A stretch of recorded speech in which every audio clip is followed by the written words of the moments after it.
Good morning, cool kids. Welcome to Chrono Trigger 100% All Quests. This is a little bit different than 100% glitchless. This actually allows us to use glitches going through the entire run. And it takes maybe an hour less than true 100%. And today we have Redslash, the godfather of Chrono Trigger, and ElGranJerry, who legitimately wrote the tutorial on no LSS. And I'm 840 Riggs doing commentary with Dine Nuatari and Silent Martyr. Do you guys want to introduce yourselves? Yeah, hi, I'm Silent Martyr. You guys might know me from previous Chrono Trigger speedrun community events, as well as other places. I have a little experience with this run, but not any real attempts, so I can give us as much intel as we can possibly muster. My name is Dine Nuatari. I don't know why I'm here, but Redslash asked me to commentate, so here we are. Thankfully, he was very nice to create a giant cheat sheet for me so I can sound intelligent. We needed someone from the cross community to continue the full community representation. Oh, and it looks like we're getting started. Well, the first thing you see everyone, or what Redslash was doing, was deleting their saves. So the RNG moves when you're on the save loading screen. While the pendulum's swinging, the RNG is at 0, which that allows the runners to do is start at a known RNG value, which will really help them start off the beginning part with the manipulation.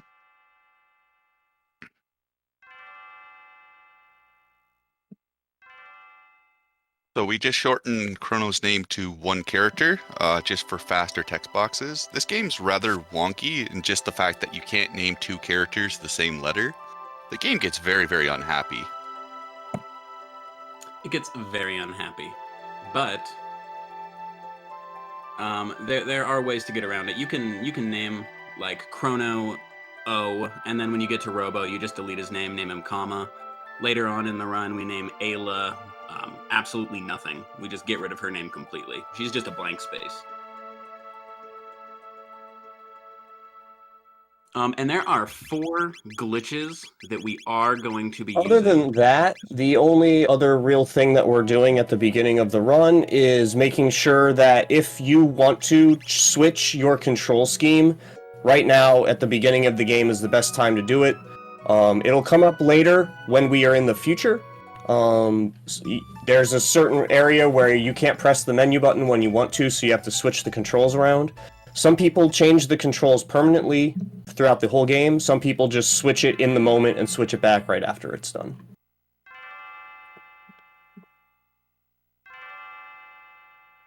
Right here, we're just at the Medina Fair. We end up bonking into this beautiful young woman. She loses her necklace. We just have to grab it and bring her back to her. So here we just have to, I believe we just have to open a menu to progress the plot flags. And are either of them going for the candy skip today? It does not look like ElGranJerry went for it. Because you can, there's a flag that you can skip at the bottom of those staircases in order to skip this little scene where you have to stand here for, I think it's 14 seconds. But it's only a 2-frame window to get around it, so it's not the easiest trick in the world, but to go for it, it doesn't lose any time. Does the candy skip influence the trial section later on at all? It does not. Yeah, Okay. No, it doesn't. There's no... It has... The only thing that you can screw up is if you actually successfully do the candy skip and then leave the telepod area before, if you have Marl without you, like if you get her separated from you in this scene and then try and leave the room, the game will glitch because it'll try and do the candy skip, like the candy scene, but without Marl in the party, the game just like completely derps out and soft locks the game. That's the only real way. Yeah, it's the only real way anything bad can happen if involving the candy skip that I've at least come across. You're speaking to New Game Plus runners who are I can't speak for Riggs, but I know I've spent hours perfecting Candy Skip. Hey man, I mean, I legitimately made a tutorial video for it. Exactly. Oh, I hate the Candy Skip, but I love it so much. I don't know why I got so obsessed with it. It saves the least amount of time. Even if you get the Candy Skip and you come back from 600 AD, you have to watch the candy scene anyway. So it doesn't really matter. Yeah, it only really matters in New Game Plus in terms of time save. It's really just a meme in any of the full complete runs because, like you said, and once you return, it just does it anyways. So there has been some attempts at being able to skip every time you go through to try and carry the time save all the way throughout the run, but it's very, very sketch and can easily soft lock the game if you mess up. So no one's really put any real time into it to figure out if it's possible to do it without.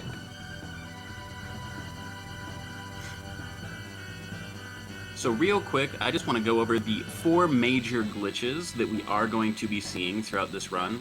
They're all pretty important. The first one that we're going to be seeing is the fade out glitch.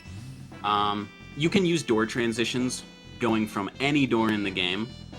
And as soon as you start the transition into the next room, you can open up your menu and then close it first frame by holding Start and B at the same time. This allows you to go into your menu and exit first frame, and then you have just a quarter of a second where your character is able to move. And then you take a few steps, you open your menu again, do the same thing, and you can use this to start a transition from one room with a save point, start that transition, keep doing fade outs and running, and put your character on top of a save point. As soon as you're on that save point, let it transition to the next room, and the game actually flags your character as never having left the save point, so you are legitimately allowed to save anywhere in the game until you come into a room with a save point. Because that just gets rid of it because it flags that your character is now not on the save point in that room. It makes it really easy to do things like skip a couple bosses, most notably Hecarim, Zombor, and Yakra, the first boss of the game. So that's the fade out and the save anywhere glitch. And then there's the unequip glitch, where we take off all of the armor of characters in order to boost their magic resistance. It does this on both versions, but I think in Japanese it boosts all of your magic resistance, but in the US version it boosts everything except for fire resistance. So there's some points in the game where we actually still use armors to boost our fire resistance, like at Black Tyranno. And then the last one is overflow.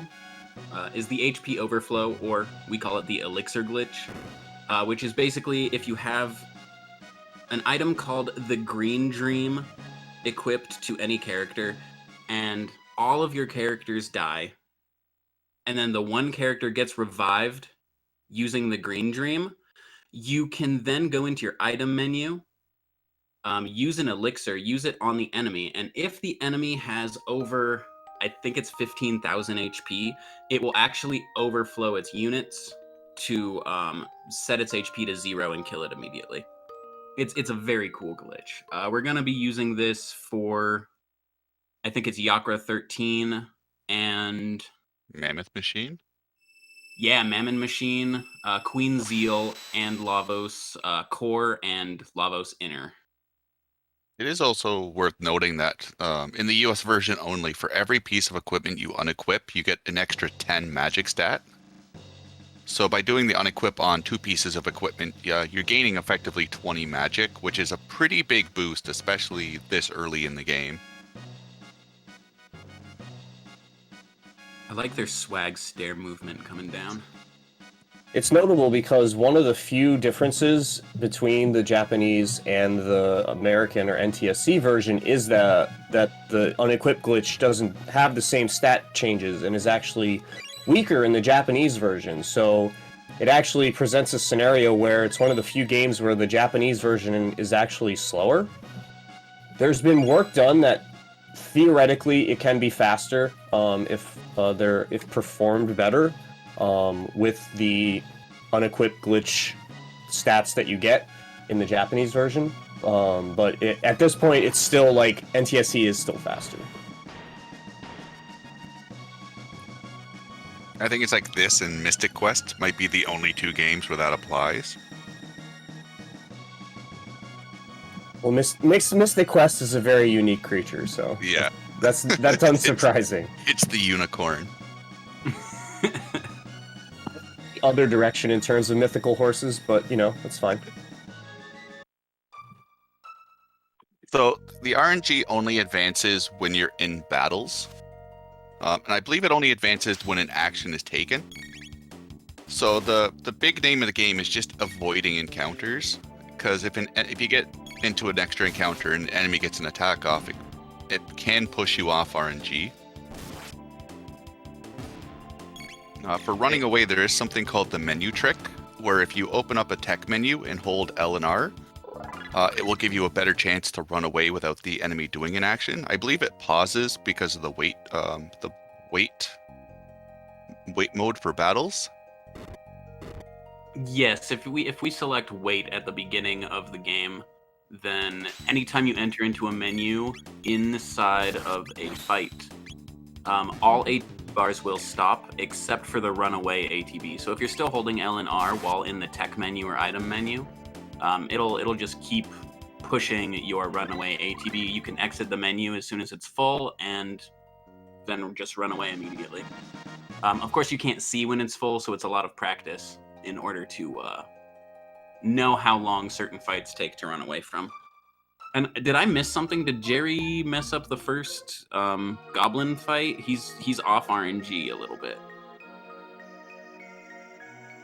It looks like it, but I seem to have missed what he did incorrectly. I didn't notice anything wrong in the fight, so I'm not really sure what happened there.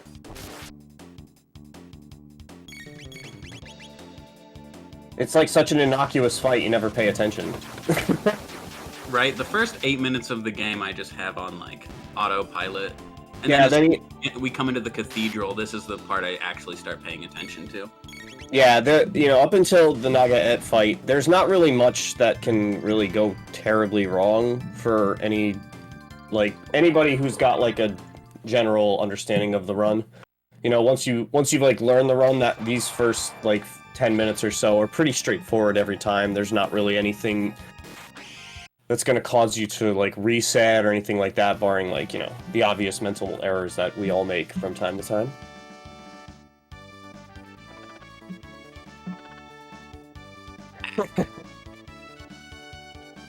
Yeah, watching the stream is a little more important than paying attention to the race that you're a part of.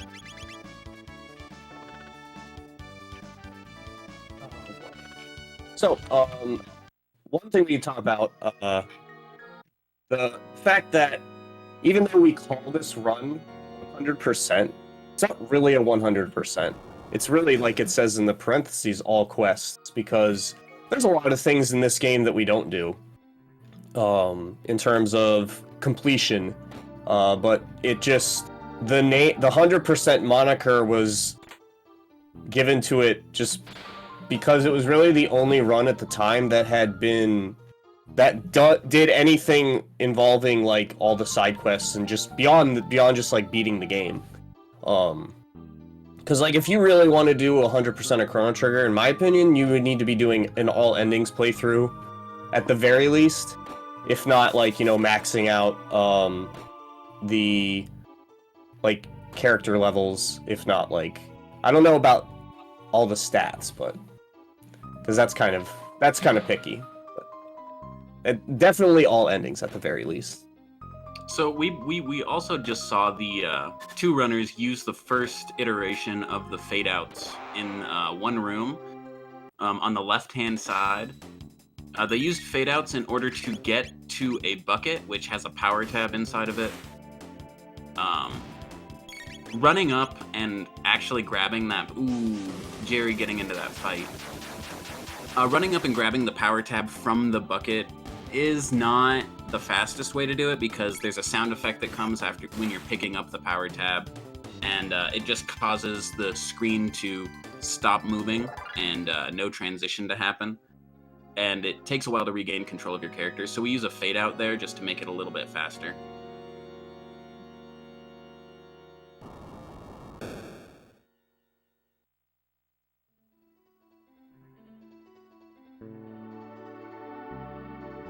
This is going to be a very slow fight for Jerry coming up.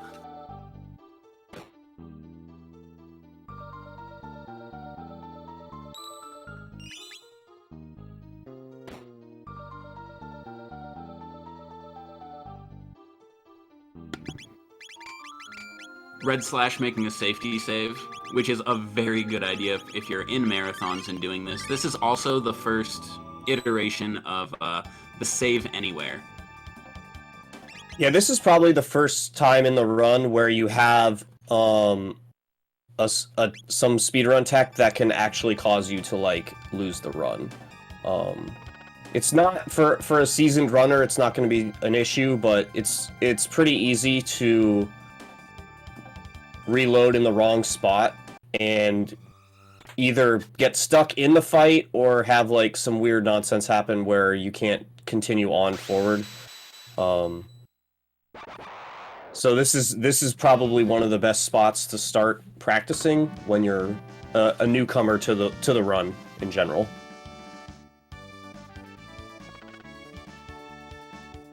And that's Yakra for Redslash. What a hard fight. I mean, the guy's a jerk, so we're just gonna ignore him. Right? He's just standing there. Like, look at his little toe beans. Good guy, Yakra.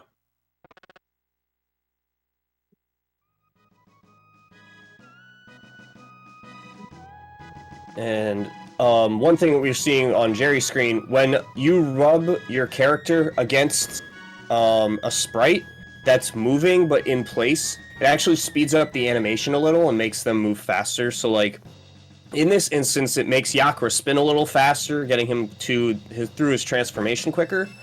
You can also do this when Melchior is creating the Masamune, or repairing the Masamune. You can make him move a little bit faster when in that section as well.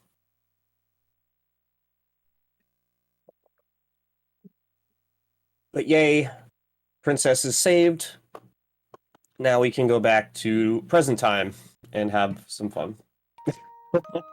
In my opinion, this is the best song in the game. Meryl's theme. And we only get to hear it for about 12 seconds in the entire run. How much did Jerry pay you to say that? All the money. All of the money. He threatened me with a ban. He would. He would. Oh, but we get to hear it twice. Ooh, Redslash very, very well with the frog skip. GG's on the frog skip there. Very important. If you run into Frog, then he'll talk to you, and that's time lost. We don't want that, so you gotta skip Frog. Even more important, if you avoid him and you press any button while you're still on the staircase or near him, or at least the confirm button, A, it will still trigger the cutscene. I thought Jerry's stream froze for a second. It's been doing that a couple times. I had an instance where I was skipping Frog, and I was at the bottom of the staircase, and I accidentally went to my mashing sequence for absolutely no reason, just started jamming on A, and I had to watch the entire Frog scene. I think it takes about 45 seconds. Around there.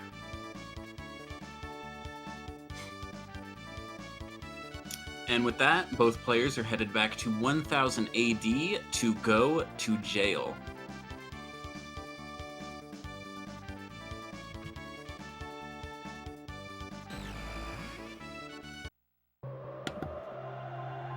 Because who doesn't like to go to jail?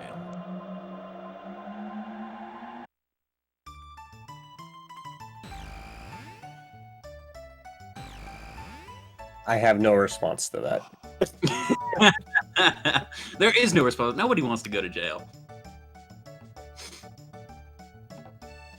So yeah, going back to Candy Skip, like if either of the runners had carried Candy Skip through, it would activate that scene right now as they came back. So, you would basically have to. I think it would involve the save anywhere glitch to get past that spot again, but I don't remember exactly what the tech was to get through it again, because you can't go back the same way you came through. That is that like a light pillar? I forget what that is. Lantern, maybe? That there's like a post that would be in your way to come back the same direction that would clip you.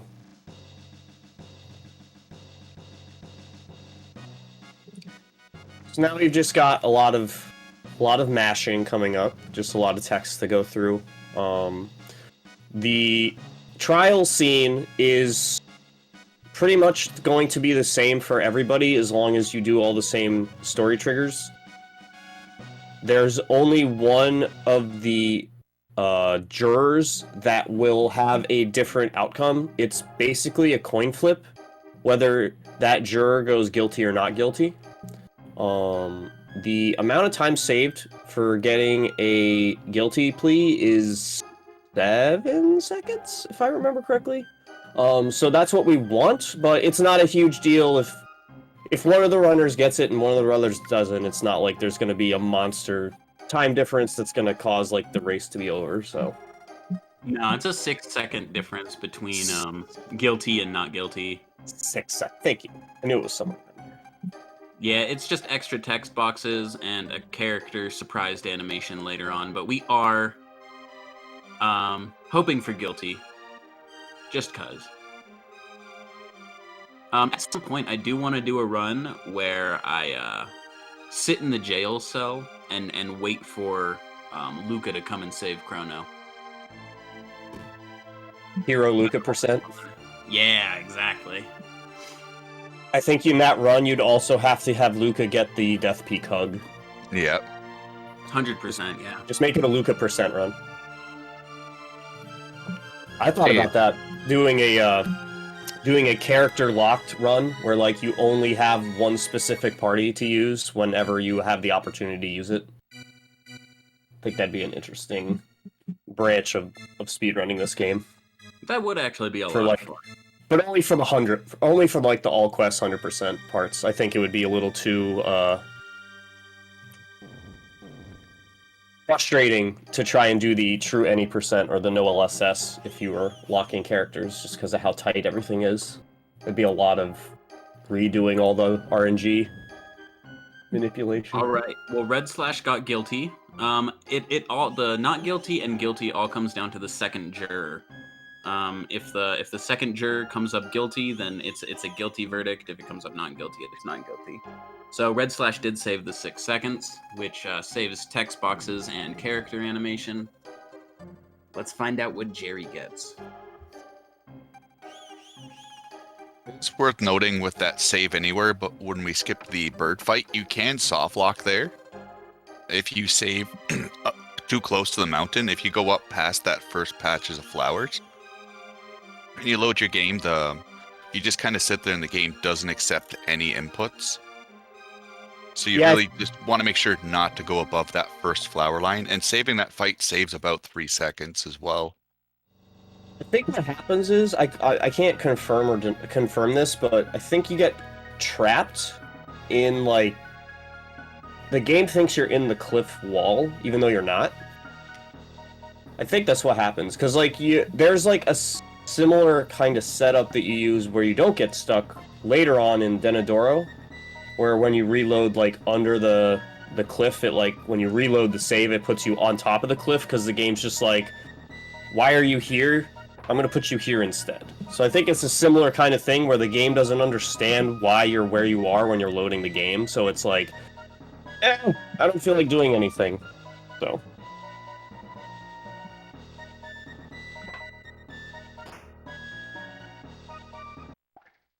Jerry got the bad RNG, got not guilty, and yes, It's because the save files save the character coordinates and then pushes them to the very top of the sprite layers when the game is reloaded.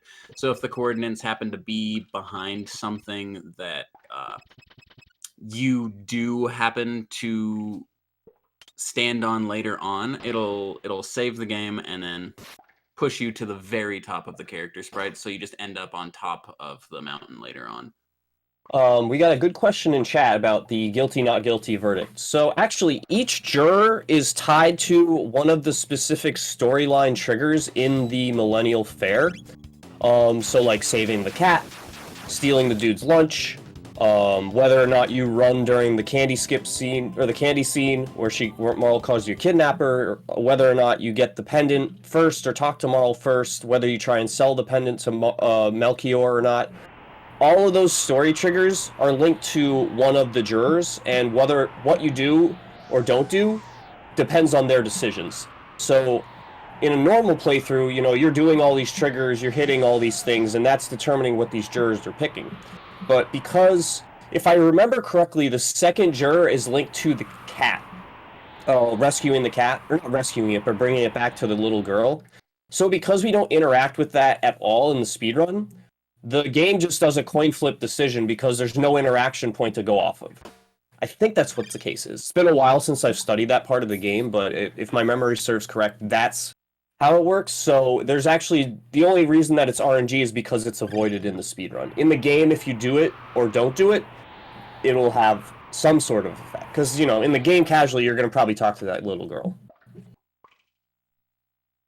I mean, if you don't bring the cat back to the little girl, then, like, what are you even doing with your life? You deserve that guilty. Exactly. You might get tricked. There is the thing where like you come up to it twice and then it runs away. So you might try it once and then it runs away and then you're like, So, but yeah, I agree. Come on, like if you're not saving the cat, you might as well just delete the save file. These guards we're seeing on Jerry's screen, depending on how they want to face, can waste a little bit of time. It's not too bad. Usually this one is the worst one of them, because he only has 2 points to look from, down or right, while the other guards have 3 look points, left, right, and down.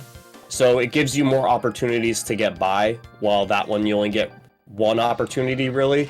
But it's patience with that guy I've found over the years is probably the best way to go about it for it. If you're uncertain. So now we've got on Red's side the Dragon Tank fight. This fight is very tight in terms of inputs and how the RNG is manipulated. This is the first fight that really you're not powerful enough to do this fight.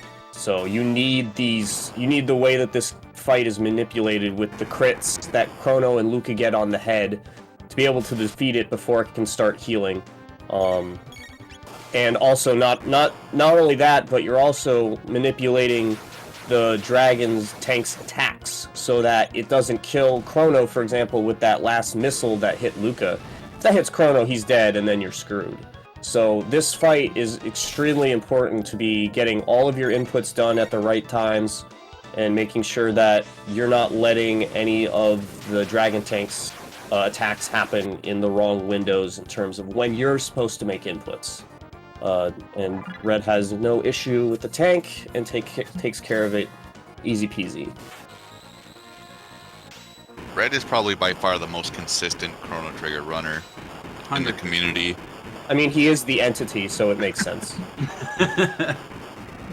The Godfather.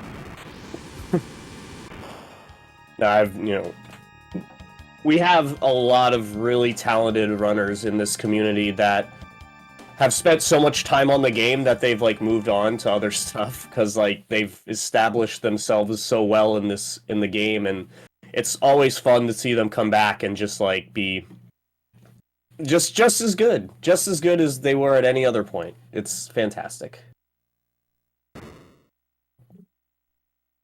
On Jerry's fight for the Dragon Tank, he did accidentally take an extra attack on Luca, so she's going to have a little bit less health going into 2600 AD. There's a point where Chrono does a Cyclone, and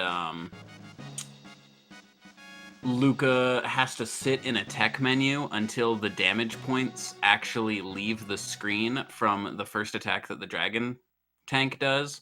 And if the HP values that got taken off of Luca do not leave the screen before you input Flame Toss, the Dragon Tank actually does another attack.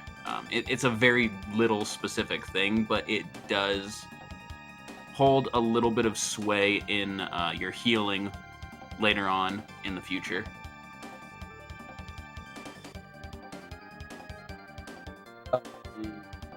Yeah, I don't think it should be too big of an issue for him, though.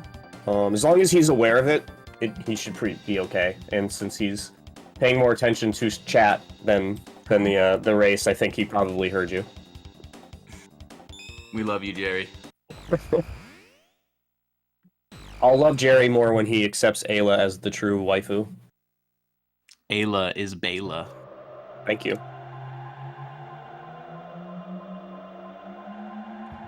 So we are we get the best sprite in the game with the surprise Chancellor face.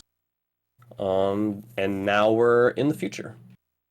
Is that what you would consider best sprite in the game? Yeah, absolutely. The emotion is undeniably you can't miss it. See, the sprites in this game are fantastic, regardless though. All of the sprites are fantastic. The surprised face is fantastic, but I'm gonna have to say that Glenn on the bridge with Cyrus and Cyrus's scarf blowing in the wind and him not looking anywhere, they put so much detail into that sprite for it to only be used at one point in the game. It's hands down my favorite. That's fair. I mean, there's a lot of one-time sprites like that in the game too, which is like, it just shows how like connected these guys were to what they were doing. Very true. We have Redslash coming into Arisdome after going through Lab 16. Lab 16 is a little weird. There's a weird mechanic. We're gonna see Jerry doing it here, where you can actually carry text boxes and not close them in order to skip fights. So he grabbed a chest and got hit by a rat so that the rat would steal something, and this allows him to bypass triggers for a couple different fights. I think the way that the tech works is like, because the game has another text box to load, it can't do anything else. It can't like have like two things in the queue, so to speak. So because you have the rat text in the queue, it can't load up the fight because there's nowhere for it to load it up from. So it's just kind of like, I can't do it, meh, whatever. Too much going on. You don't need that fight anyway. It's fine. It's a lazy Saturday morning. The game doesn't want to do anything either. And we did just see Redslash skip a very powerful boss, actually. Guardian. He skipped Guardian by doing fade outs and allowing his characters to trigger it during the fade out. And then he can re-enter the room, and the game thinks it has already triggered the Guardian fight, so it just says you're done. It's fine. You didn't beat it or anything, but I guess we just don't need to fight it. This is past the plot trigger. You must have fought it. Yep. So this is that room is where I was talking about, where you have to change your menu button, because if you press the menu button in the room where you fight the Guardian, it will actually trigger a fight with like 4 bots, and it's super slow and hyper dangerous because they're like 2 of the more powerful Proto 3 bots. Mm-hmm. And you actually kind of saw the sprites on Jerry's screen for a second while he was doing the fade out. I thought for a second he didn't switch his stuff over and got caught, but he was just fading out. But yeah, that's the instance where you want to change your menu button around. And again, some runners choose to have the control scheme just changed for the entirety of the run. Runners like myself who are just like, I've been playing this game since it came out in '95. I just have the traditional control scheme just so burned into my memory that like changing it would just like my brain would not be able to compute that kind of stuff. So that's why there's the delineation in terms of when runners choose to change it.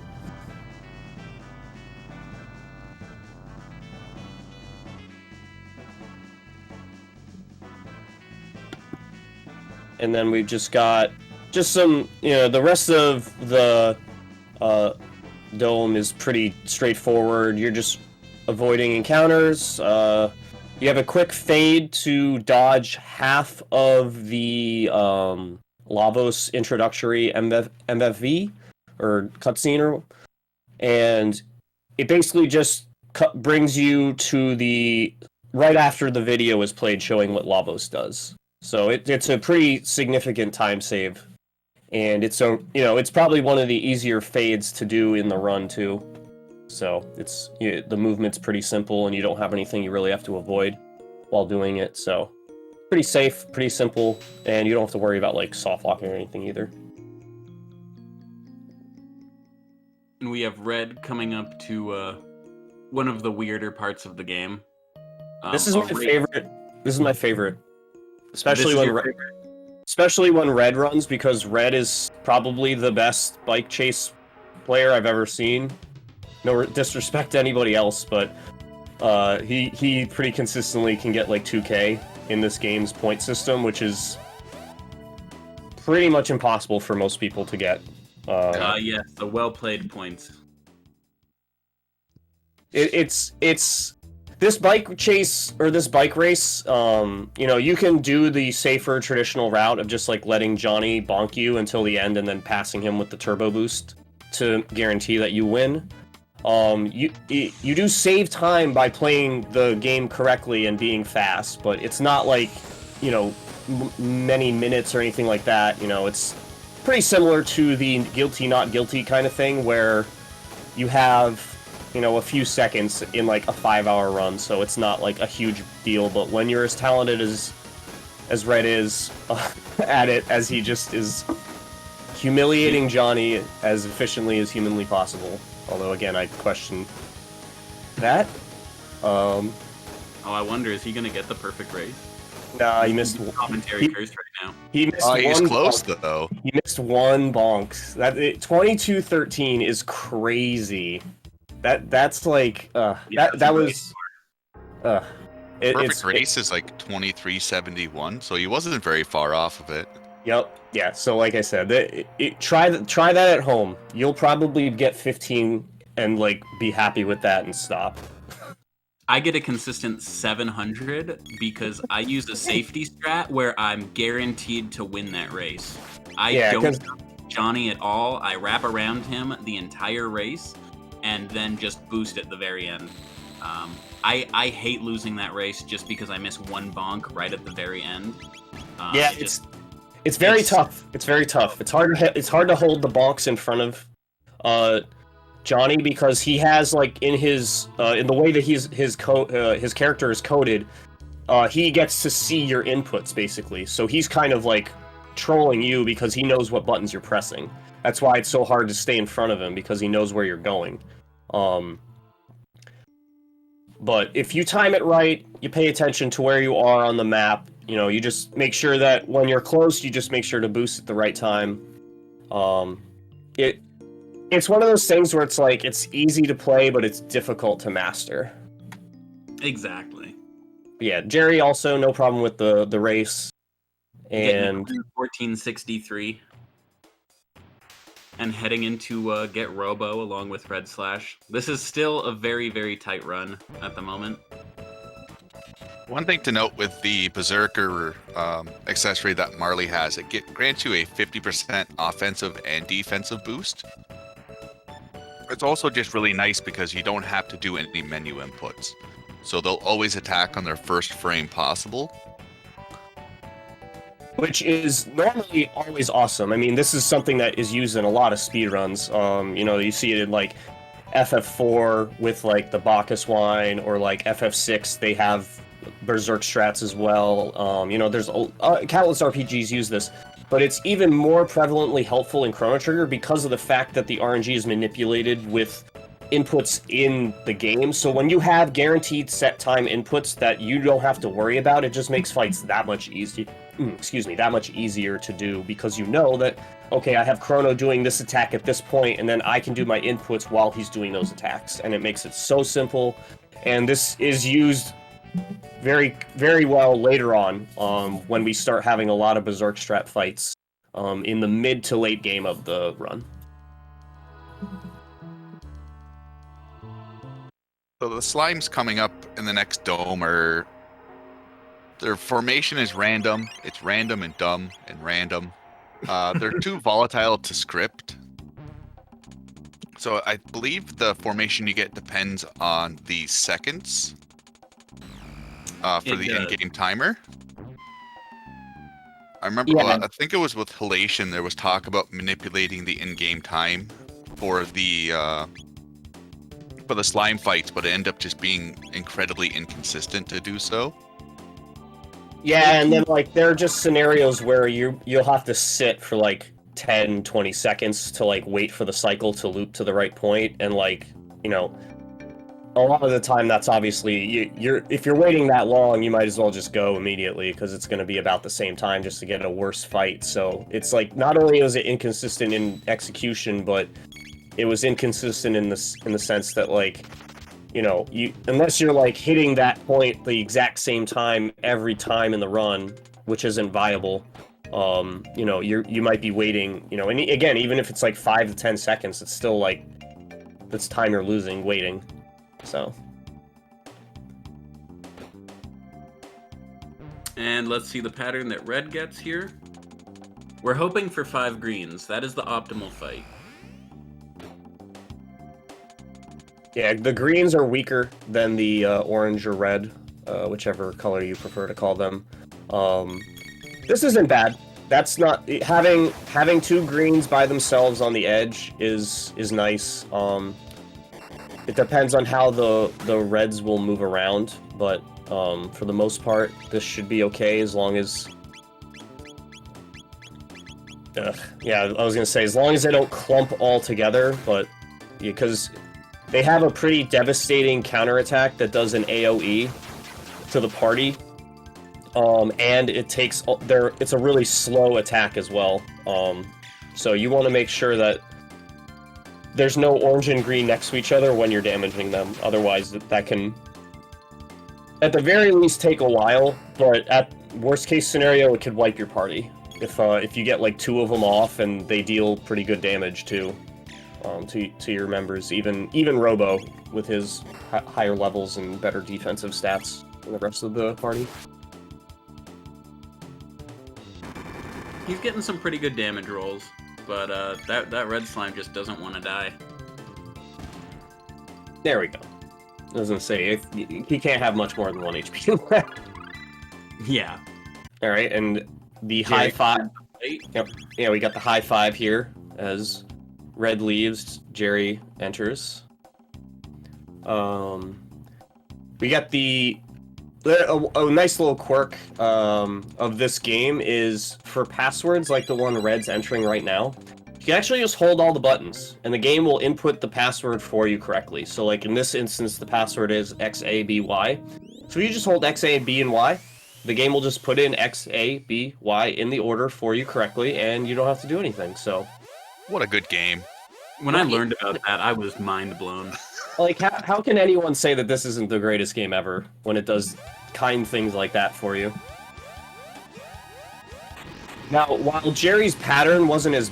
or Jerry's layout wasn't as good because he had more reds than Red did, they actually moved in a better way so that he could have... Jerry got to take care of the green slimes much quicker than red got to, and thus gives him the ability to just, like, basically hold X and attack through everything and not have to worry about cyclones hitting the wrong guys or anything like that. The last thing that you want to take note of in this fight, you want to make sure that Chrono has 8 MP at the end of the fight. That's very important. You need exactly 8 MP for the R-Series fight. If you have less, that's going to be a bad time for you. So you want to make sure that you don't use too many cyclones in that fight. It's an easy way to rip your run, as you have no way to regain MP at this point. If you grab the extra tent in the room above, you can... Before you go downstairs and trigger what Jerry's triggering right now, this whole cutscene, you can take the elevator on the right-hand side and go back up to the save point and use the tent. But it's a time killer for sure. Yeah, I mean, like, you know, if you're a beginner, yes, but anybody with, like, a, you know, if you have, like, a time in your run, like, if you already have a submitted time, like, that's a lot of time to lose. And then you're not, the RNG isn't important at this point in the run, because this fight doesn't really rely on it, but, you know, you're gonna lose RNG by doing that as well.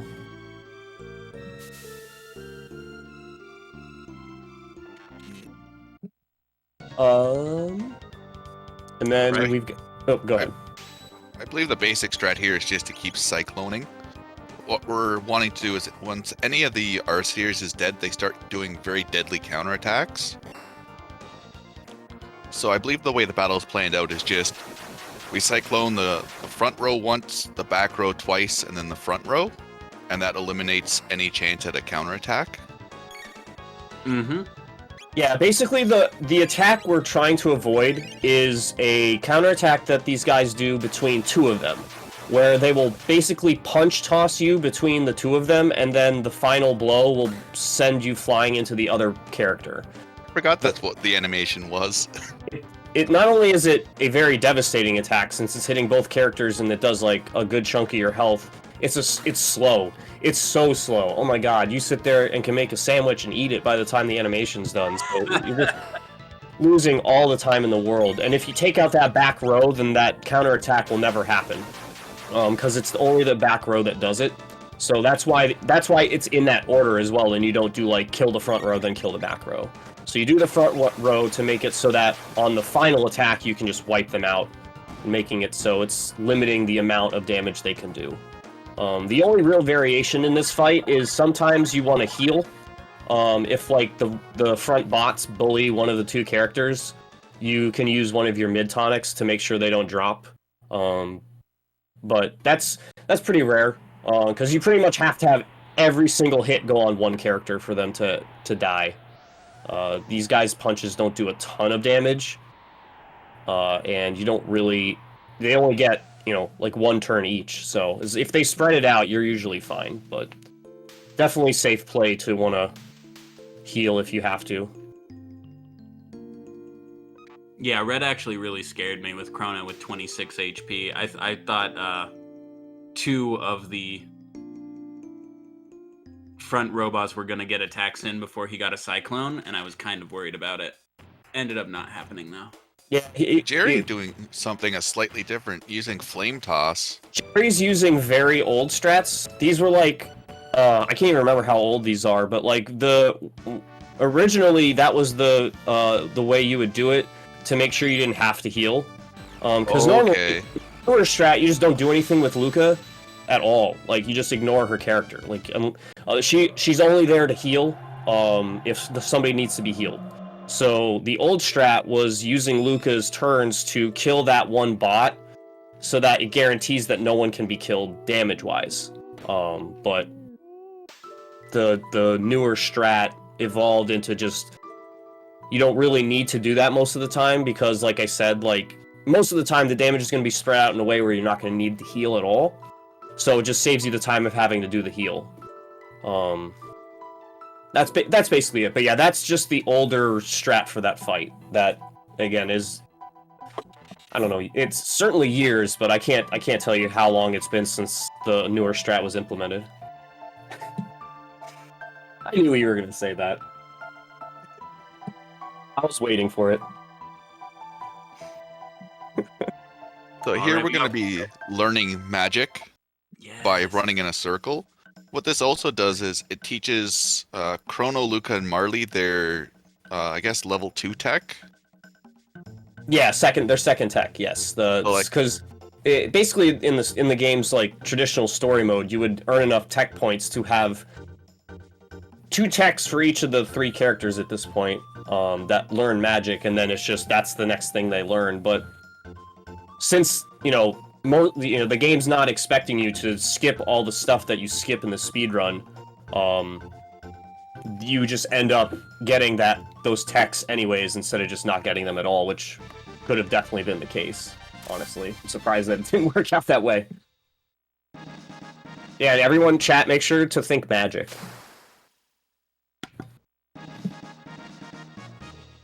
And then the all-important Specchio skip coming up. You do not want to fight Specchio. It is just not a fun fight. It's relatively easy to win. Luca, you can just use fire on Specchio, and it kills him in 2 hits. But Meryl still has the Berserker on her.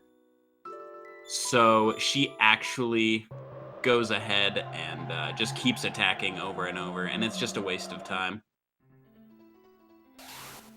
I know. Not to mention the reward is like an ether for the frog form of Specchio, so it's not even like you're getting a useful item.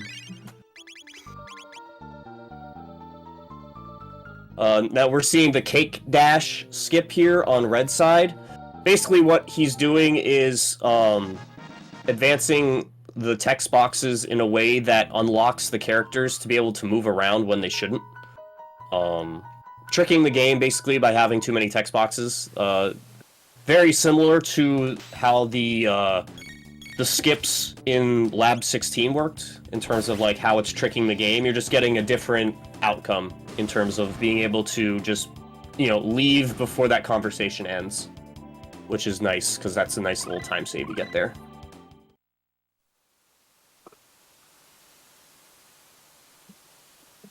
Red is quickly coming up upon Hecarim and our second save anywhere boss skip. This entire cave is a little wonky. There's a number of fights where if you are off like a couple frames, then you can trigger them, and it's a very tight path to walk. And then of course getting a good path in the water that doesn't slow you down too much is fairly difficult.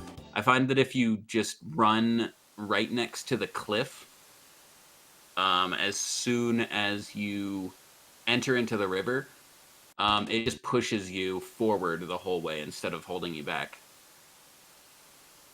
Red is doing a fade out here in order to skip a rat fight. That if somebody dies in 2600 AD, you can actually take that rat fight to make up for some 2300. Sorry, then you can take the rat fight fairly quickly in order to gain back some of the missed XP. I think those are rollies, but yeah. Yeah, rollies. Sorry, I'm thinking about the Magus. Yeah. I gotcha. I knew where your head was at. Too many caves, man. They're all melding into one large cave. Oh. But yeah, so Hecarim skip is pretty much the exact same kind of tech as the Yakra skip. You are saving in a point where the game doesn't realize, or the game shouldn't let you be able to save. So when you reload the game, at that point, the game's like, well, you can't be here and have the boss still alive, so the boss is obviously dead, so it just kills Hecarim for you. You just have to, like, the only difference is you actually have to boop Hecarim to get him to die, versus Yakra, where you want him to, you actually don't need to touch him at all, once he starts his transformation. But, no issues really at all. It's honestly, when I was learning the run, I had a little more time a tougher time learning the Yakra skip than I had learning the Heckran skip. I think the Heckran skip gives you a little more leeway to hit the right spots for the saves, but that's obviously, that's person to person difference and all that kind of stuff. But yeah, Jerry has no issues. Now we see Red doing the end of time save anywhere glitch, which is a lot more intricate than the rest of the save anywheres because it involves using the gates to advance text boxes, much like we do in other parts of the game. But in this instance, you do it so that you can basically trick the game into allowing you to change party members after you've already triggered the save point, and that allows you to do the save anywhere. Red did end up missing the proper frames in order to get the end of time save anywhere, though, so he is going to have to take a trip to the cathedral in order to get a save anywhere. That's a 25% chance you end up hitting a bad set of frames. Mm-hmm. So you can do, it's one of those things where you can do everything right. It's just if you're on that wrong roll, it just doesn't work out for you. Oh, Jerry accidentally hit the restore bucket. Oh. Unfortunate, but He's just going to truce, yeah. Yeah, but with both runners missing, that was unfortunate for Jerry because that could have been a good spot to gain the time back that he was behind on. But we're still a tight race, still anybody's game for sure. We have a lot more points in the run to get caught up on. So solid bird skip from Jerry. He didn't need to do the pause buffering. Yeah, it gets to a point where you just feel exactly where that spot is you're supposed to do it. And with the amount of experience these runners have, I'm sure Jerry has dreams where he does that in his sleep sometimes. Oh yeah. So I mean, you do that skip 3 times every time you do a full run, and you do it twice in the first hour of the run. So, even if you aren't completing runs, you're still doing usually 2 bird skips an attempt.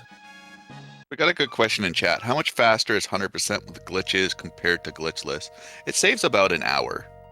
Avonis's world record, I believe, is a 4:32 with the glitches, and I think Puexel's a 5:25 without it. So pretty close to an hour. I think a lot of that is just you cut out a pretty big grind segment that glitchless does to learn spells. Spells and levels, I guess. Yeah, I think it's more spells than levels, but yeah. Yeah, in glitchless,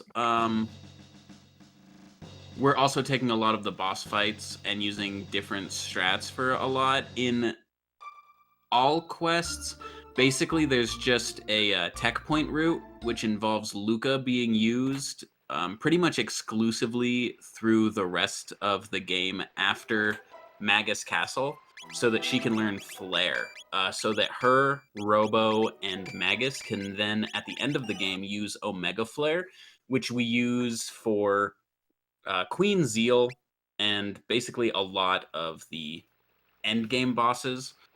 For Queen Zeal specifically, it pushes her over an HP threshold so that she only uses one spell, Halation, which puts you to 1 HP.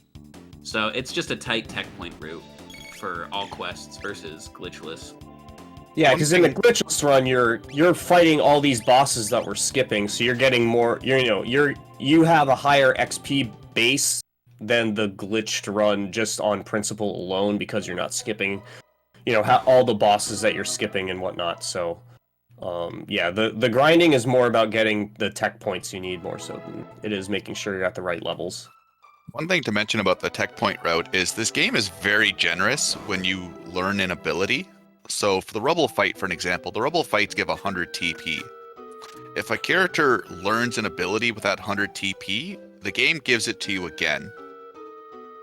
So with certain fights, a Rubble could be worth 200 TP. I don't know much about this, but with the glitchless route, it's routed around that, so it just saves you that a couple of extra fights for learning the abilities you need to learn. Jerry having a little bit of trouble going across the Zombor Bridge right now. This is probably one of the harder save anywhere points in the game. I definitely think this bridge is the hardest part of the run in terms of performing the tech properly. The windows you have to do both those save anywhere start overs are very tight, and like you don't. Well, a lot of the other points you get like really good visual cues to help you, but the visual cues for those skips are not as reliable, and because you have to do it so precise or you have to start over, I feel like it's easily the hardest one. All right, we got Redslash at Massimune.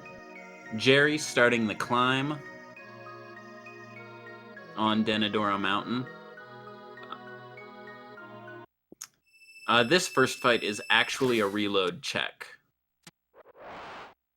You can either reload really quickly and get a 195 or a 390 for a crit, or you get a 386 and a 183. The 183 damage roll is a little bit faster when you're starting the climb.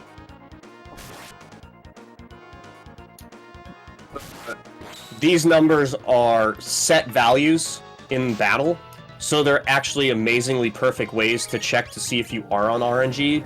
There are many points in the run that runners will use to double check whether they're on RNG or not, like, oh, this value is wrong, I'm off RNG. That's how tight the execution is and the manipulation is in this game, to the point where, like, every battle, you know whether you're on or not just based on the damage rolls that these guys are doing. The level of precision in this game is so incredible. It's so fun to watch. Red gets through first phase of Massimune fairly easily. The thing about Massimune is you don't have to kill both of them. You only have to kill one of them, and I believe that Mune on the left has less HP than Masa. So we just go ahead and kill one of them, get past phase 1, and come to Massimune, where this fight is a little more difficult than its counterpart, because Massimune as a whole, it's a fairly easy script, but there are some cases where he can just do what he's not supposed to, like he just did with Redslash. He's not supposed to attack Robo there, so now Red kind of has to go off script and play the fight completely off script. So as long as he might have Robo start healing, Massimune is probably going to store wind energy, which is going to be a problem because the only way to get rid of the wind energy is to have Chrono use Slash, which disperses it. But he can't because Chrono has a Berserker on him, so he's only allowed to attack. Yeah, there's an older, safer... Well, I say safer in quotations, because it's not, like, guaranteed, but it is slightly safer. But you're still using the same characters. You're basically just using different techs. Like, in the fastest strat, you're using the Fire Punch, but in the safer strat, you're using Rocket Punch and Fire. It makes it so you can kind of control where Masamune is going a little bit easier, and the inputs are a little less, or they're a little looser than the input windows for the fight that Red is doing with that strat. But it's not like new. It's relatively old, but it's the newest strategy for that fight. And Red makes it through Mastimune with a little hesitation. Jerry had some problems. The 195 reload here at the beginning of Denadoro, if you don't allow the second goblin to attack after Chrono does his second attack, then Massimune script will go off, and you don't want Chrono to attack the right side, or the right character, Massa, at all. Like El Magus said in chat, Mune does not use a counter, but Massa does. So you want to make sure that you're only attacking one character, and with Chrono having a Berserk on him, if he attacks the other character, then it's pretty much just a reset from the bottom of Denadoro. So Jerry will be making the climb again. Yeah, this makes this part, like, this is probably the most frustrating section of the game for a runner, because you have the bridge section where you have 2 skips that are pretty hard to do, and then you've got this whole mountain section, and if you make even one movement error in this entire mountain section, you have to reset, do the whole thing over, and then you have to carry through 2 boss fights back-to-back all the RNG correctly. So there's a lot you have to do right here, and if you do any of it wrong, you gotta start all the way over from the beginning. So it's very tough, but once you learn it and get it down, it's so rewarding to be able to fly through these sections after you've struggled through them for so long. Unfortunately, not getting Fast Bird either. There is a slight tech in that section right before the cave entrance, where if you get your movement as fast as possible, where you diagonally get towards that ladder that drops you down, and the bird is in the right spot, you can actually just run straight to the other ladder and come up, and the bird won't knock you back down. It's tough to get because it depends on the bird's movement, but it is a little bit faster than having to wait, because if he knocks you back down, then you get into a fight, and that's a reset. So on Redslash's screen, we're doing a 100% detour. Since we skipped Zombor on the bridge, we're giving the jerky to the ancestor of the greedy Poirier mare, which will streamline the Sunstone quest later on in the run. Yes, because normally you would have to buy jerky from the woman in 600 for like 99k, if I remember correctly. Ooh, new sighting. New sighting. Yeah, you normally have to buy the jerky and then give it to the person, but yeah, being able to skip getting the first jerky but being able to skip the bridge is very helpful for that part of the run, for sure.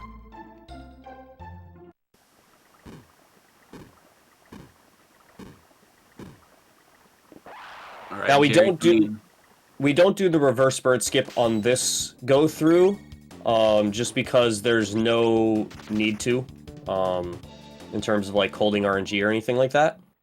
So we just it's faster to just engage the fight and run than it is to do the save anywhere. So Redslash has just talked to Frog, learned a little bit about the Mass Immune, the hero badge, and now he has to go and talk to Melchior in 1000 AD. This is gonna set him up for the next quest, which is going to 65 million BC and meeting Ayla and trying to find a red stone in order for Melchior to repair the Mass Immune for Frog.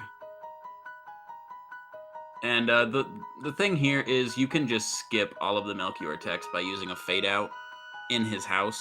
You just enter, leave, fade out, talk to Melchior, and then just run off and do your thing instead of watching the long cutscene there.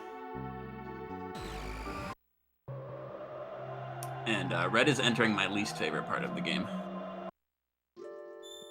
The first time you get to 65 million BC, it's just not. Excuse me? It's This anti-Ayla campaign that you and Jerry are running, I'm not a fan of. Whoa. I love Ayla. Ayla is my favorite character. This is the best part of the game because it's Ayla. Period. Looks like Jerry's still having troubles with Mass Immune. Yeah, this is rough because that wasn't an error. That was just RNG troll. It's one of the reasons why there is the backup strategy, because that can happen with the Fire Punch strat. It's rare, but it can happen. And that's just unfortunate timing to have that happen in that time, or with that time, I mean.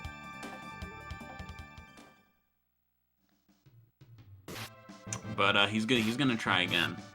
He's gonna make that climb and do the dang thing.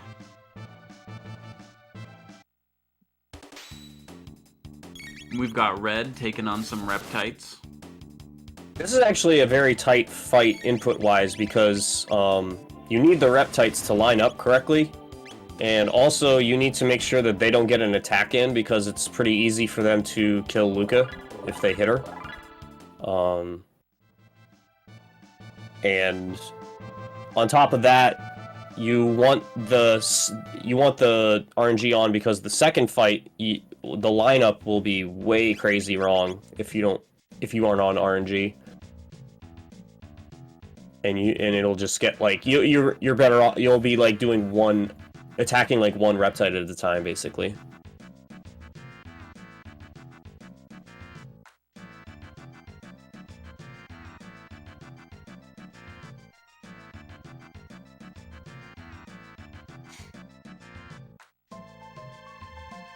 All right. After defeating all of the Reptites, we now need to go to a party that Ayla is going to throw for us.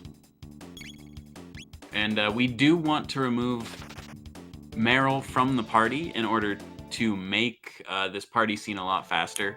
If Meryl is actually in your party, she's a regular party animal, and she will drink and dance and have a grand old time for about 2 minutes, perhaps. Maybe not that long, but it seems like it when you're in the middle of a run and forget to take her out. Like traditional royalty, she only wants to party. She only wants to party. I really thought Red was just going to leave her in. I just thought he was just like, eh. Just to troll you. Gotta get Jerry some time back somehow. Right? That's what I was thinking. So we wait for Robo to finish his movements here. When he is done his like in-person walking, then we know that the story trigger is open to talk to Ayla. That's basically what Red was waiting for there. And then once that happens, you can do the soup drinking contest. Oh snap! SpeedGaming 2 rating with a party of 42. Welcome everybody from SpeedGaming 2. You've caught us in the middle of a race between Redslash and ElGranJerry of the Chrono Trigger All Quests speedrun. For those of you just joining us, my name is Silent Martyr, and I've got Dai Nutari and Riggs with us. We are having a good old grand time. We've got a little bit of a time difference right now. Jerry's been having a little bit of trouble with the Denadoro mountain sequence, so he's a little bit behind Redslash at the moment, but we've still got a lot of game left, so very much still a race. Is the SNES version of CT preferred? I believe you can't do the glitches in the DS version, so if you were to run glitchless, I believe it's okay. But if you want to run a glitched run, Super Nintendo, I think, is the only one that it works on. Silent and Riggs can definitely add more to that. I think you could theoretically use PS1 in terms of some of the tech still working, but the load times would be so bad that it wouldn't be worth it. But yeah, all the other versions of the game are either the DS version or like the Steam version is based off the iOS version of the game, and that definitely isn't going to run any of the text correctly. So and that's super weird. I don't know why they ported an iOS version to a computer version. That's Square's MO. They do that with like all of their ports to Steam of their classic titles. It makes no sense, but that's Square for you. But yeah, so if you wanted to learn the speedrun, the Super Nintendo version is the only version that's going to be viable. I'm not even sure if Virtual Console would be good either. I'm not familiar enough with that. I know from my experience with FF6, it usually runs like ZSNES, so like an inaccurate emulator. I don't know if it would be the same for Chrono Trigger. Sure.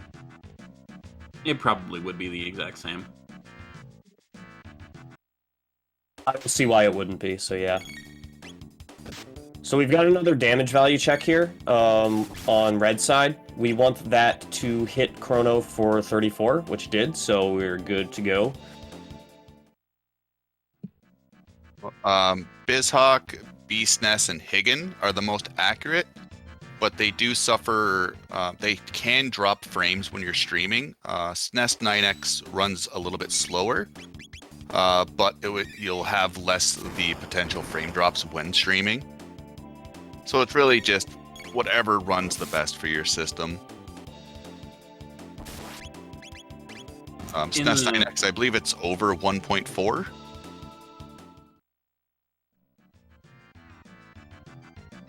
Yeah, we highly recommend, if you are going to speedrun with an emulator, it's BizHawk, just because it's the most consistent. I'm revealing why he was put on the comm team, finally. I'm gonna make myself useful an hour and a half into this thing. You gotta save the best for the middle.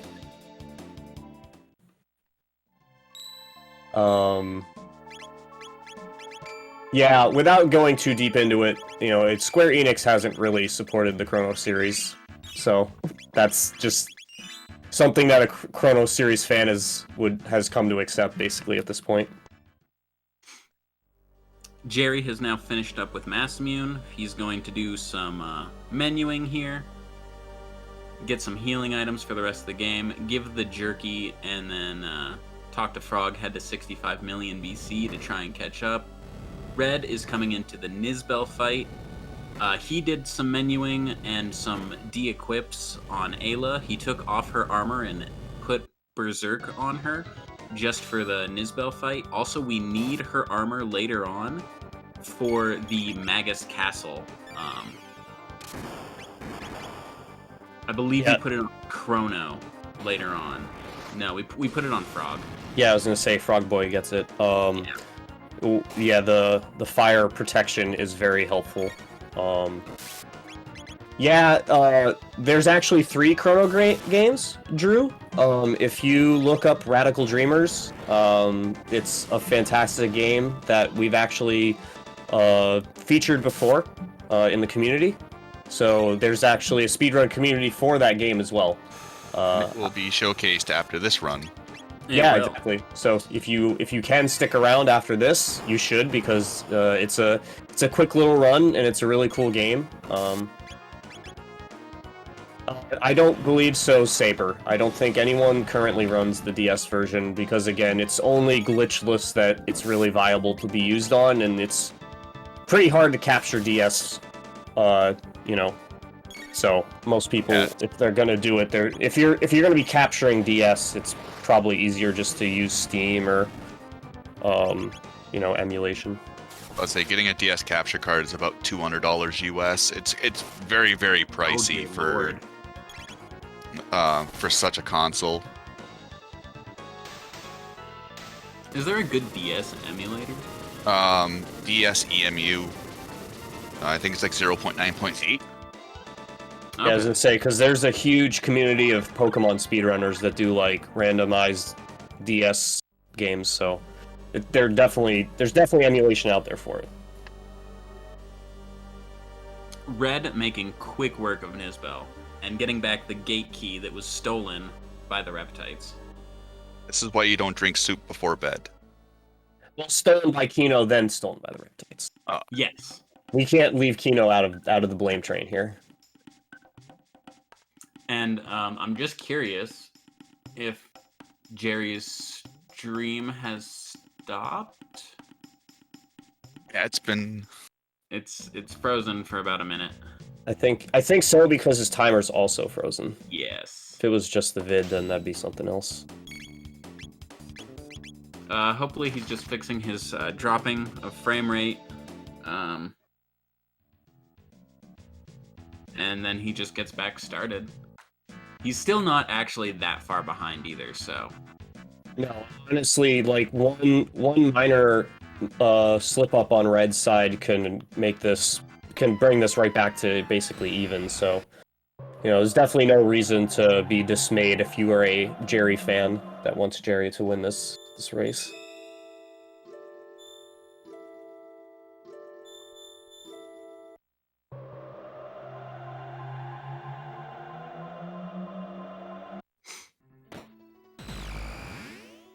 So Redslash, now that he has the redstone from playing the drinking game with Ayla, and then inevitably helping her defeat the Reptites, he's going back to Melchior to repair the mass immune to give back to Frog. Jerry is still playing, so that's good. This computer is very unhappy at the moment. Yeah, it seems that way. Send Jerry your literal energy. We need to spirit bomb for Jerry.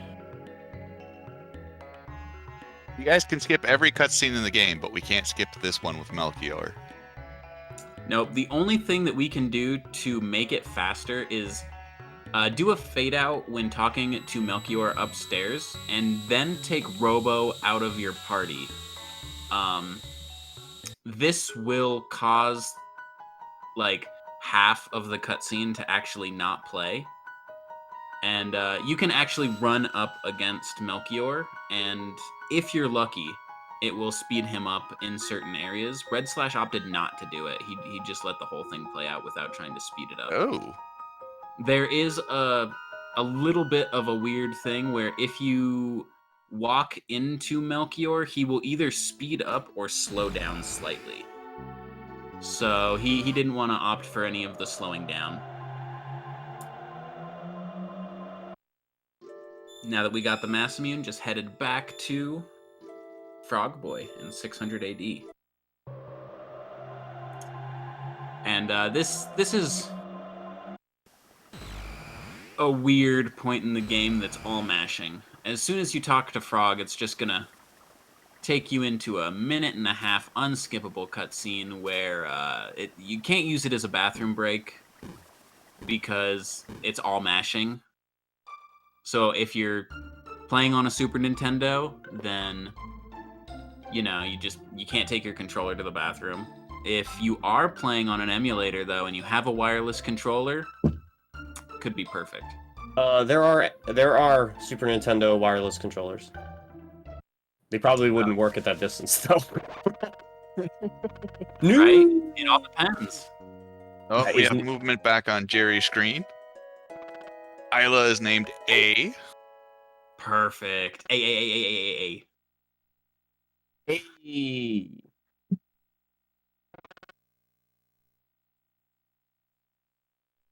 Now we get to learn that before Glenn was a frog, he was actually a marshmallow. We love marshmallows here. Frog Who Boy. wants s'mores? Frog Boy is the ultimate marshmallow.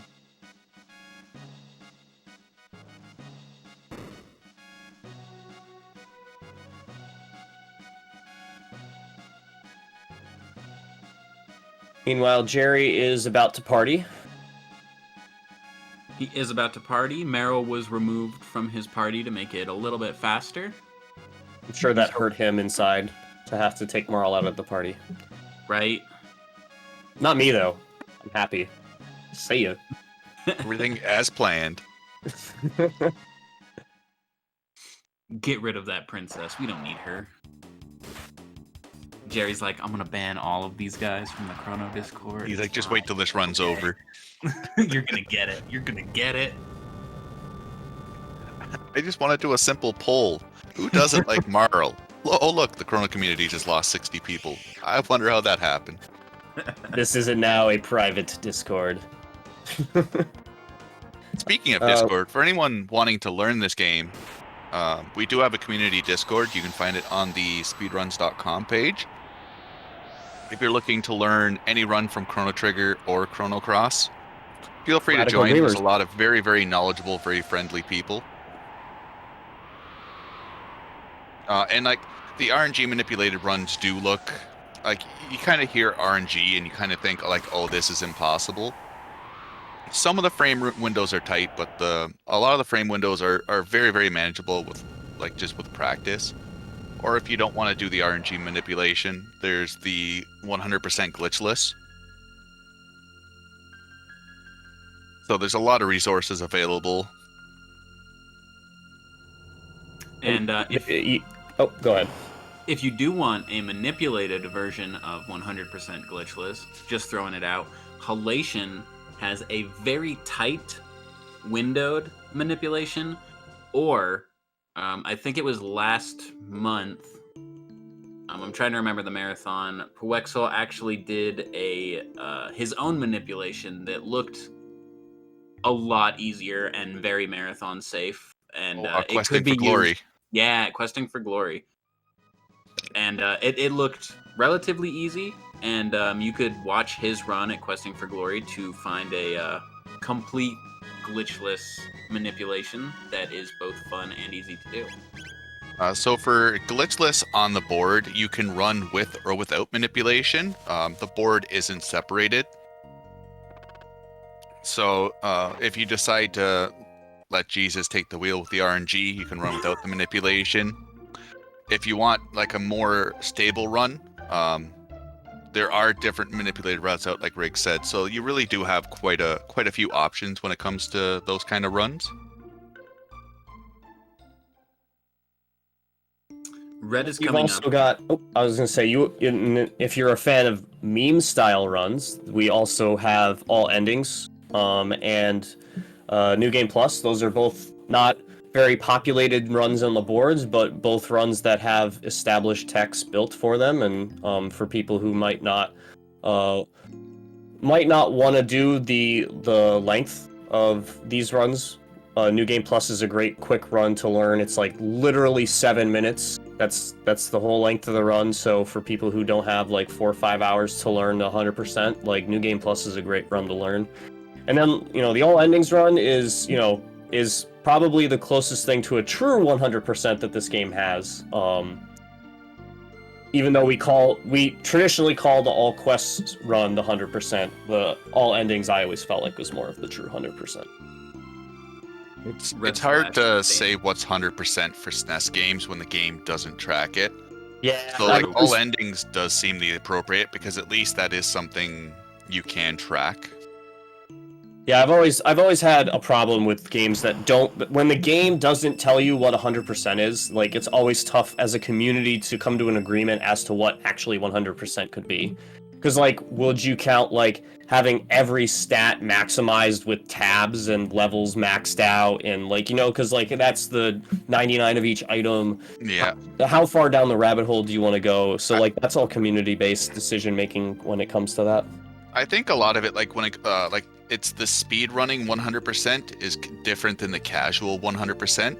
Because, like, when I play SNES games, I will, you gotta save those 99 mega elixirs just in case something happens down the road when you're maxed stats. But for speedrunning, you want something that's interesting to run, that's not really bogged down with a lot of grinding. So it's very much, you get into conversations with just difference of outlooks. Like, opening all chests sounds like a good idea, but when you're running back through a dungeon for 3 or 4 minutes for one chest for an item you're not going to use, then you're kind of on that teetering point with the fence. Exactly. But yeah, Saber brings up a point about New Game Plus requiring setting up a file. That is true. However, in the Discord, there should be, I believe, if it's still there should be a setup Japanese file that you can use that has everything that you need to do the run properly. Also, the save file itself isn't super hard to set up on your own. You could do it in a day if you had like a fresh file. Because all you really need to do is have Chrono and Marl maxed out. Everybody else, it doesn't matter, you're not using them. And, you only need to go through, like, one playthrough of the game in terms of getting the items you need. Because none of the characters use different items. Chrono has the haste helm equipped, Marl has the prism helm equipped, and then Chrono has the prism, is it not Nova armor? It's either Nova armor or the other armor that you get out of the castle that Cyrus is buried in. It is the Nova armor. Is it Nova? Okay, I couldn't remember which one was which. I always mix them up in my head because they have, like, one of them is status protection and the other one is a magic defense bonus of 10. And I always forget which one does which. But yeah, so you actually only need to play through the game one time to completion to get it. So you just can grind until you get Chrono and Marl at max level, give them the tabs they need to get their speeds to max, and then good to go from there. It looks like Jerry unfortunately lost power to his whole street. Oh no. So Red wins by default, the best kind of winning. So I guess this is going to be a single player run through. Adapt to a showcase. But we could still enjoy the run nevertheless. There's still a lot of really cool stuff left to cover, and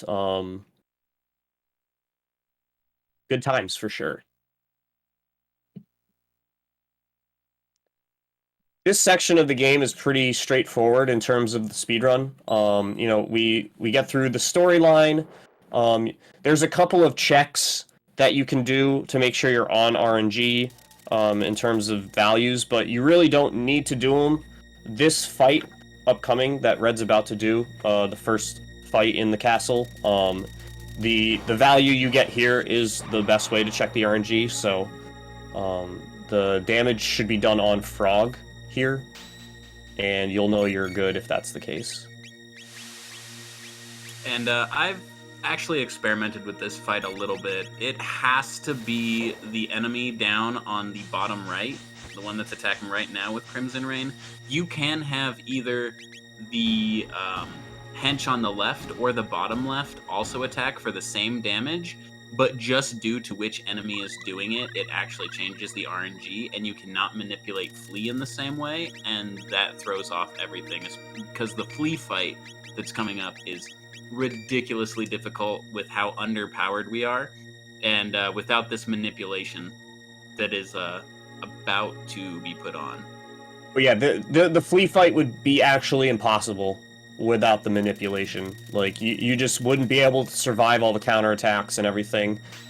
You know, you don't have the resources to continue to heal from all the damage you'd be taking, and even if you did, you'd still, it's like, you'd be basically doing like one attack, healing everybody up, one attack, healing everybody up, one attack, and it would just, you know, it would take forever. The Flea manipulation is pretty interesting. It's all about Frog being the lowest hit point character and having the Berserker on. Flea can't find a valid target for the next attack. So it kind of just has Frog just sitting there attacking over and over again. I believe it goes on for, I think, like 10 attacks or 12 attacks. It is 16 attacks. I thought it was 16, but that seemed a little too high. I know it's a very weird, arbitrary number. Just like, let him attack 16 times, and then Robo and Chrono can do some other stuff. It's fine. It's fine. Pay attention to the HP values. I don't even count.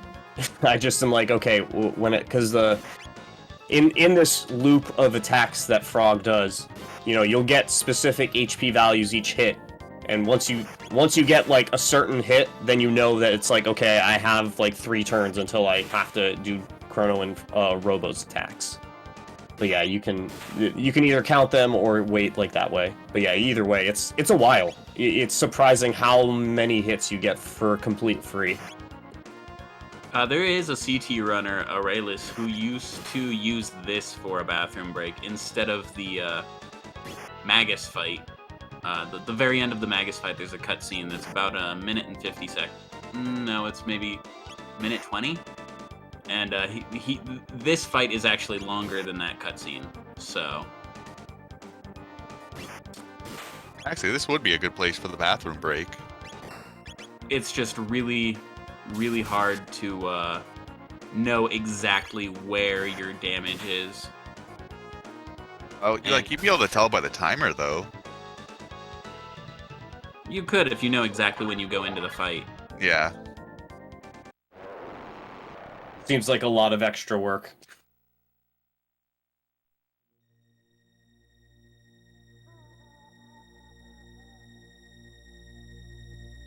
Don't worry, Jerry. We still love you, sir. I hope this does not put a damper on Radical Dreamers after this, because I was kind of looking forward to that run. I love that Radical Dreamers run. I'm pretty sure we could work something out with the three of us here for that.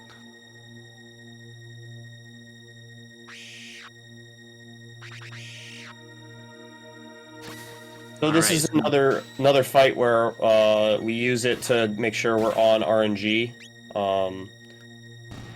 These descendants will attack in a certain way.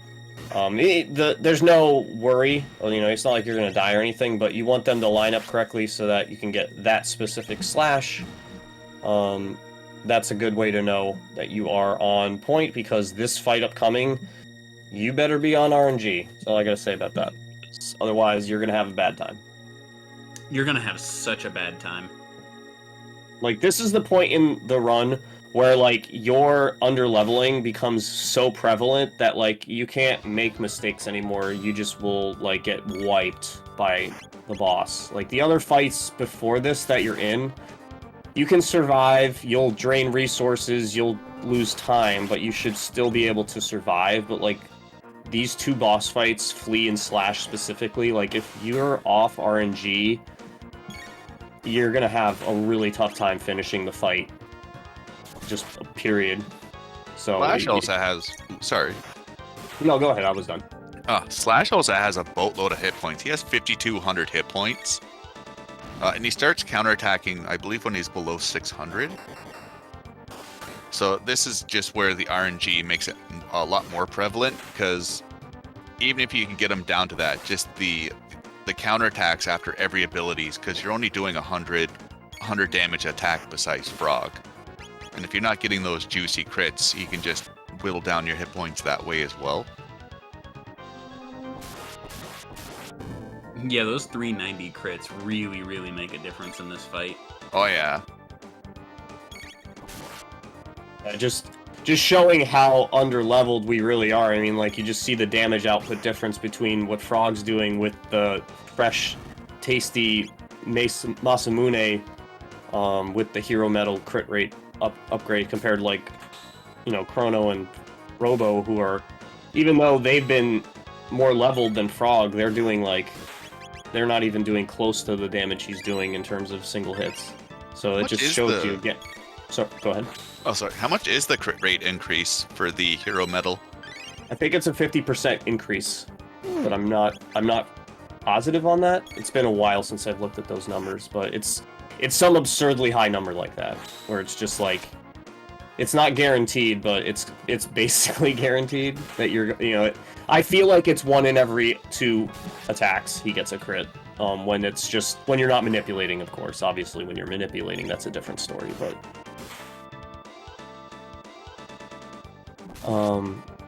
So once Slash takes his sword, then the fight becomes really dangerous, because he can pretty much kill any character if you come off script with, like, 1 attack.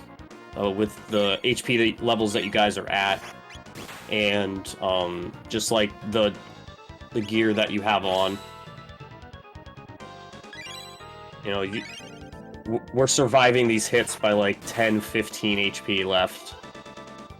So it's essentially crucial that he attacks not only the right people, but does the right attacks on the right people.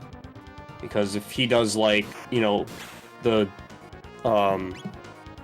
slash cut attack on, say, Frog there instead of Chrono, then Frog drops, you know, there. Or even Robo. Robo probably drops there to that slash spin cut attack as well.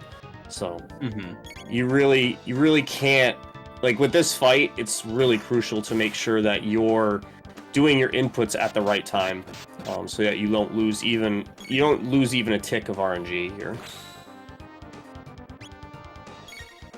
And there are points in this fight where if Chrono and Robo both attack at the same time or during the same turn, but they have to attack in a specific order. If they do not attack in the specific order, then Slash will end up doing things completely differently and probably end up killing Chrono or Robo. I've also had Frog die here, and it gets really bad really quickly if one thing goes off script. That's why Slash and Flea are 2 of the worst bosses in this entire game. With Flea, if you don't wait for the full 16 attacks and you start doing something different, Frog's ATB stops overriding his ATB, and he does start to attack and gets a bunch of counterattacks off. With Slash, if anything is out of order, then he starts doing weird things and attacking the same character over and over.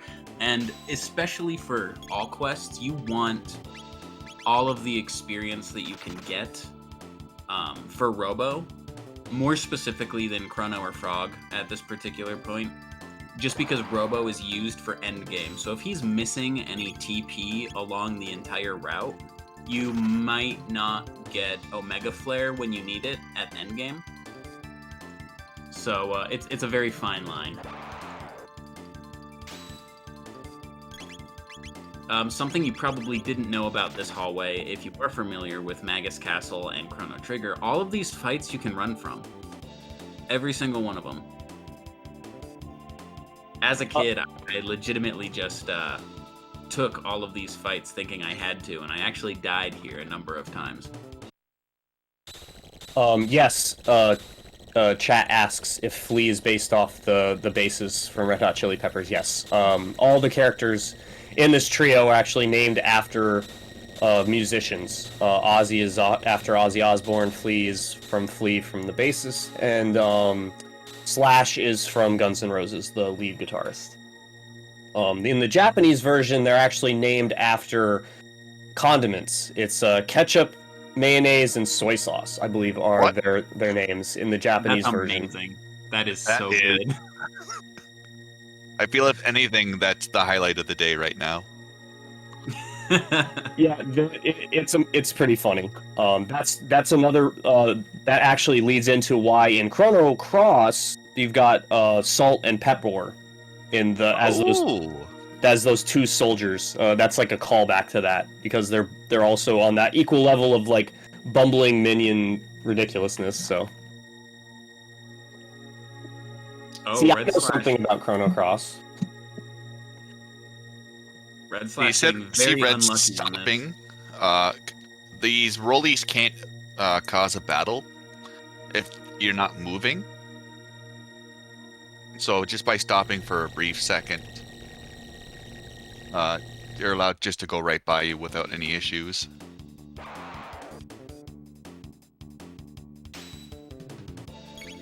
I don't know if I'm not completely familiar with the 100% all quest strats for the castle. Usually you would switch to Meryl in this fight and have her do what he's using Robo for right now. I think this is the only real change. I think for the castle, yes. I don't think that it's... I think that it's a difference between what we need in the normal run, like because Marl needs that tech for haste. I think that's what the difference is, since you don't need Marl to get haste for the Lavo Shell run, you don't need to have her get that TP earlier. That's my guess. I can't remember. That does sound right from what Jerry was telling me. I didn't write it down, so it's such an innocuous thing, I forgot to cover that part of this section. Yeah, I basically watched videos for everything after Magus Castle, because I figured everything up to this point was the same in most runs. Yeah, like, it's... The differences between the any percent and the hundo up until Magus... or up... from beginning to Magus Castle is virtually the same. There's, like, the stuff that changes is very minor, and it's more optimization than it is necessity. You could do the any percent strats for the hundo and probably be fine. It would just be a little slower, because you would have to do some stuff differently in the late game.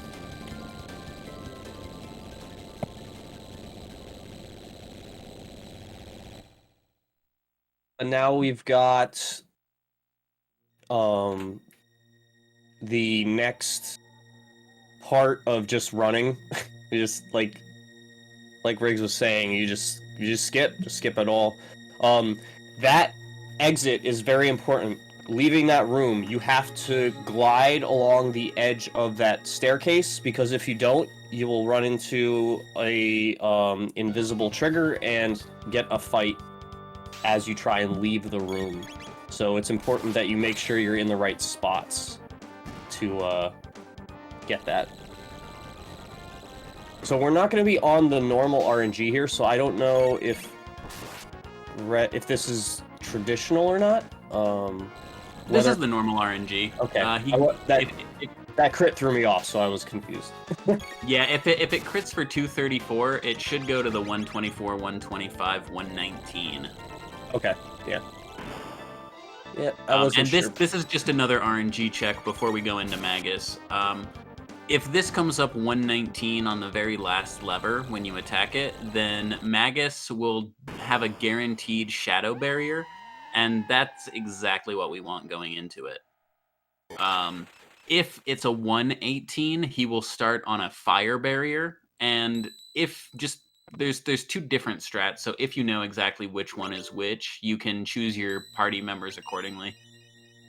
And Red is going to make a safety save here, just in case Magus goes south. Yeah, that's a very good call, as this fight can very easily wipe you if you lose RNG.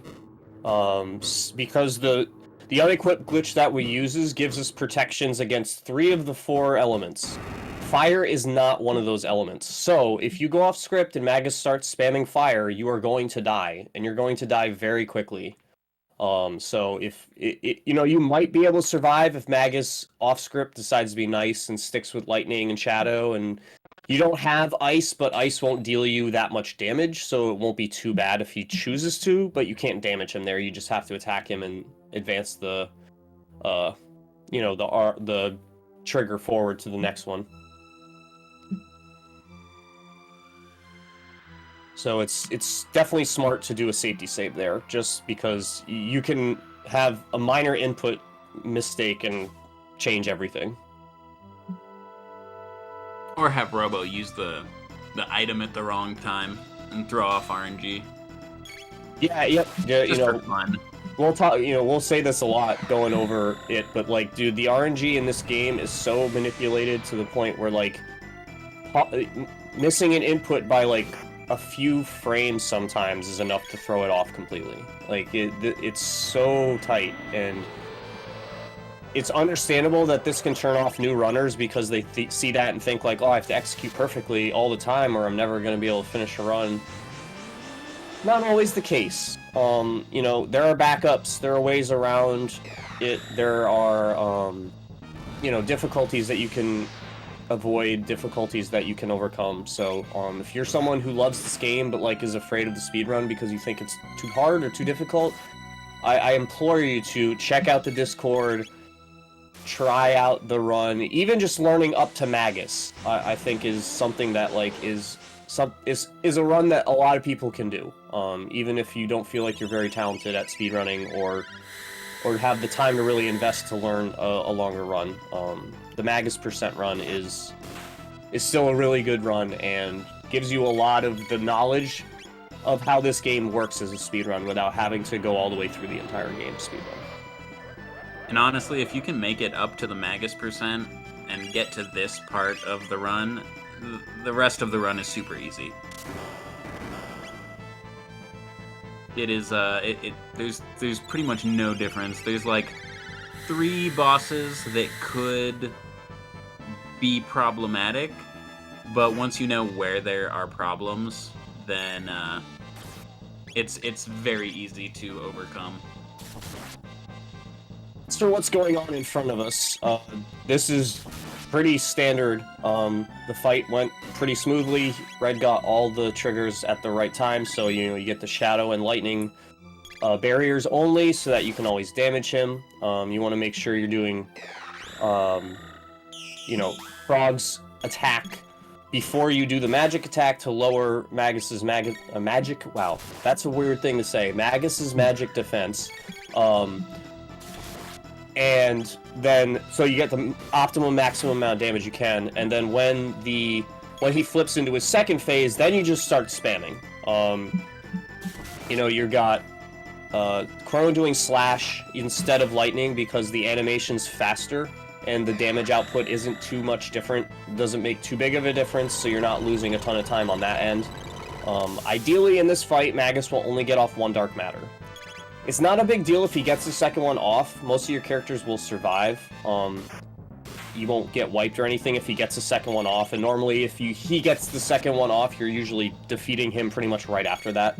But yeah, ideally he will not get the second one off. So we'll see what happens in regards to that. If he does end up getting the second dark matter, the only person who takes significant damage is Frog, and it's totally fine if he dies in this fight. It has no bearing on the rest of the run at all. Yeah, because you really don't use Frog that much at all in the run after this point. You'll use him in his locked-in story for Cyrus, but that's only for that part specifically, since you don't even need...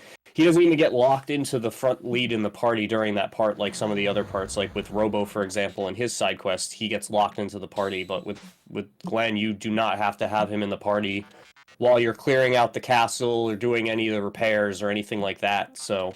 or I guess manor would be correct, not castle, but whatever, the destroyed building that you're clearing the ghost out of. So really, you know, you probably use Frog more in the any percent because of his importance with the elixir glitch, but Yeah. other than that, like, you really don't use him that much at all. That was actually an insanely good time for a Magus finish. 148.52 is actually really awesome. Yeah, any time below 150 is absurd. Yeah, unfortunately, Jerry's power died, so he lost the ability to continue. So we're just with Red for the rest of the run. So we've transitioned from race to showcase. Oh, I think Jerry got his power back. nice.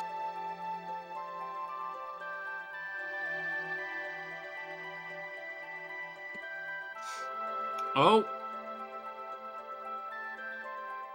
Alright, so this part in what Red's sitting through right now, this is the only cutscene in the game that doesn't make you input the text through. So this is the bathroom break that we were speaking about. That's the point where you can just put the controller down and leave and do what you need to do.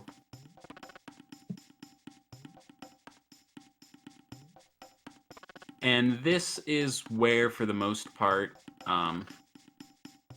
we diverge from the main categories run and start doing something else completely. At this point, we would start using Meryl a lot more to up her TP to get Ice Sword and Haste, and use those for a lot of different parts of the game. Instead, we are going to start a very tight TP route with Luca in order to get Flare for Omega Flare later. We're going to keep Frog and Robo in our party as we venture up this mountain and do a couple other things beforehand, but as soon as we get to Reptite Lair, or Tyranno Lair, I'm sorry, then we will switch to Luca and be using her pretty much exclusively for the rest of the game. I think there's 2-3 places where we switch her out of the party, notably for Yakra 13, where we need Meryl in the party with Magus and Ayla. And I think Mother Brain is the other part of the game where she's not used, but I could be wrong there. We do a fade out here. We go into Laruba Village, talk to the kid to get him to do a story trigger, and after that story trigger, we do a fade out, and then walk entirely too long into Laruba Village in order to start a cutscene. But since we're fading out, we don't have to watch the cutscene, and then we can come up to the Dactyl Nest. At the Doctyl Nest, there's actually 2 fights that we need to skip. We don't have to skip them, but for RNG's sake, it's better. There's just 2 pixels where you are actually able to skip both of these fights. So the setups are a little weird. The first one is coming up in the next screen. He'll have to set himself up next to a boulder. And looks like he got that perfectly fine. And then the next one is coming up right before the Dactyl Nest itself. He positions Chrono's feet right next to a dark green patch of grass and runs up. And that's legitimately the only... there's like 2 pixels there where it's viable to be able to skip the fight before the ladder. So Redslash did that insanely quickly. I would say I'm shocked, but I'm not at all. No, not at all. So now we've got another one of these really difficult long stretches where, much like the Denadoro section, where you have a lot of movement that you need to do correctly, and if you screw up RNG, you have to restart. Ideally, that's not going to be the case, but we will, it's just another area where it's a difficult section to learn because of how much of it you need to cover before you can reset.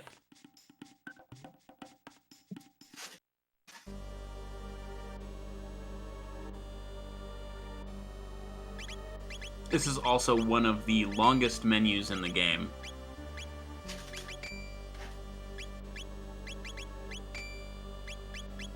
Yep, we're setting up some unequip, moving some accessories around to different characters so we can get people set up properly.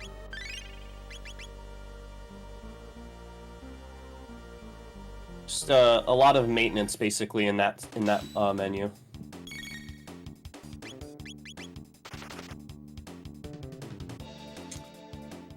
The last run I've seen of Red actually doing 100% all quests, he does some old strats in this whole place. I think he actually took that first Reptite fight in the last one I watched from him, ended up killing them with a Cyclone. I don't know if it was to make up TP for something that happened earlier on in the run. And then he uses non-Berserker strats, and I think those are just old strats on Black Tyranno. Yeah. Pretty much the Berserker has, like, permeated the run as the years have gone on. It started out as, like, only used in 1 or 2 fights, but, like, the more that we use it, more we realize, like, why aren't we using this more? Because it just makes, as I alluded to earlier, it makes the input windows so much easier for you to do because you have less people to like take care of and worry about, like, oh, okay, I gotta do this input at this point right now, go, okay, now I gotta do this input. Instead of having to juggle 3 characters inputs, you only have to do 2 characters inputs. Or, if you want, once you get the second Berserker, you could theoretically start doing only 1 character's inputs and just having 2 Berserker characters going crazy. So I gotta say, I love Berserker. It's one of the best too. items in the entire game. Even casually, I thought so. Oh yeah. If I never knew what to put on a person, it was either the Berserker or maybe like the gold earring for Robo's Crisis Arm. yeah, that's a nasty combo for sure. Just like max HP, just banging away. I was always a fan of putting the Berserker on Robo just because I like the color change. Yeah. Just Red like Robo is so good. it's like, I'm so angry my paint color's changed.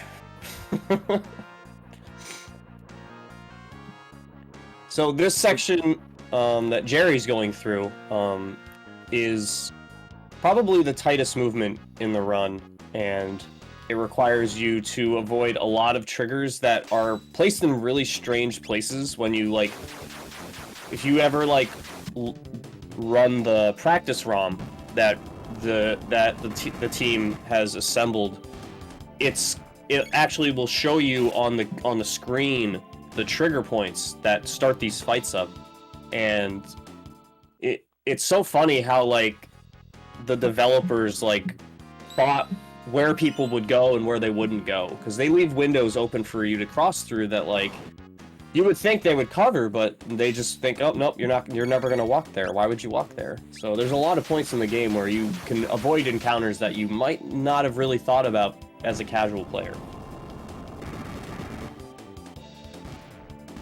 So here we're going to be taking the 2 fights to help, I believe, learn Spin Cut for Chrono, which will also combo to Ice Sword or Fire Sword if you're doing the any percent.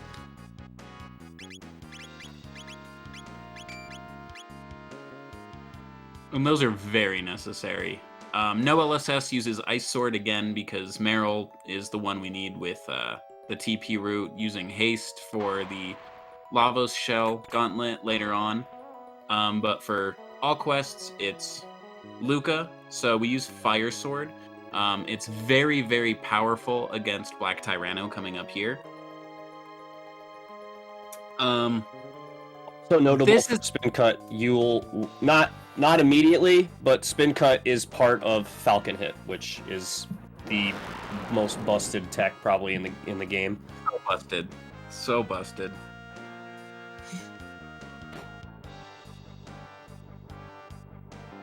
It's literally used for like everything. I think I abused a lot in casual play. It was either that or Chrono's, I think, like level 7 tech Confuse, where he attacks 4 times. Really Mm-hmm. Yeah. I mean, my favorite casual team is Chrono, Ayla, Robo. So I was just like Volt Bite, Falcon Hit, and then Robo just doing like Shock most of the time. And that would pretty much take care of everything pretty efficiently. And then obviously Twister, which is the most hilarious triple tech in the run. Mage Weirdo asks, why would you want to skip fights? These give XP and money. This run is completely manipulated.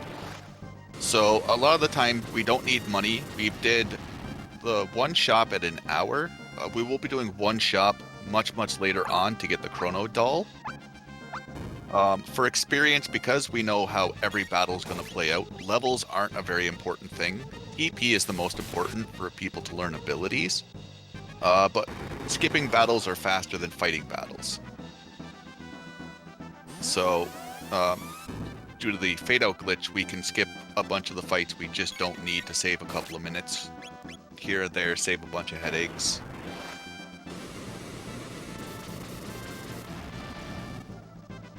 Yeah, the only notable thing about GP after this point is we just need 30,000 later on in the run for the Chrono doll. And, Yeah, just other than that, we don't care about our GP amount at all.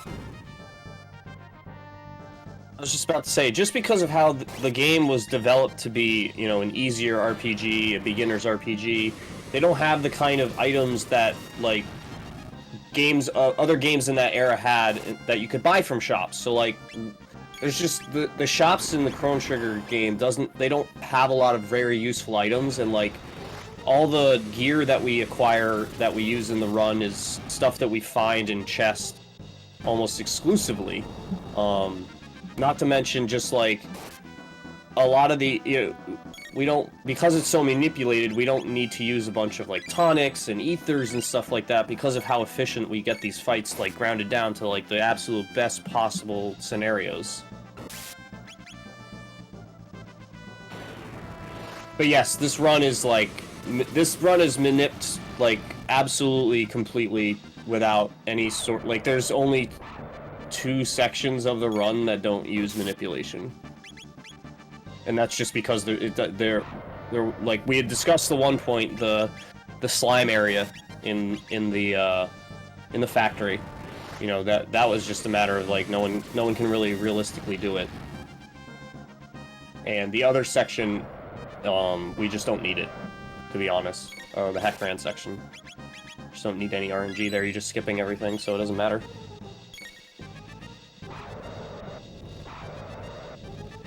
Red doing a great job on Black Tyranno. This is the longest script or boss script in the entire game. I think it's 11 to 13 minutes, somewhere between there, just for one boss. And they are like super powerful. Azala and Tyranno have 10,500 HP together, so taking out Azala makes it really easy to just kind of thwack down on Black Tyranno. Getting rid of the next, I think it's 8,000 HP after Azala is dead. And hopefully, the goal here is to have Black Tyranno only do one Fire Blitz. And Jerry got his way through Masamune and is now doing his big menu post, or not menu, shop. His big shop post that fight, and is now going to be heading over to do the Tata nonsense, learning about his silliness. I still don't understand how anyone believed that kid was the hero. And then he'll go through the Masamune quest. Plot armor is always a good answer. Or lazy writing. Yes. I mean, but no one's lazy when they write, right? Everybody works very hard.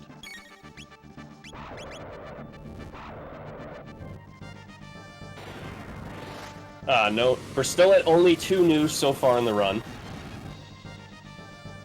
A lower than average count, unfortunately. The news have nothing to do with the speedrun, I just love them. As most everybody does. The news are very important for luck. If you see, the more news you see, the more blessed your run is.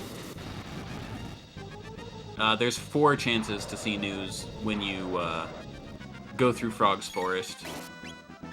I think it's a 25% or a 1 in 8 chance when you're going into the forest, and then it's a 1 in 4 chance when you're leaving his house. So add the odds add up. And Very Red nice fight for Red. Yeah, Red just finished. Yeah, Red just mowing through Tyranno Castle like it's not one of the hardest sections in the run.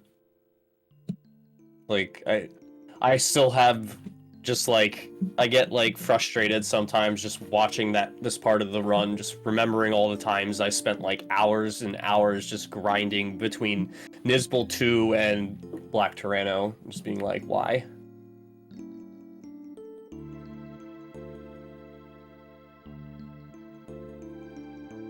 Yeah, I spent a lot of time in Tyranno Lair, just trying to figure out optimal movement, so that entire castle gives me nightmares. Running into any of the fights there, they always have a double fight that you cannot run from, so if you trigger anything, you have to take the fight, and then there's a guaranteed second fight afterward. That is something we forgot to mention.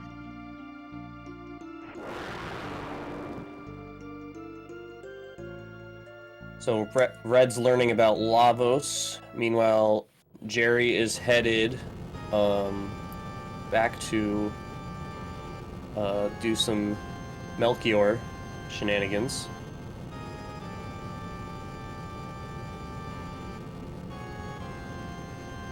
Stopping to grab the speed tab inside of the house. Yeah, that one goes to Luca, if I remember correctly. That is one of the changes between an any percent run and the normal, or the 100% run, is grabbing that specific speed tab. It's not something we need in the normal run, but because as Riggs alluded to earlier, we use Luca in the late game, you want her to be faster, and the only way to advance your speed in this game is either through tabs or accessories. Sometimes weapons will boost speed, but that's really only Chrono that gets that, because, you know, the game's named after him, so of course he's gonna get the best stuff. Oh, is that going to be the Rainbow or the Swallow? The Swallow and the Slasher both give speed boosts. Slasher gives +2, and Swallow gives +3. Good to know. I Which- didn't know that about the swallow. Yeah, +3 speed is absurd. Like, in this game where 16 is your maximum speed, almost a quarter of your speed you can get boosted. If you That is pretty insane. like, even if, like, Chrono has a high speed normally, so it's not as relevant, but if you gave Chrono the swallow and the speed ring, that's +6 speed, which is almost 50% of the maximum speed you get in the game. Ah, yes, Tabin's gear does have plus speed for Luca. That is correct. That is one of the only other items that gives speed boost that is not an accessory.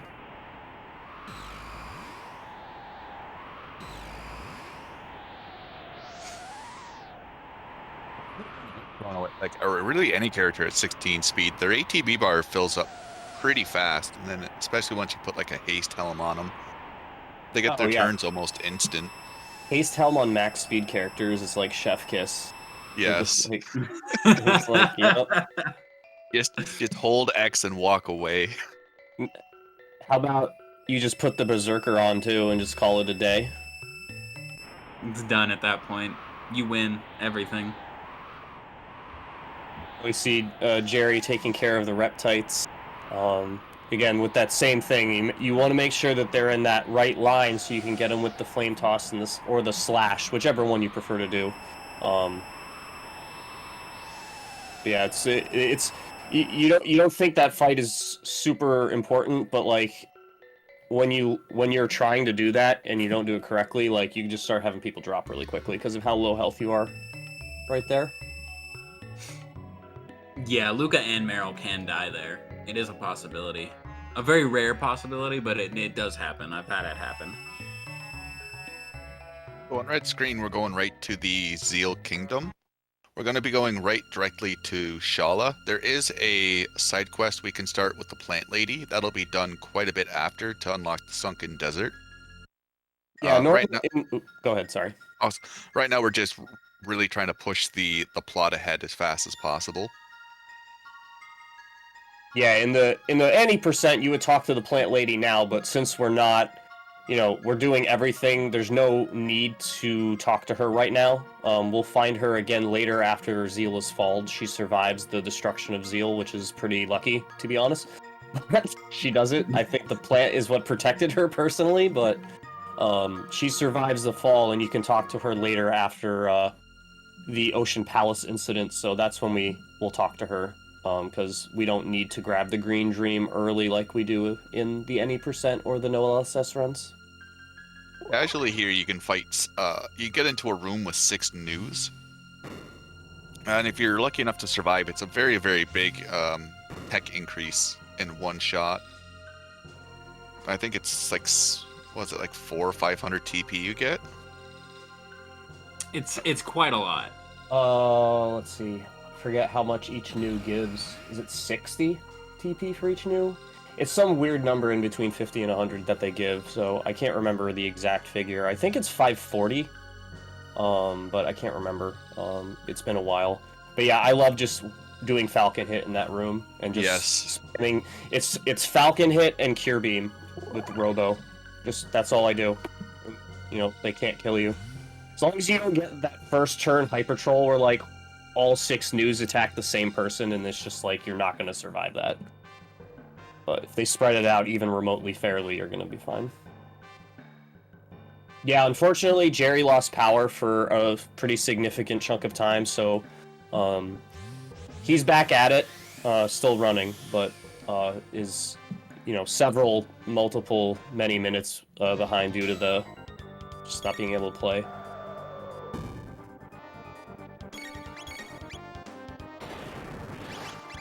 Red taking on one of the hardest bosses in the game. For anyone, oh, sorry, go ahead, Riggs. I was just gonna say, we want to win this fight.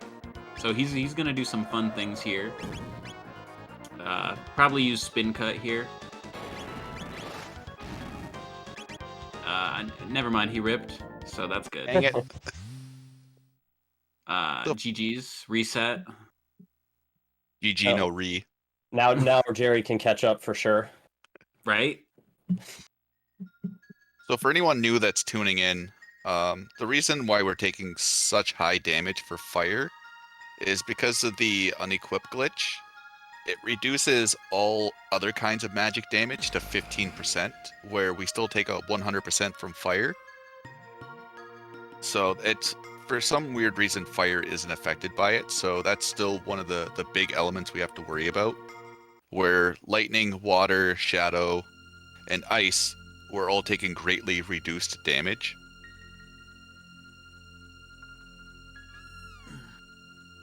I think it's 75%. I think it's 75 for 1 and then 85 for 2.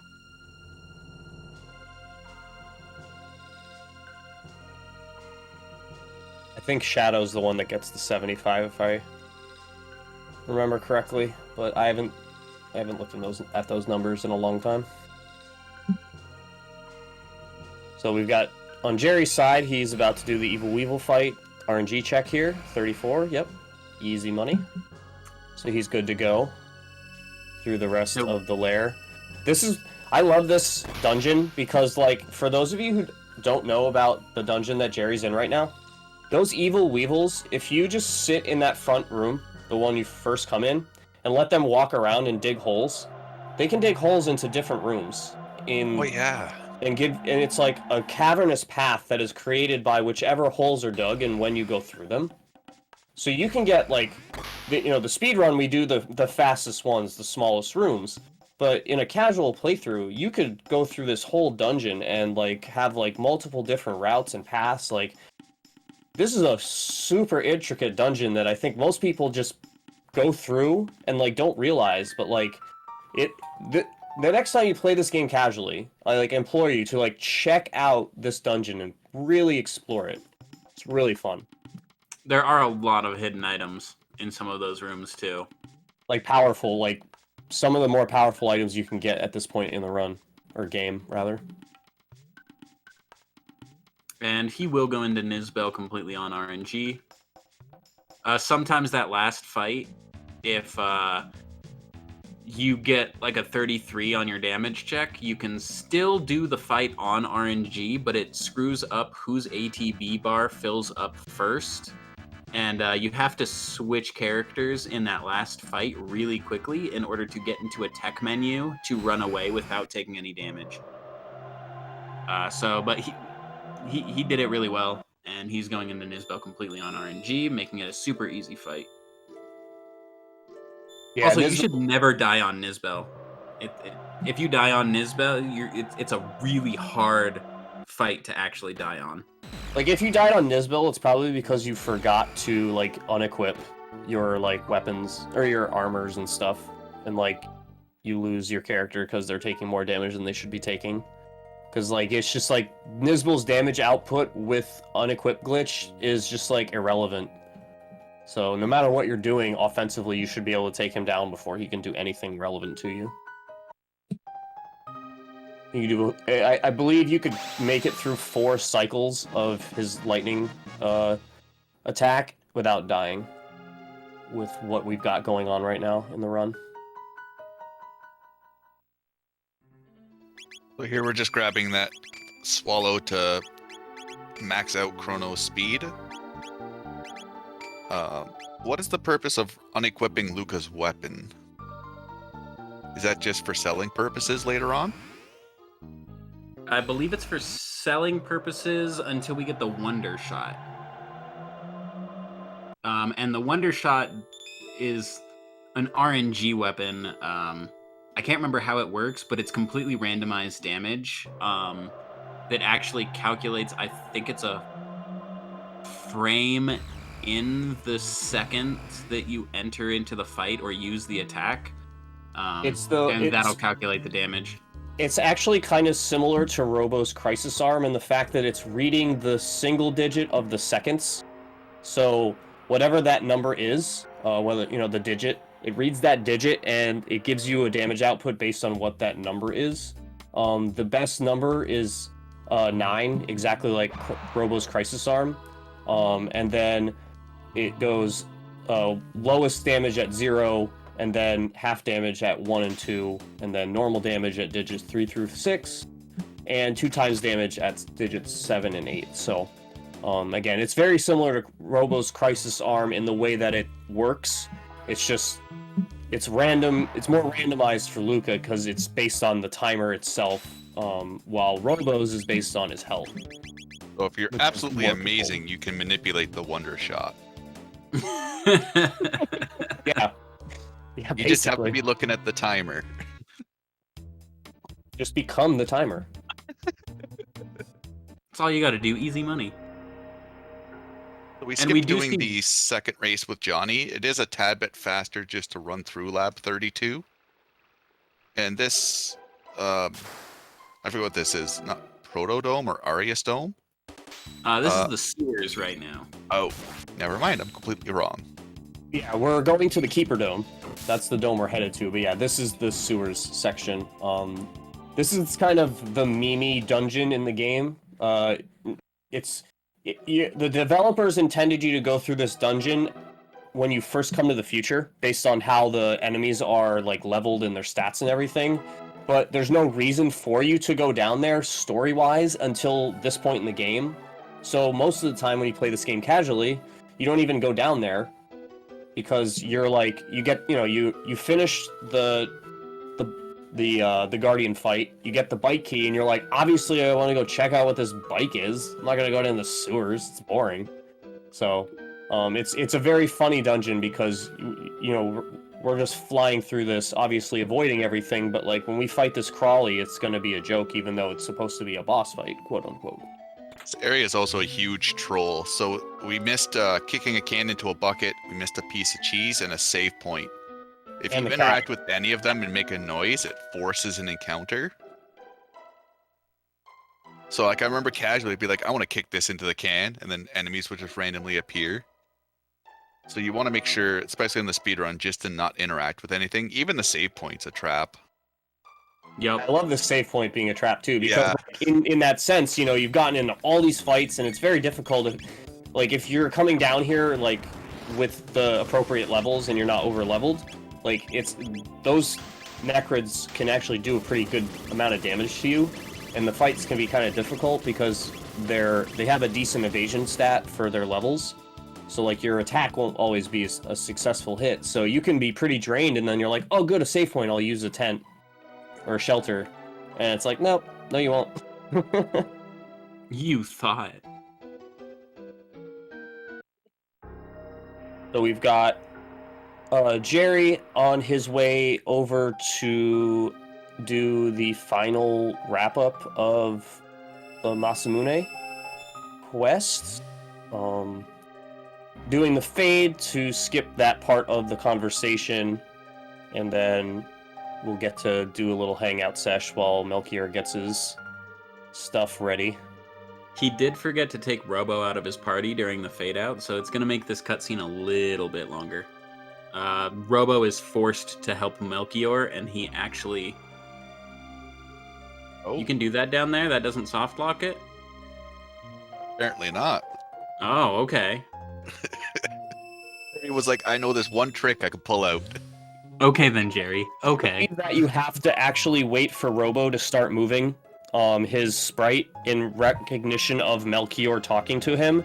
And then at that point, the game has decided that the story trigger has been met, and then you can switch out. I think that's how that works, but I'm not sure. I don't normally do that. I usually, do it earlier so I don't risk the soft lock, but that's probably how that worked. That's probably how that works. That sounds like it makes some sense. Gary just likes trolling rigs as much as possible, so. Oh, he hates me because I love Ayla. It's fine. I get it. Yes. Red named it Tupac. Let's go. Thank you. Red with the ultra high tier naming strats. Big brain strat. Guarantees victory. Run valid. Oh man, that's great. So, Red is now traveling back to finish off the Zeal quest. This is normally the point in any percent where we would start wrapping up the game. We'd head to the Sunken Desert, finish that quest, get the Green Dream, and get a few last-minute items that we need to finish off the getting everybody appropriately geared up, and then we head down and do the Lavos shell fight, which is easily the most frustrating boss fight in the entire run. But we're not doing that today. So instead we head back and continue on through the story.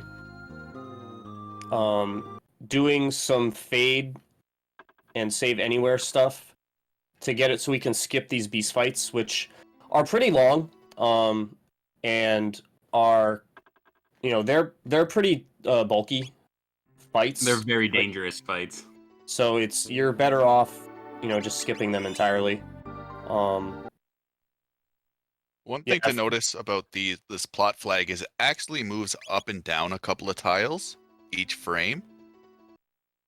So you have to be very consistent with your movement to be able to skip it reliably. Because sometimes it'll be level, sometimes it'll be a pixel up, a pixel down. So you want to be very careful in this area.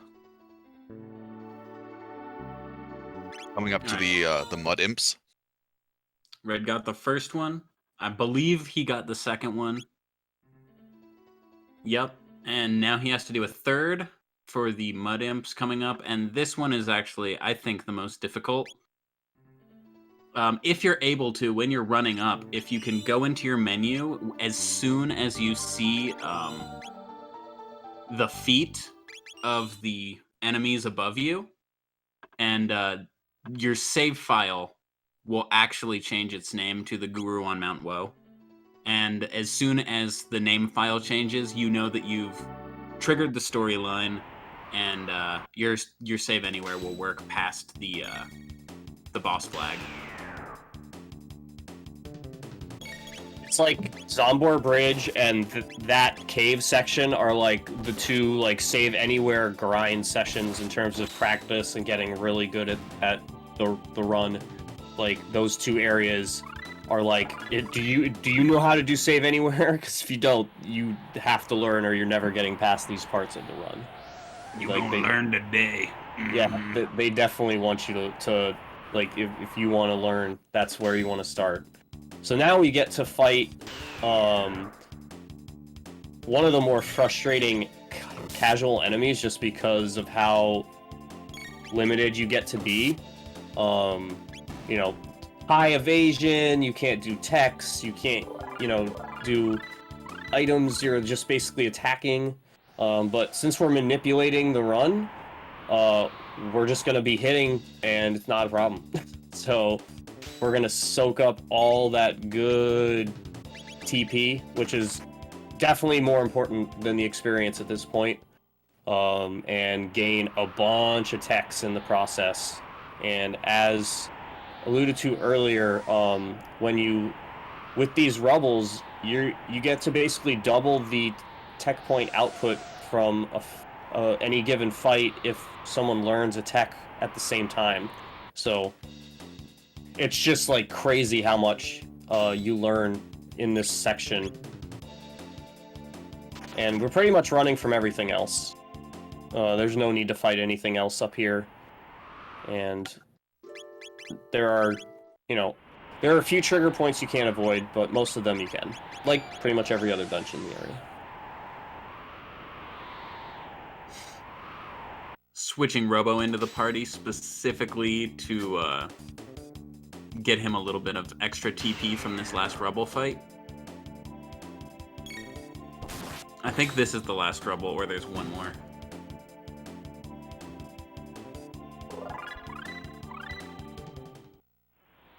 I also think Robo gets switched in there specifically so you get that double TP growth as well, since he's learning the tech there and no one else is.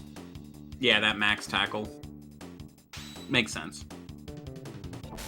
Well, we basically got 6 Rubbles for the cost of 3, which, considering how annoying these fights can be, is always a very, very added bonus. Yeah, and it's funny too, because like casually you're playing the game, the characters you have at that point probably aren't learning techs, even if you do manage to get like every single one of these Rubbles down, just because of how far along you are. You know, like Chrono's on his way to Confused at this point, because you know you're usually learning Lightning 2 roughly about the end of Tyranno Lair. And then like your other characters are more spread out, but they're usually lower, like unless you're actively looking to switch in your like lowest teched characters as you go throughout the game. Frogmellow.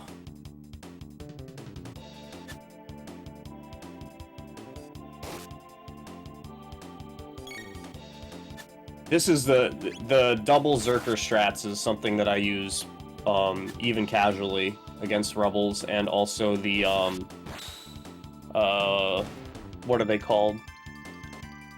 The ones on the side of the Blackbird. Oh, the turrets? Yeah, the turrets. Yep. Yeah, they're similar. I really think it's the best play to do that, because it's just so quick, and you get more turns in too before it runs away, because you're not inputting yourself. The turrets are the highest source of TP. I think they give 120. They do give 120. I believe the highest source is the Lavos babies. I believe those fights give are a little bit more. 120 too. Yeah. Okay, they are 120. I thought it was higher than 100 for sure. Yeah, but obviously you can't. You know, there's only so many of those.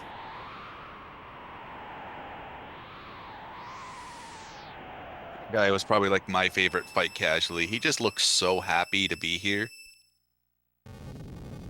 He does. He's got a giant smile.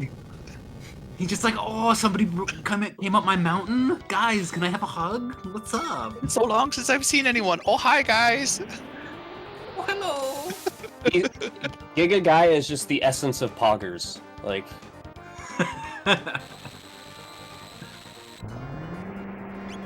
So, and this is probably one of the toughest fights casually, just because of how fast those hands are, and if you don't have a team that can really damage those hands quickly enough, you know, you could just very quickly get wiped. And at this point, I usually like to go grab like the red and black mails and have people equipped with those and all that good stuff.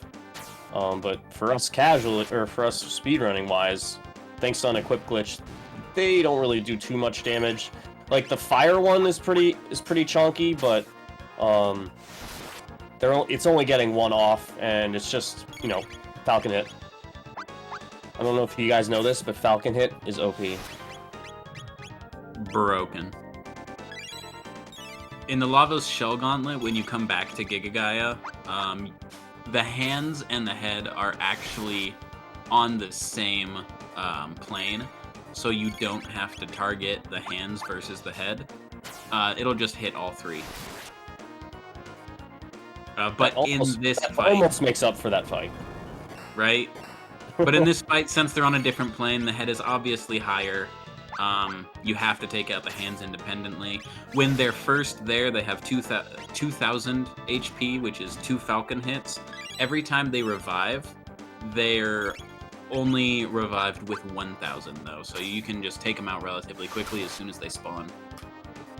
So with Falcon Hit with Chrono and Isla, it's Spin Cut and Rock Throw. So each dual tech and triple tech adds like a damage multiplier to them. So Falcon Hit's a 2 times damage multiplier, which just ends up doing such insane damage. And it does help that it is a very, very fast animation as well. For very low MP, like only using 4 MP for each character. It's so efficient. It's like the developers were like, okay, this tech we're gonna make specifically for speedrunners because we love them, so here you guys go. Have like the most efficient attack possible. Enjoy. Like the only reason we don't use this later on is just because of how powerful like Luca and Magus are late game with like specs and, you know, all the crazy magic boosting gear you can get in the like all quests run.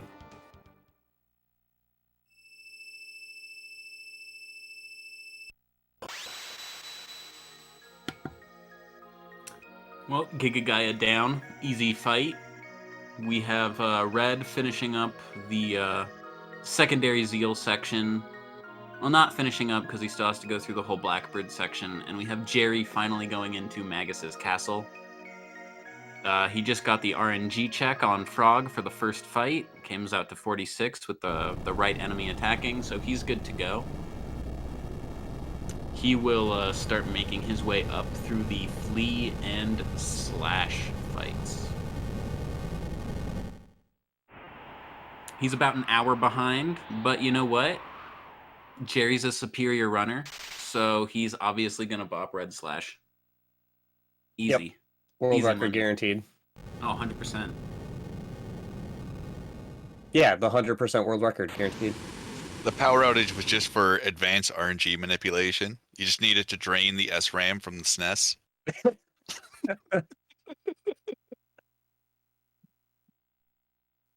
Love it. The dedication is real. Meanwhile, on Red's side, we're just doing some mashing, getting through the Dalton kidnapping scene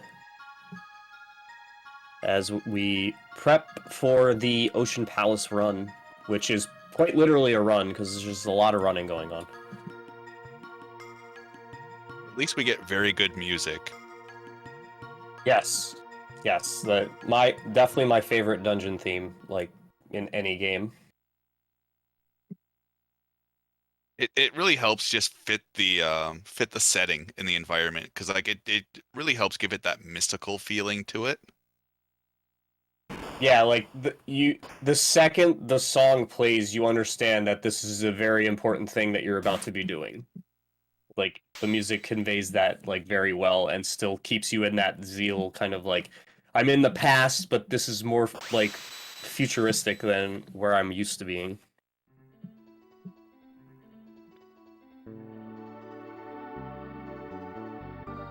Meanwhile, on Jerry's side, Flea's taking a break. He found our jokes particularly funny, so he just can't stop laughing. Oh, For anyone that Flea, missed it what a the hitter. first time, the way this Flea manip works is just because Frog's at a low hit point, Flea just doesn't know what to do. So when you're confused, you just sit there and laugh at your opponent as Frog just wails on him with the sword over and over again.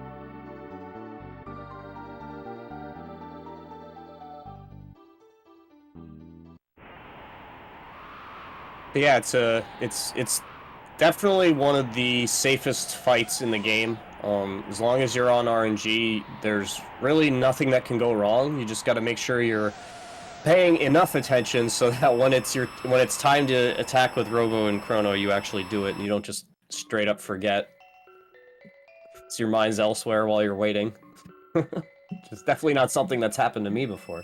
Not at all. I haven't been talking to chat and completely not counted to 16. Even if you like just space out for a brief moment. I have a hard enough time counting to 7 sometimes with chat. You look over for a brief second, you got those troll messages where it's like 1, 2, 3, 6, and you're like, all right, did they just get lazy and stop counting for me, or? Right? I've actually taken to like wall chatting. Every time Frog attacks, I stick a finger out. So I'm counting on my hand. So every time I hear the sound of a sword slash, I know exactly where I am. Makes it very easy. What my buddy does is he counts with the indents in your fingers, like where your fingers bend, so he Your can get knuckles? 3 counts Yeah. off each finger. That's too big brain for me. I just go off the damage values for the Flea fight. I don't even bother counting. I'm just like, okay, I see a crit and then I see that damage value. Okay, I know it's time to pay attention.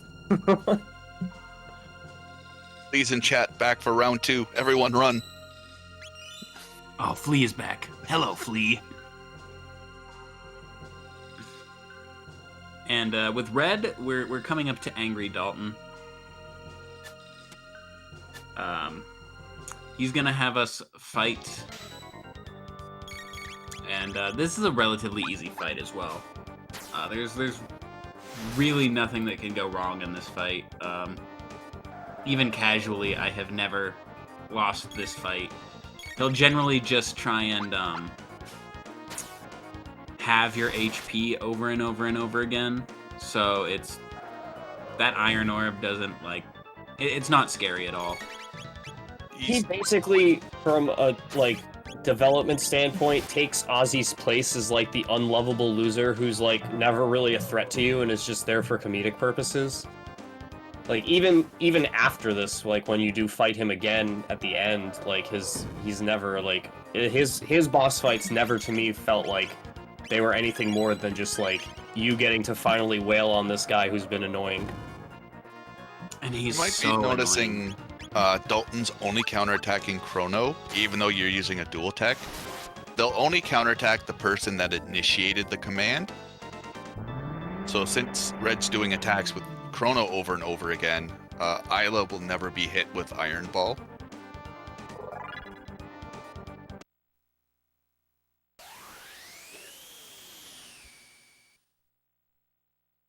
And I don't know if was that throwing the bomb part of the plan, or is that just for... I believe that's setup, like item or a menu setup for later, but I could be wrong. But I'm thinking that's item or tech setup so that you can get down faster to like flare and a mega flare. Later. Oh, I seen him throw the bomb and I was like, yes, yes. And then I seen it miss and I was like, oh. That's my guess. I'm not super positive about that part. Like I'm familiar enough with the run, but like the minor little itty bitty things are the ones that I'm not always sure about. Same. I've watched the run multiple times, but especially this week getting ready for this commentary, but yeah, there's just little things that may not have seen. I'm gonna go with Silent here and just say it was for item setup for later on. There's always a difference between watching a run and knowing it through watching it, and knowing a run through running it. Yes, there's certain things 100%. That you just beat into your memory as a runner that, like, as a watcher, you don't even really think about. Or it happened so far ago that you just forgot that it, like, that skill got selected or that item got selected for a reason that happens 10 minutes later on. Yeah, exactly. With runs as like so perfectly manipulated as Chrono Trigger is, you do things that have no bearing on the short term, but are like really long term, things that are very minor and might seem innocuous in the moment, but it might save you time later or have you set up for being able to do a specific fight because you need the amount of time you need to scroll through that menu to get to that point. And if you take longer than that, then the RNG changes and you can't do that strategy anymore. Because that's how tight some of the strategies are in these runs. It's little things that do save a good chunk of time, especially over a 5-hour run. Especially really over like a 3-hour run. Like just having the abilities or items you need already pre-selected, it just saves you that little bit of rummaging like Silent was saying. And it's always better just to mash A instead of hit A and then look for an ability. So we see another usage of the save anywhere skip to advance through a fight trigger. This is the same concept that we were using for the Mud Imp skips and the Zombor Bridge skips. Just activating save anywhere earlier in the dungeon and then finding the point in the ground where the trigger is and getting yourself to that point, making a save and then reloading the save.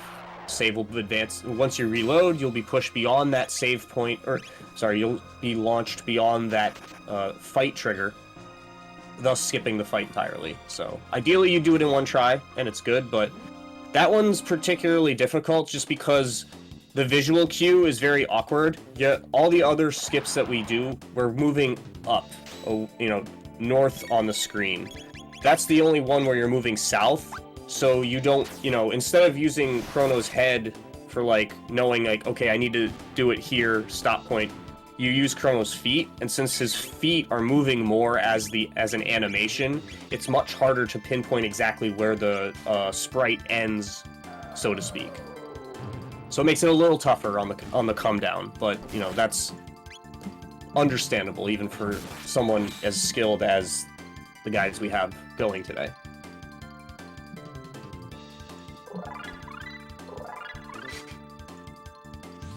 Meanwhile, Red is just going to be taking all of these fights going down the elevator. There's 5 fights here going down this. And Jerry is just flying through the castle right now. Not even taking a break. Being very careful on this trigger room, though. You don't want to trigger any of the falling floors. It wastes so much time. And you never know when you're actually going to get back up to that room. Not to mention you lose RNG as well, so then you have to do the reset after the chain room fight. Mm-hmm. Is it the act of falling that loses RNG, or is it that you get an encounter after you fall down? It's the encounter, but it's a guaranteed encounter, obviously. You know, because you fall into the circle of the skeletons.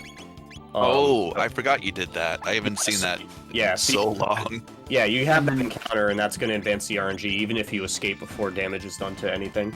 And then on top of that, you have the save point troll set up there, which you can know which one it is based on which trap you fall into. It's actually set, so if you know which trap you fell into and you know the pattern, you can avoid those entirely. But you know, for someone who doesn't know that information, obviously there's that possibility as well. See, I didn't know that. I didn't know that the save points were set based on which hole you fall into. I always just like ran around till I found the right one. Yeah, no. I should figure that out just in case. I believe if I've only looked at it a few times, but I believe it's like the first hole in the room starts out on the right side being the save point, and then it rotates clockwise as you go further into the room. I think that's how it works, but I don't remember. Yeah, exactly. Yeah, like Elmagus is saying in chat, somewhere in the Discord, there's a screen grab of it. But yeah, that's definitely something to look into if you have trouble with that room, which you know I certainly did for a while. And even the more seasoned runners can always slip up in the movement in that room. It's very tight, especially on that last section where you have to move like diagonally to the right to avoid both the different traps. Oh yeah, or walk up a little bit, go to the right, up and then left. Yeah, it's weird. Yeah, it's awkward movement for this game, where most of the time, because you're rewarded by moving diagonally, you know, that's the fastest way you can move basically, versus moving just straight up or straight right. You know, it's got that one point that I feel the designers knew what they were doing and were like, okay, people are going to be moving diagonally that way, so let's set it up that way so that they have to be perfect with it to get through. Meanwhile, on Red's side, he's dealing with the golems, which they're the same strategy as Dalton, but they're more powerful. And there's 2 of them, obviously. But basically what Red is doing here is leading their AI, because these golems change their attack based on what they're attacked with. So Red sets his timing up right so that he has Falcon hits go to reset their attacks to do physical, and then Luca will put them to sleep with the hypnosis. And then when they wake up, Luca's there to do the healing, as well as using the fire to also reset their AI.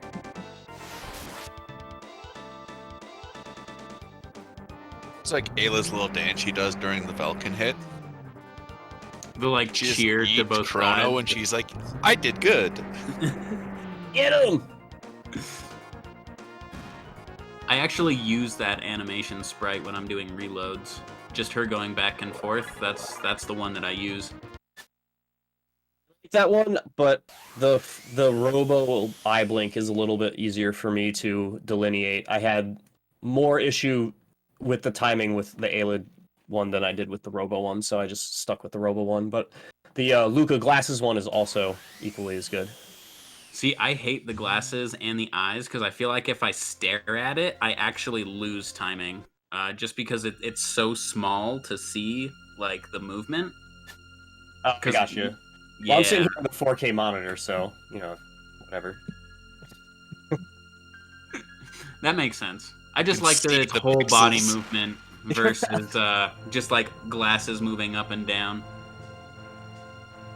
But yeah, Jerry had to reset the RNG there because he was not on the correct loop for the Magus fight. And as we talked about with when Red was there, you know, you have to be on the RNG, otherwise Magus can really ruin your day if he starts spamming fire, because you have no fire caster, so you can't damage him. And then because the unequipped glitch doesn't protect you from fire damage, it actually is the highest magic dealing output that Magus can do. So, you know, even if he's on ice, you can at least advance him forward and not take too much damage from it because of the unequipped glitch. But with fire, that's not the case, and he can easily wipe your party if you have like 2 fires in a row, for example. Both runners are at very important parts in the run right now. Jerry, of course, being at Magus, and Redslash is coming to the point where we lose a beloved character for a time. And there's also Magus. And there is also Magus, who tries to fight Lavos like he was trying to do where Jerry is at the moment. So, we could show Magus on the right what happens to Magus on the left. Maybe he'd join us then. Megaception. Just joins early. Yeah. Get some, like, Tenet stuff going on here, and, you know, like, reverse time travel stuff. Like, here you go, watch this video. Oh, okay, good call, guys. Yeah, I'll just join you instead of fighting. The black wind doesn't have to blow right now.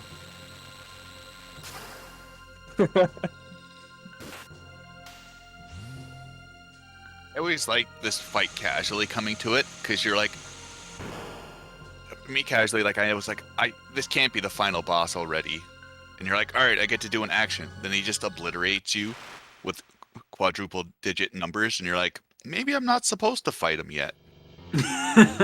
Chrono Trigger does a really good job at making big damage numbers feel like big damage numbers, because it's very hard to like really consistently hit like large damage numbers. So like anytime you see something like the 2,000 or 3,000 attack, you're like, maybe we really shouldn't be here right now. We definitely don't have enough armor for this right now. Yes. I don't know what's going on.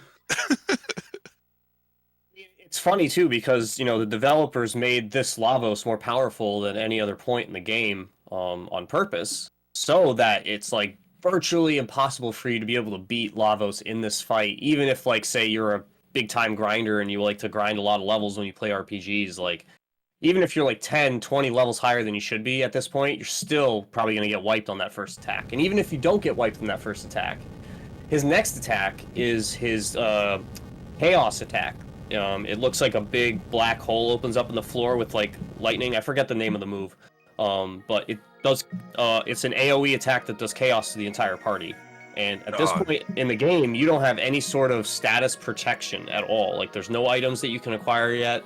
None of the armors or weapons give you status protection, so you're all gonna get chaos. So even if you somehow survive the first initial attack, you're all chaos, so you can't heal, and then he's going to do that next attack again.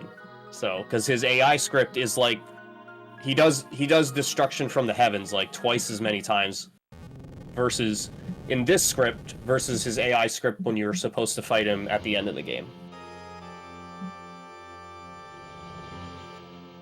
Makes me want to take like a Game Genie on one of the emulators, just go to that fight and see how long it takes to actually kill Lavos and what happens. So you find out his HP just rolls over after every so many turns. God, that would be hilarious though. No, because you can beat him in New Game Plus. He has the same stats there. That's how you get the developer ending. So if you beat him, okay. So like if you beat Lavos there, you just get the developer ending. That's what happens. So you would You'd bust his mouth open. You'd go in the shell. You do the other two fights, and then you would get the developer ending. It's just it's not it's not intended to be beaten in the new game. It's just intended to be beaten in New Game Plus, of course. Yeah. I'm gonna do it in New Game. You can elixir glitch him for sure, Jerry. That's totally possible. Do you have enough elixirs at that point though? I think you only have one at that point. If you go back for Green Dream, you might have two. That's actually interesting. Huh. New strats. Midstream.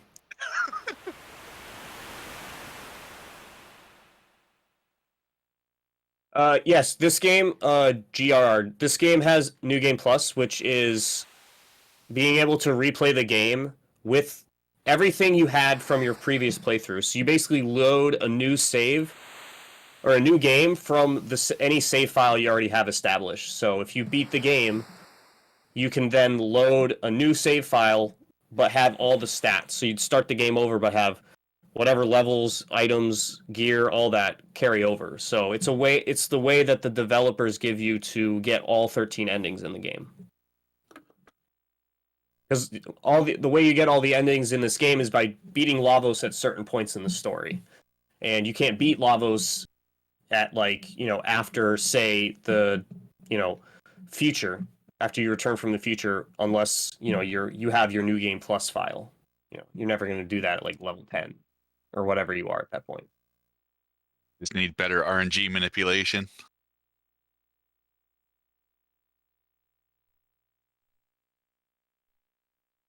Or you need FF6 level item yes. Evasion. So you just can't be hit.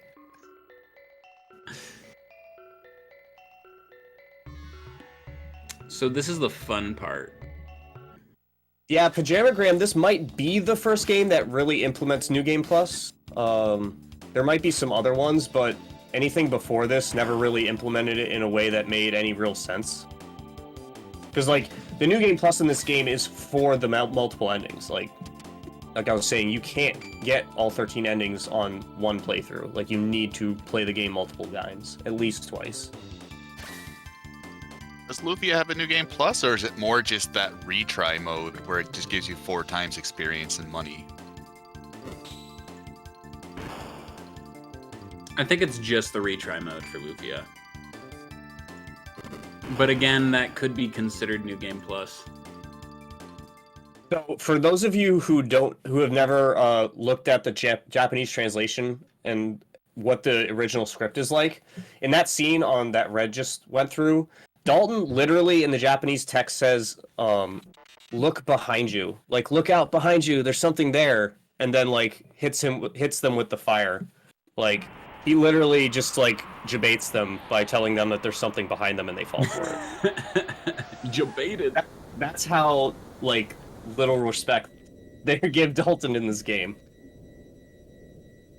So here we get all of our stuff stolen. I think this is where taking off Luca's weapon, because when we get the item bag, we'll get we'll be able to equip Luca with a weapon.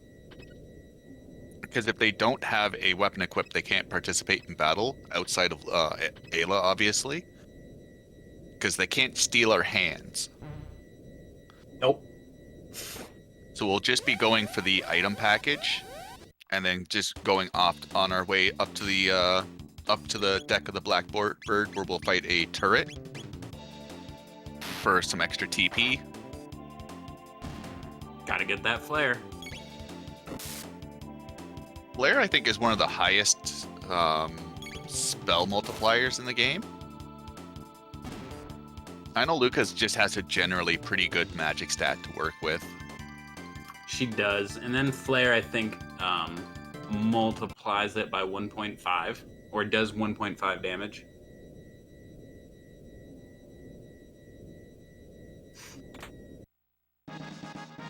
And then Tupac gets wings, which sounds really bad, but, In this case, it's really good. It's really good in this case. We're just reverting another timeline, okay? It's fine. Don't get upset you could never use the laser beams. Yo, Right? I was so mad about that. I was so angry casually because I was like, "Oh my god, we can actually do something with it." And it's like, nope, it's just for this cutscene. That's the only thing that's the only reason this game needs to be remade, is so that we can get a pointless mini game where we can fly around and just like shoot erroneous nonsense with the epoch. That's I literally want it. to build a lava shell with the epoch. Like, Screw crashing into it. I want to pew pew it with the lasers. right? Pew pew. It's like dodging the whatever this. I want to call them spine attacks, because I'm assuming that's what really the destruction is like Lavos's needle spin attack, so to speak. But it's like obviously not a needle at that point. It's like a burst of energy. Like, you just imagine like playing. It's like Gradius or something. One of those like old Super Nintendo like Oh, yeah. fighter games, but you're just like dodging all the. Going completely off topic here, but on Red's side, we've got the non-fight boss fight Golem boss. We turn the battle speed all the way up here and just let it cycle through till the end, because we don't need the experience from the fight, so it's just faster to let him run. The little guy's afraid of heights. It just takes him a little bit to realize it. Dude, I would be very unhappy on the side of a giant plane wing flying above the clouds. I would not want to fight there either. Yeah, no. Especially if you're just teleporting me in and not giving me any sort of like loop into this information. Like, oh hey, here you go. Like, oh my gosh, no thank you. I wouldn't even go through the hole in the teleport. I'd like peek my head out and be like, nah, I'm good. Bye. See you next time. So was Red pausing to close that text box for RNG manipulation? I don't think so. In every other run that I've watched of this, there was no need to be slow on closing that. So I think he's just either just going let the through music notes, play? maybe just listening to music. Just this man is absolutely vibing right now.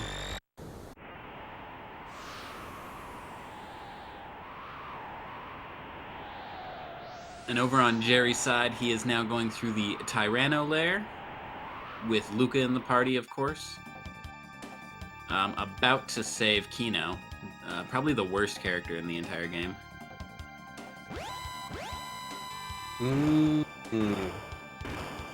I don't know. I think the mayor of Poor is probably worse. But it's pretty close. Like, the mayor of Poor doesn't actively steal from you, but is easily a worse person than Kino. I'll go with that. So Yeah, that's true. I feel like it's like a personal, like, what do you like less? So we gave Isla the Rage Band accessory, which has a 50% counterattack rate. So we're doing rock throws to proc the Iron Ball. Or Iron Orb, sorry. Iron Ball, Iron Orb. The same thing. Yeah. But again, Dalton Plus, very easy fight. He tries to summon the Golem. Golem has already decided he doesn't want to fight us. He's just out of there. So. And now Dalton gets sent to Poor 1080. Sag. Just sucks himself into a gate. He gave it the college try. He did. He tried his best. That's kind of an insult to colleges across the country, but we'll go with that. And then Luca, on accident, destroys the Blackbird. Just shoots lasers, destroys the whole thing. And then we get the epic with wings, and we're actually able to fly it around. And this is going to help us get everywhere much quicker. Sometimes when somewhere we need to go is like 15 steps away, we still get inside of the Tupac or the Epic and fly it those 15 feet just because it goes at 1.5 walking speed on the world map. So on Jerry's side, we've got him doing probably the longest distance that you have to carry a fade in the game, as we're trying to fade out the Nizbal 2 fight, and you basically need to get to the entranceway to the steps at the top of the room to trigger that fight. Unfortunately, he didn't get the right RNG there. Ayla wants to attack the middle enemy, the Reptite there. So you have to try again. And unfortunately, you have to redo the skip every time to get this RNG right if it's not correct. So it's one of the more frustrating parts about learning this castle is like getting all of this to line up correctly so that, yeah, there you go. That's what you wanted. Ayla shouldn't be attacking there first at all, really. There is another way to do that fight so you don't have to mash super hard with Chrono. You can wait to put the Berserker on Ayla, have Chrono do the Cyclone, and while the Cyclone is going, have Ayla attack and target one of the, it doesn't matter which one, but one of the volcanoes, and it'll push the RNG in the proper way. And then you can equip the Berserker. Just in case the mashing isn't fast enough. Like Jerry said, he didn't mash fast enough. It's just a safety backup. And I believe that's what Red did earlier.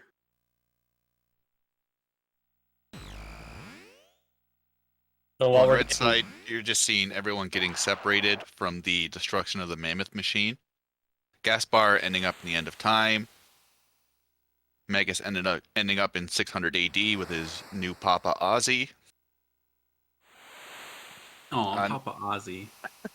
We basically get the scene that shows us how this whole game's story gets set in motion, because when those first 4 people get time traveled to their respective locations, that's when everything starts to, like, the gears start to move in terms of how all this stuff winds up happening.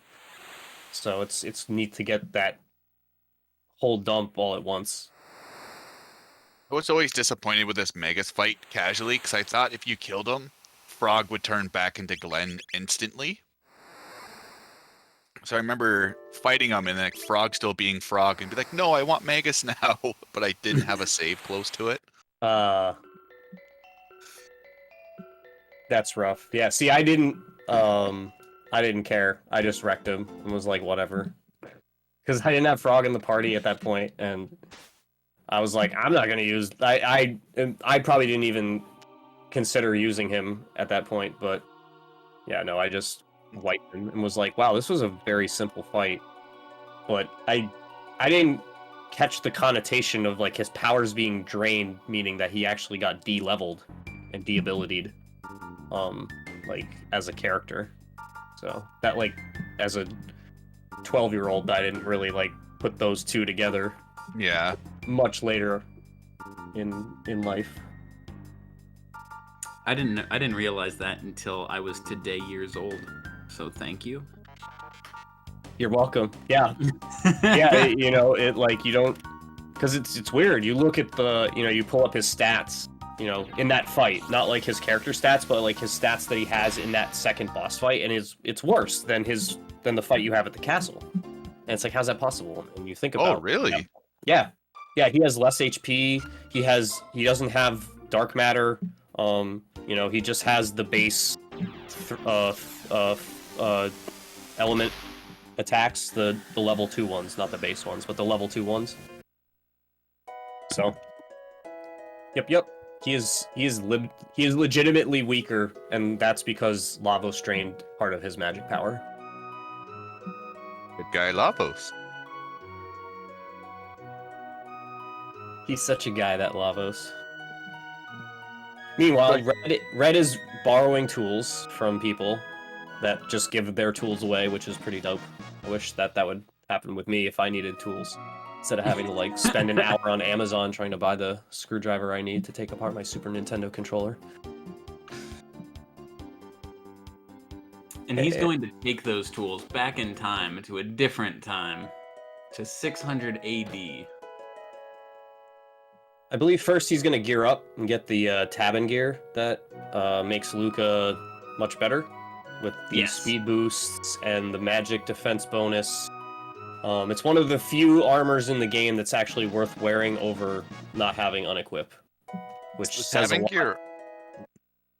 The Tabin gear also give fire resistance, I or is that believe- just the vest? I believe that's the second one is the resistance boost, but I could be wrong. I don't normally play with Lucas, so I don't really pay attention to those vests very often.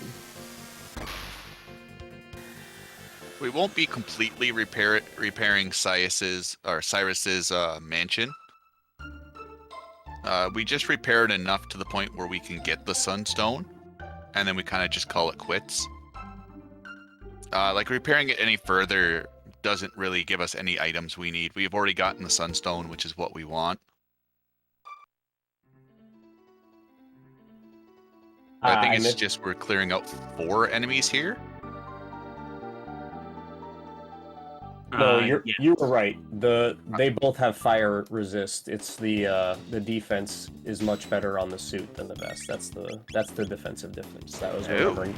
They both give speed boosts. The suit gives 3, the vest gives 2. But yeah, the fire damage is 50% cut by the vest, but it's 90% on the suit.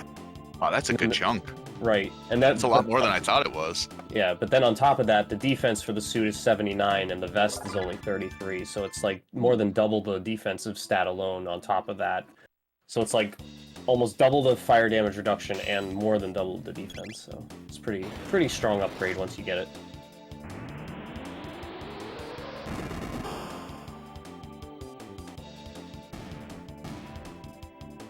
So yeah, Red's just clearing out the hero's castle slowly. It's a very tedious thing because you have to come in and out so many times and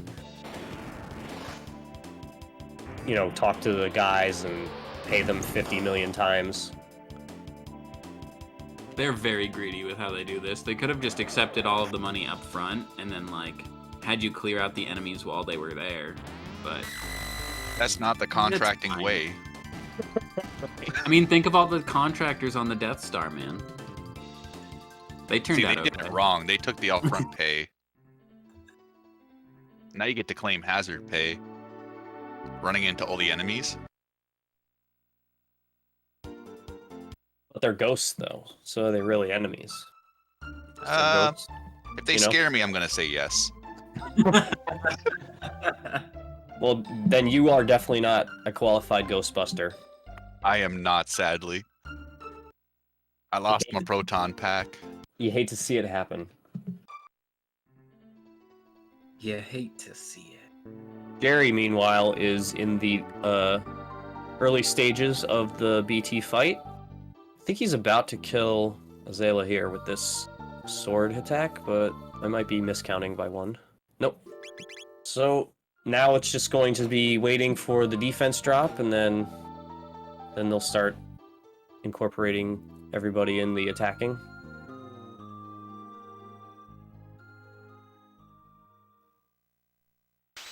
Meanwhile, on the other side, we're doing some Masamune upgrading.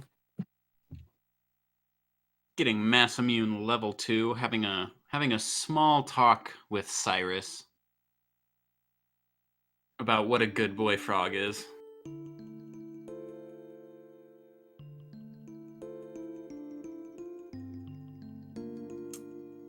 Cyrus basically just telling him, "Hey, you're a much better soldier, and your skill and dedication is way better than mine ever was. You are far more powerful. I entrust all of this level up to you." If you continue to upgrade the mansion, or fix it until it was completely done, you can get Marley's ultimate weapon here. I believe it's called the Valkyrie. Yeah, but the Siren is so much better. It's so weird, because the Valkyrie is statistically better, but has no secondary ability to it. Meanwhile, the Siren is significantly weaker, but has stop, which is pretty dope.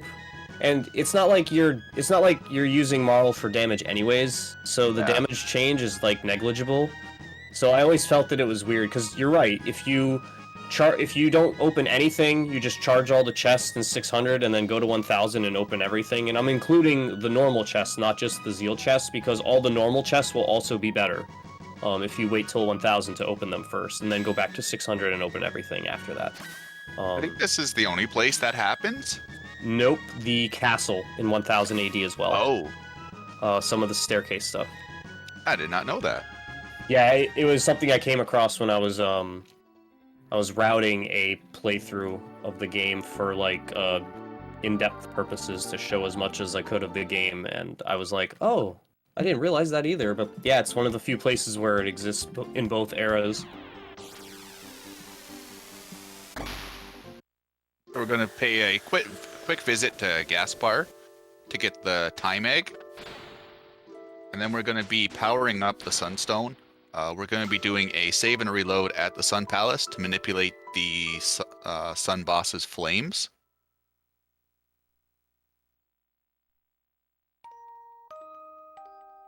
So we get a nice little jingle, and then we're gonna be back off onto the vast world. Go, Jackie. I'm referring to non-Zealian chests when I'm talking about that. I'm referring to like chests normal chests that are existing in both 600 and 1000 AD. Like if you open them in 1000, they'll be better than they are in 600.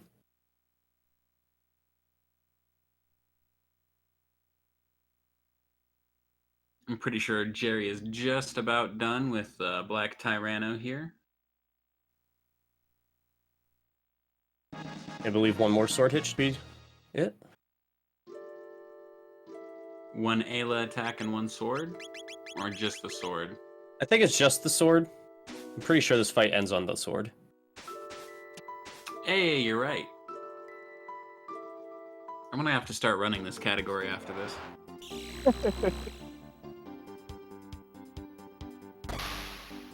It really doesn't even add that much time. I think it's like, was it like an hour and I guess an hour and a half, still a pretty good chunk of time.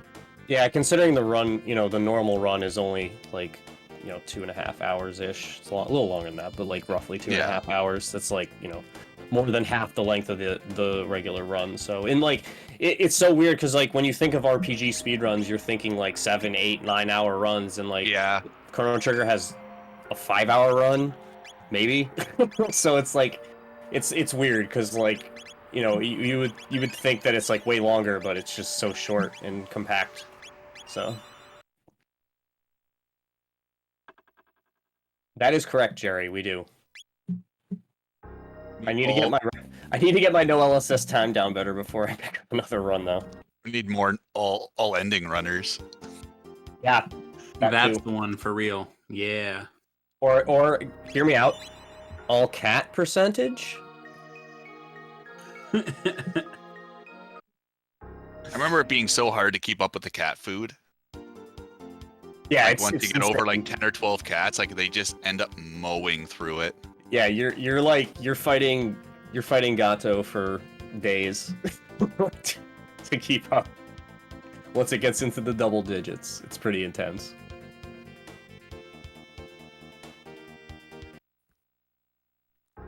So Red is on the beginning of the side quest loop. We start, or obviously we've been partway through it already, but we're moving on into the next section, which is the Sunstone area.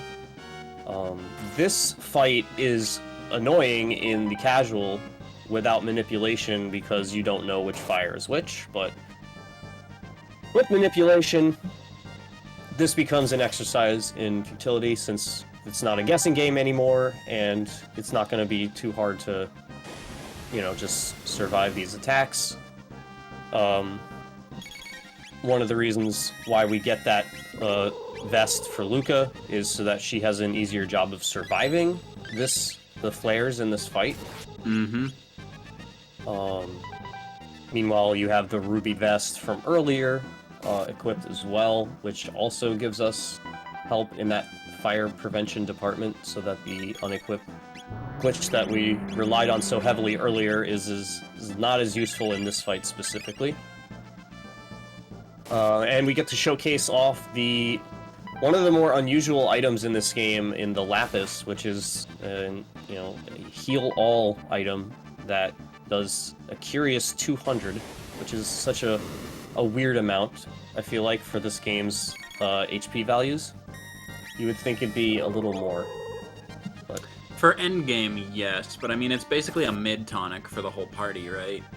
Right, and that's kind of how I feel about it, is like, at this point in your playthrough, is that really going to be helpful when you're getting, like, full tonics? So that's why I always thought it was an interesting item, because for how much they lean more towards being easier than being more difficult, I feel like that was one decision that leaned towards being more difficult. True, especially since you can't buy the lapises. Like, if you could buy the lapises early on, it would make them much more functional. But having to, like, pick them up out of chests, or, I think there's a couple different enemies that drop them, you're not going to get a ton of them early on in the game. Yeah, there's a couple drops and a couple steals as well. Or you could do the randomizer, which bumps it up to 250, right? That's 250 in the rando? I think so. Talking about we need more runners of. We definitely need more. We definitely need more randomizer runners for sure. And if you guys are looking for a randomizer of Chrono Trigger, there's going to be a great one later on this week. I believe Friday or Saturday, Chrono Trigger randomizer. I think there's two of them. Oh, really? Huh. Let me quickly... I remember seeing... I only saw the one.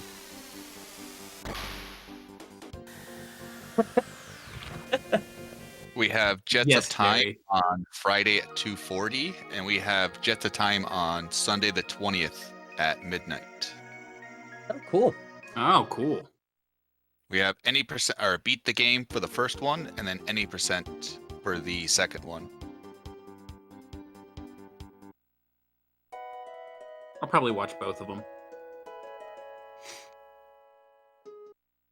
There's just a lot of good Chrono series content in this event, so it's a great time to be a Chrono fan.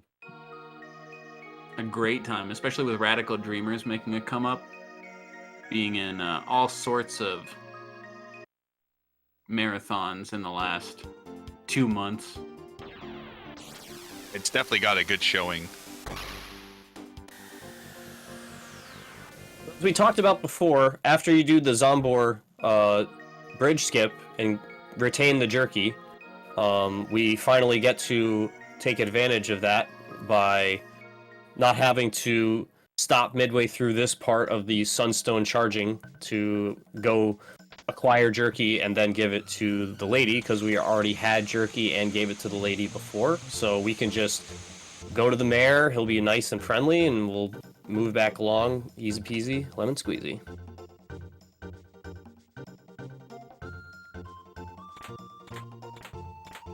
Like all scientists do, Fred. Right? I believe that's how you summon the science gods, if my theories on science are correct. You must dance around and on top of scientific literature. It's the only way to do it. And now that we've put the Sunstone back and gotten the Wonder Shot,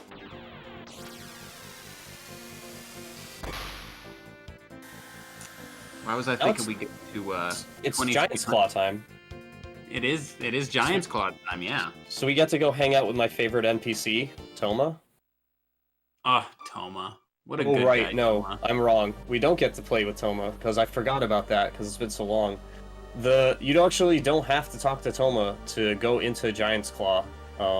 Even though the cave's not there, the trigger to go in is. So if you know where it is, you can just press confirm to enter it, and it's just like it would be any other place that you can enter on the world map.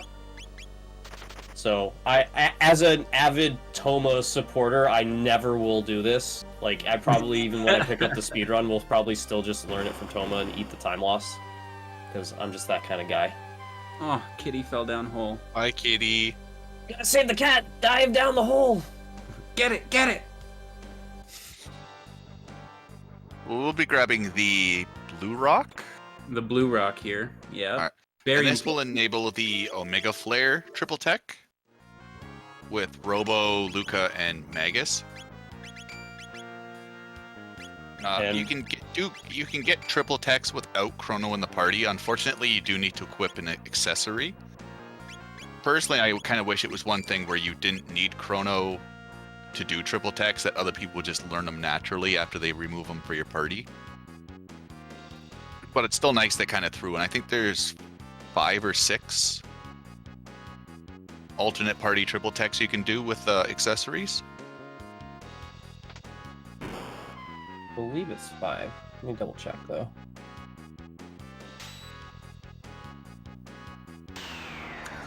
We're gonna take 2 rebel fights here. Just this is also part of the TP routing, because Luca does not yet have flare, which is why we cannot use the Omega Flare yet. Even though we have the blue rock in order to enable it, we still need the preset skills to be able to learn the triple tech along with the accessory. Ooh, nice wonder shot. That was a good wonder shot. No blunder this time. I'm checking here, and it is 5. So you've got the Omega Flare that we were talking about. You've got Eternal Darkness, which is Magus, Marl, and Luca, which is the black rock. The silver rock gets you Spin Strike, which is Frog, Robo, Ayla. The white rock gets you Poisio Dance, which is Marl, Luca, Ayla. And then the gold rock gets you the Master Moon, which is the Frog, Robo, Marl one, which is probably the weirdest tech, to be honest with you. Yeah, I was about to say, that's Seen not it. very strange. Like, that tech is so funny, but, good times.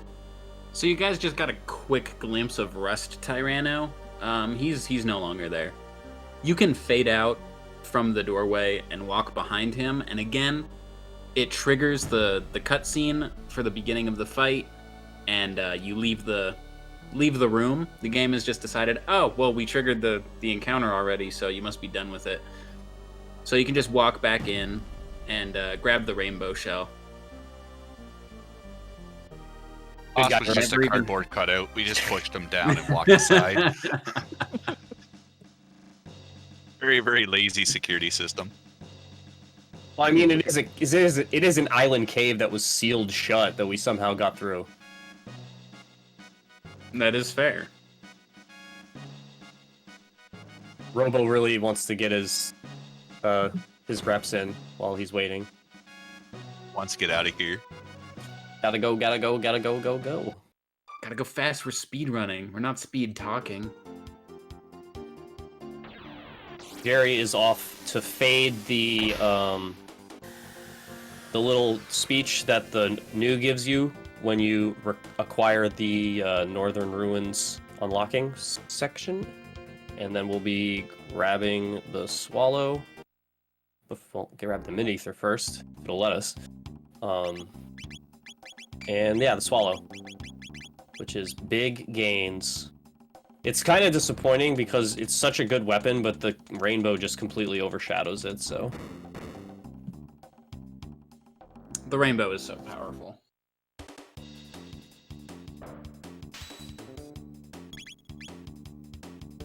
Which is kind of weird, because in Chrono Cross, the Master Mune ends up being slightly better, even though it has lower stats, just because it auto-crits a lot of the enemies. I think that's because Surge was designed to be more of a defensive character than Chrono overall. Like, Chrono's leans more towards the offense, but I feel like Surge is a little more defensive stat-wise, and that is reflected kind of in the weapon he uses, because it's a more defensive kind of weapon. Never thought of it that way.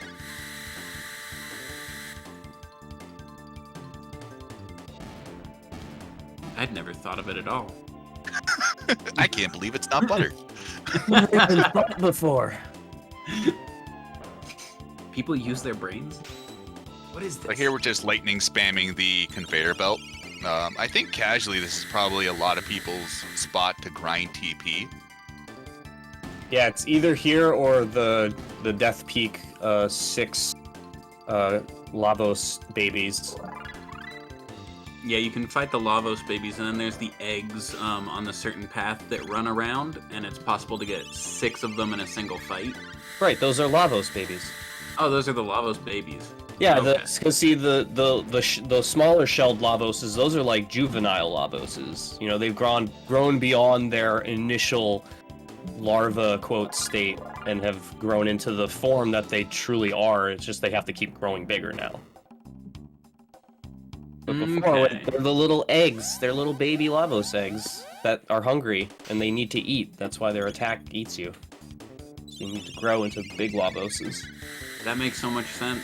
When I was a kid and playing casually, or every time I played through this casually, I always just thought they were like cream puffs or like pastries that were like filled with frosting.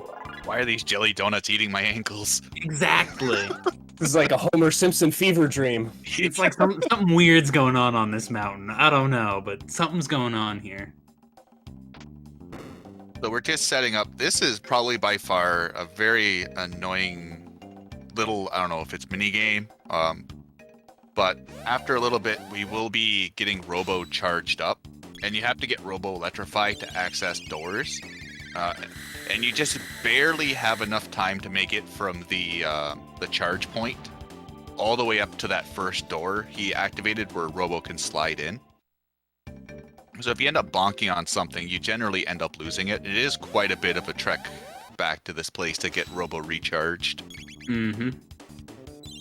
And the way it's supposed to be done is you're supposed to go through the whole map, find a switch for the conveyor belt that makes it faster or switches it to go the opposite direction so that it makes you get to the door faster. But we don't do that. Literally just carry the charge up the backwards conveyor belt and do what we need to do. Frame perfect. Switches are for chumps. Yeah, who needs them?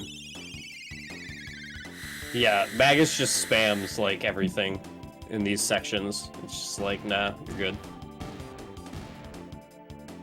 And because of how low level everyone is, like, he seems, like, way overpowered in comparison, but in reality, he's just, like, where he's supposed to be level-wise in comparison to everybody else that have skipped, like, countless bosses and encounters.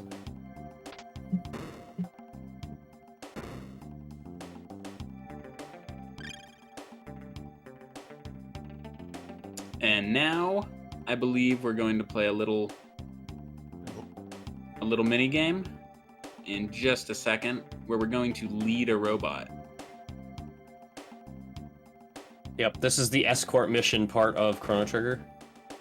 Nice, got it first try. That was actually really nice. I believe you can soft lock with this robot if you get him caught on a corner. It's really rare.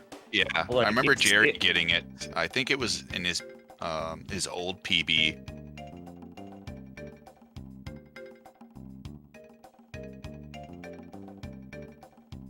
There we go. Grumpy robot.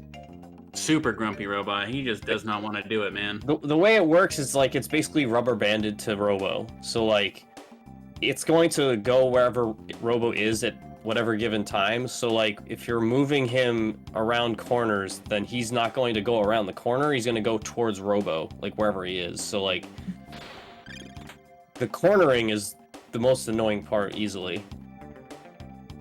Oh, it was your current PB. My bad, Jerry. Boom, boom, boom, boom. Yeah, the PS1 port is very difficult because of all the loading. I would recommend you play any other version if you have access to any other version. I mean, the PS1 version is probably the one of the easier accessible ones, just because it can be played on so many different consoles. But like, I would recommend the Steam version over the PS1 version. Yeah, Square messed up when That's they so ported true. Chrono Trigger and FF6 to the PlayStation. FF4 works beautifully. FF4 is like a really good port to the PlayStation because it enables a lot of the Japanese abilities and Japanese items. But for some reason, Chrono Trigger and FF6, they messed up real bad. I don't know about 6 because I haven't played that version, but for Chrono Trigger, it has to do with the translations and how they implemented it into the game. Like, instead of like replacing the Japanese text with English text, they like have the English text like load into each section. So like every time something comes into the screen that has English text, it's got to load that text from a different point on the CD, and that's what the loading is. 6, I believe it's the game deloads the overworld and then loads the map instead of just throwing it in RAM. So you got like a bunch of extra deload and load operations that happen for no reason. It's really weird for the console. That is really weird. So Red just started a cutscene while pulling a trigger with Robo, and then similar to the cake dash that we did earlier, we go in, switch party members, the slots that they're in, just so that we can regain control of Robo's movement. And this allows us to skip the entire Atropos part of this section. And then we can just continue on with the entire rest of the dungeon.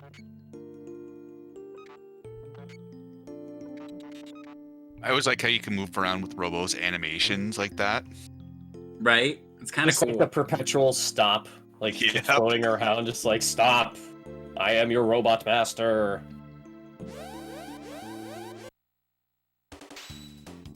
And then back to more Magus lightning. Or ice, rather.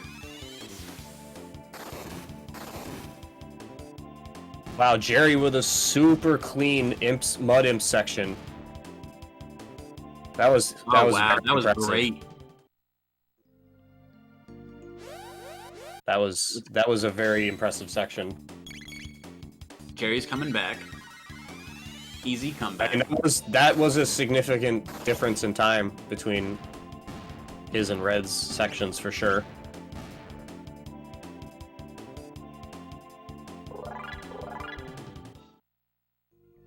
Yeah, he probably saved about a minute. I think Red had to do the first skip 3 times and the third one twice. Coming up on Red's side with the Mother Brain fight. The RNG manips to damage Robo, so that his HP digit ends up becoming 9, which gives him a very, very large damage boost because of the Crisis Arm. And we're also trying to reduce Magus's hit points as much as possible for the next section coming up, where we'll be abusing the Green Dream.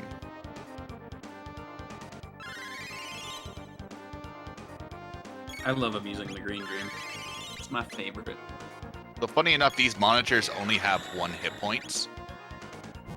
So like any AoE ability will instantly kill them, or Hypno Wave can put them to sleep.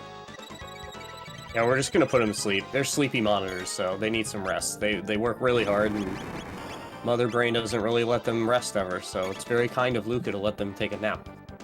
Just hit the hibernation mode.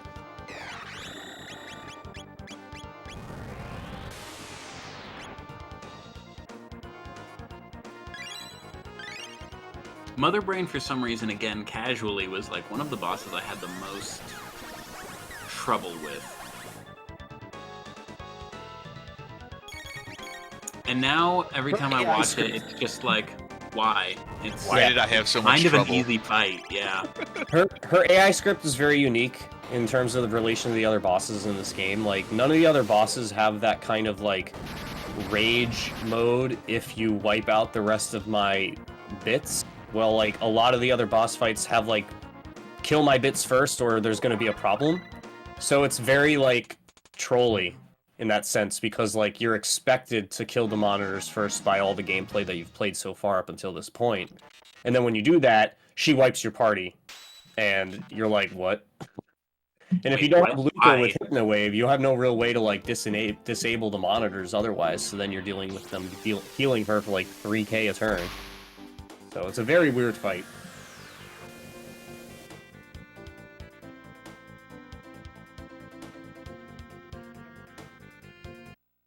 Jerry's just on his way to wrapping up the mountain. He's got only a couple more fights to make to get through, and then he'll be going up to Falcon hit time.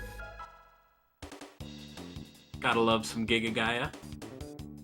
He's gonna take the last rebel here and then skip the rest of the fights.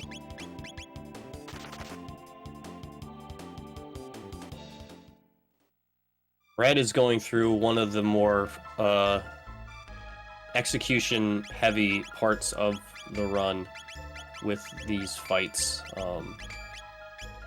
They're not as hard in the 100% in comparison to when you're doing the any percent, but they still can be a little bit annoying just because of how the movement works, getting to hit the right combat triggers, and just making sure you find the Retinite, because every time the Retinite goes through a cycle and you don't engage the combat, it deals you damage.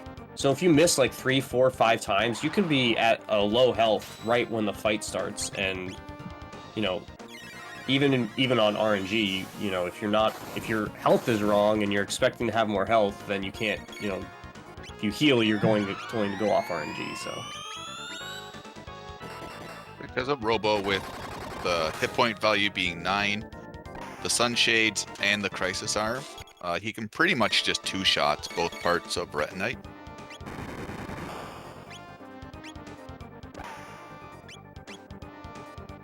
oof. I think Red is really trying to get that Wonder Shot to do a ton of damage to the top half. It's not working. Not yet. Those are Not some yet. oof. Those are some oof numbers. Well, we'll see on this next one, Certainly more blunder than wonder in this fight. right?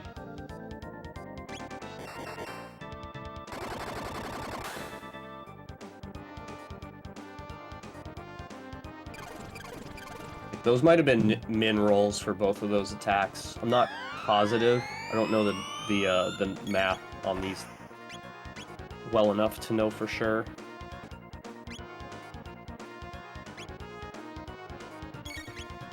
Yeah, and he's certainly off now with Magus being down. Mm-hmm. Jerry is on the Falcon hit train. Actually just about to get off the Falcon hit train with this fight wrapping up pretty soon.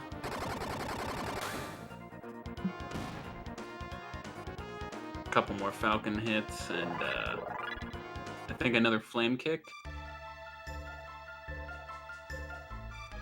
You just gotta deal with the hands, and then we'll pretty much be GG's, That'll be- as we see GG's to Retinite on Red's side. I wonder if Magus dying there is going to affect his TP count or his level for endgame. I think level doesn't matter enough to really be a big deal, but TP's fine there, Keat? Okay. Okay, thanks, Keat. Yeah, okay, yeah. I'm seeing in the notes saying that Magus should die. Okay, so that's good. Alright.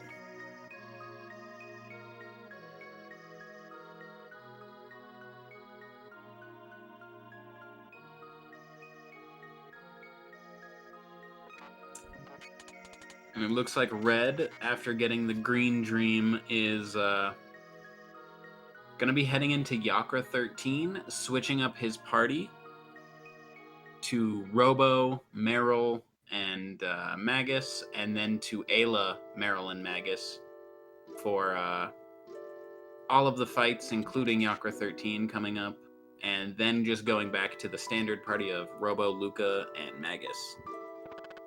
But I always this is like this the, campfire scene. it's gorgeous. It's probably the most iconic scene in the game. Most people think a lot of people think it's the most memorable. Weird seeing it without Chrono being in here. Right? Just his dead, laying body. It's just like we murdered him by the campfire. How do you think this fire started? Oh no.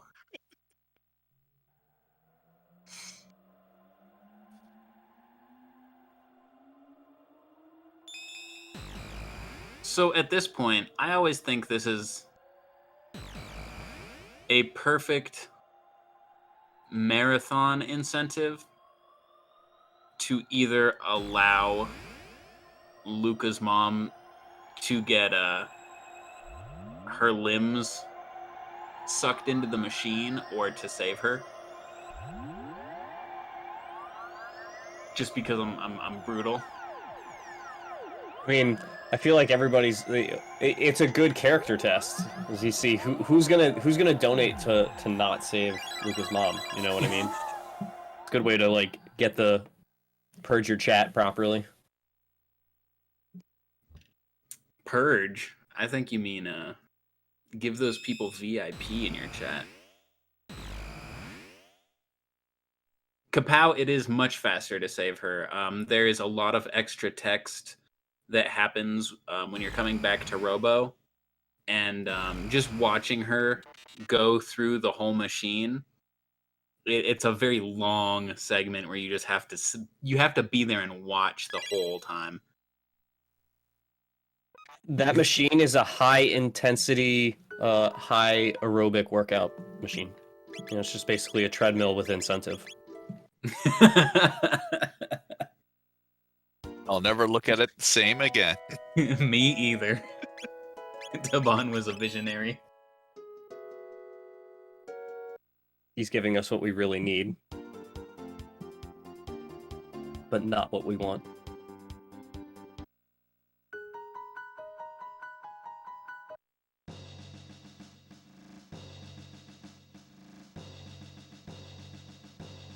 They're probably coming up to another very iconic scene with Marley and some glass. But we'll be doing quite a few. There's some really cool cutscene skipping shenanigans that will be going on. Sadly, not here at the start, but later on, leading up to trying to free Papa from the court system. This area to me always felt like a little off.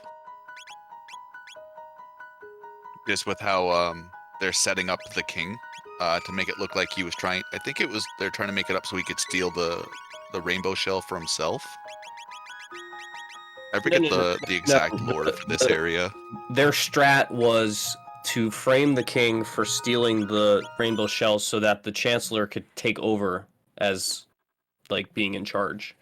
They're trying to dethrone the king. Never trust the chancellor. Yeah, pretty much. The butler did it, man.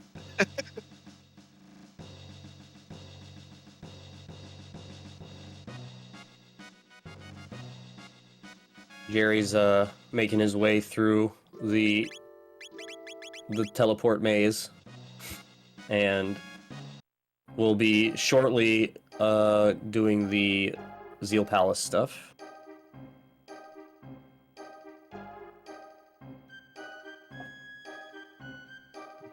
Multiple story points going on, basically.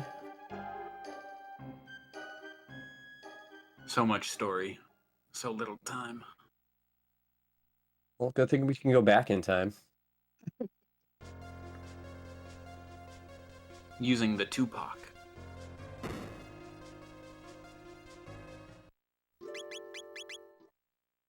Kind of cool because of the cutscene skip. It doesn't flag your characters to show up in the courtroom.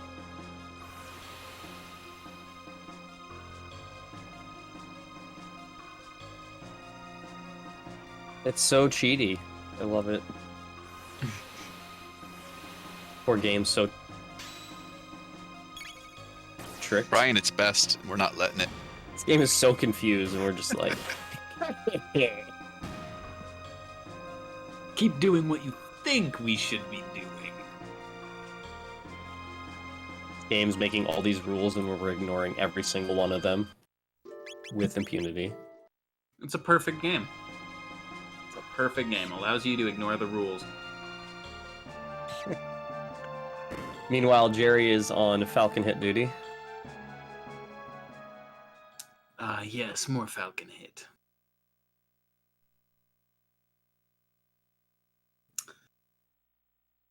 Oh, Dalton.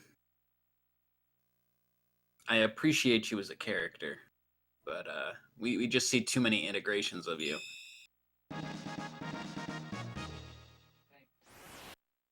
It gives the Tupac wings. Would love for Epoch to be fueled by Red Bull. That'd be incredible. Because then I'd be a time machine at this point.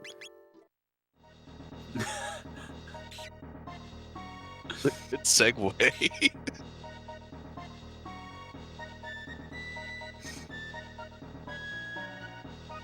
So Dalton fails miserably as he loves to do, and Jerry gets to start his descent through the Ocean Palace and the inevitable Chrono break. Oh, the death of a legend.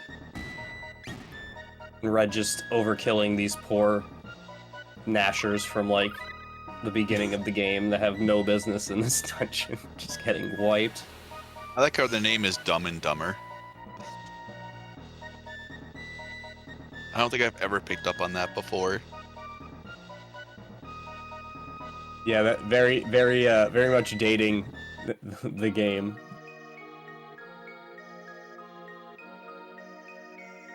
And here Meryl breaks through probably some priceless glass art. Typical princess. No respect for anybody's hard work. Somebody worked very long and hard on that stained glass, and she just busts through the dude's head. Hashtag Feels blame bad, Nadia.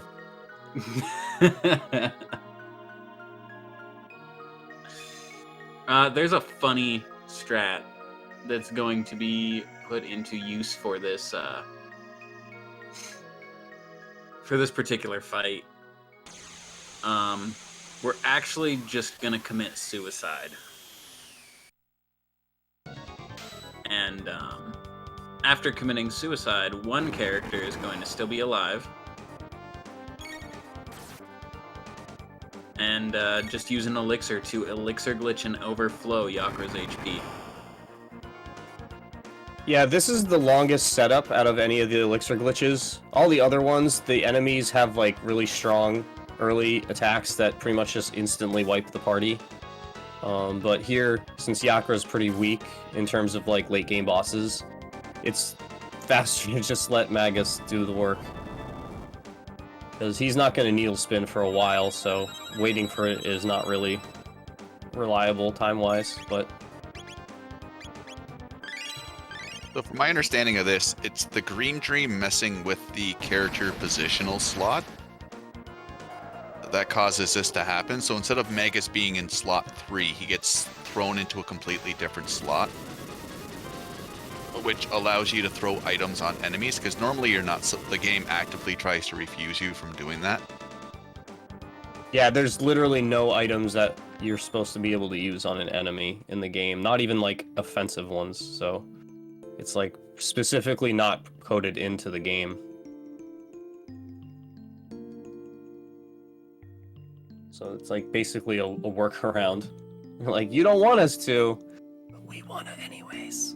You still gave us an opportunity to. Thanks, guys. You Those thought good you guys. fixed this, but no. No. Those good guys at Square. Like, we love you speedrunners, so here you go. Quality assurance? We don't got time for that. This game's too good. We gotta get it to the people. So the dream will work. That Green Dream elixir glitch will work with any enemy over 16,000 hit points. I believe so.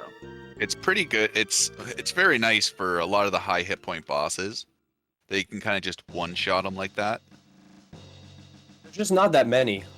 That's the thing. Like, it's they obviously didn't know about it. But Yeah. it's almost like they knew about it because of how few the bosses actually do have the required amount of HP necessary to be able to perform the glitch. Like, I would say they know if they had one that was, like, exactly 1 HP less, just, like, to, you know, casually wink at the audience, but that's not the case, so... We are going to be grabbing 3 Prism Helms. just for the chaos prevention. They are very good defensive stat-wise as well. But chaos is kind of like the confusion stat of this game. And it can get bad very quickly. Yes.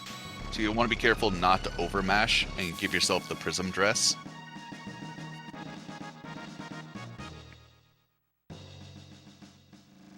The helms protect from all status, not just chaos prevention.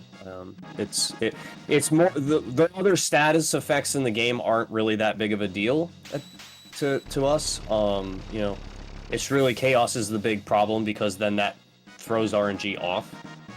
But yeah, that's the one we're looking to prevent because Lavos has multiple attacks throughout its different forms that do chaos as either a main or a side effect. And we need that essentially to make sure that we can continue on script throughout, and also do the elixir glitches properly as well.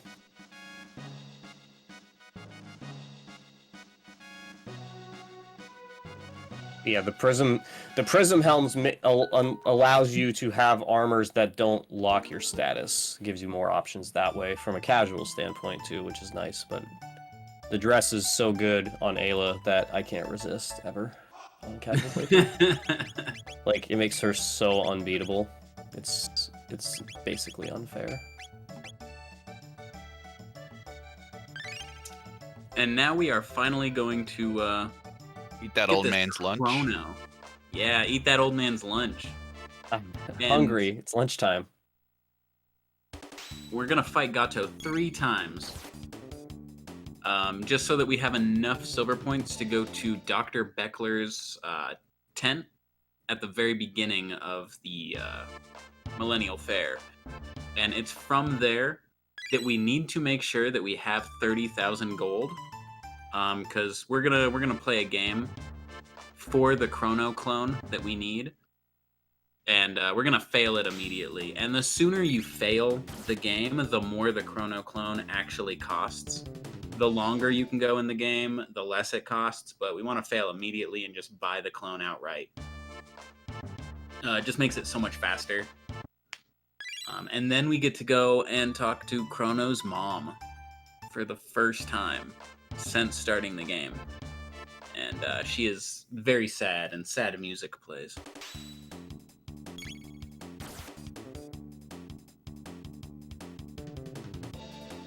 And that should be 3.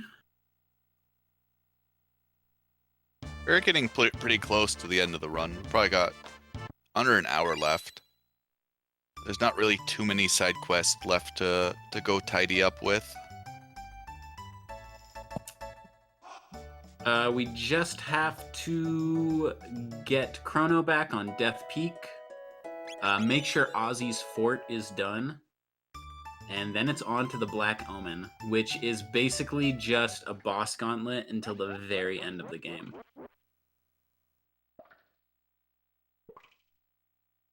We have to do the Black Omen because it counts as a side quest. It would be nice just kind of like to crash the Epoch into Lavos and then go directly to the inner shell. And get the better ending. Yeah.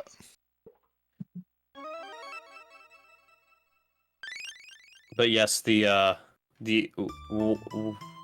what's alluded to as the person that needs help, find them fast. It's not like confirmed in the story, but it's pretty much just guaranteed alluding to Queen Zeal.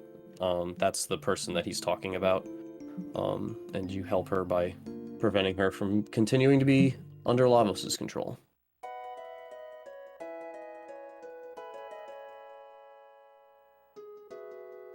I believe we do all of the Black Omen.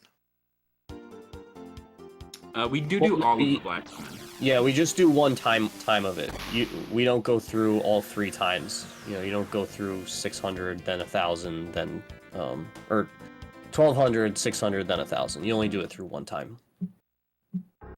Because you can, if you want, start in 1,000, go almost all the way through the Black Omen, and then go back to 600 and go through the whole thing again, and all that stuff's going to be there still because you went back in time, and then again do it all over again in the Antiquity time, But no, we're not doing that. That would be...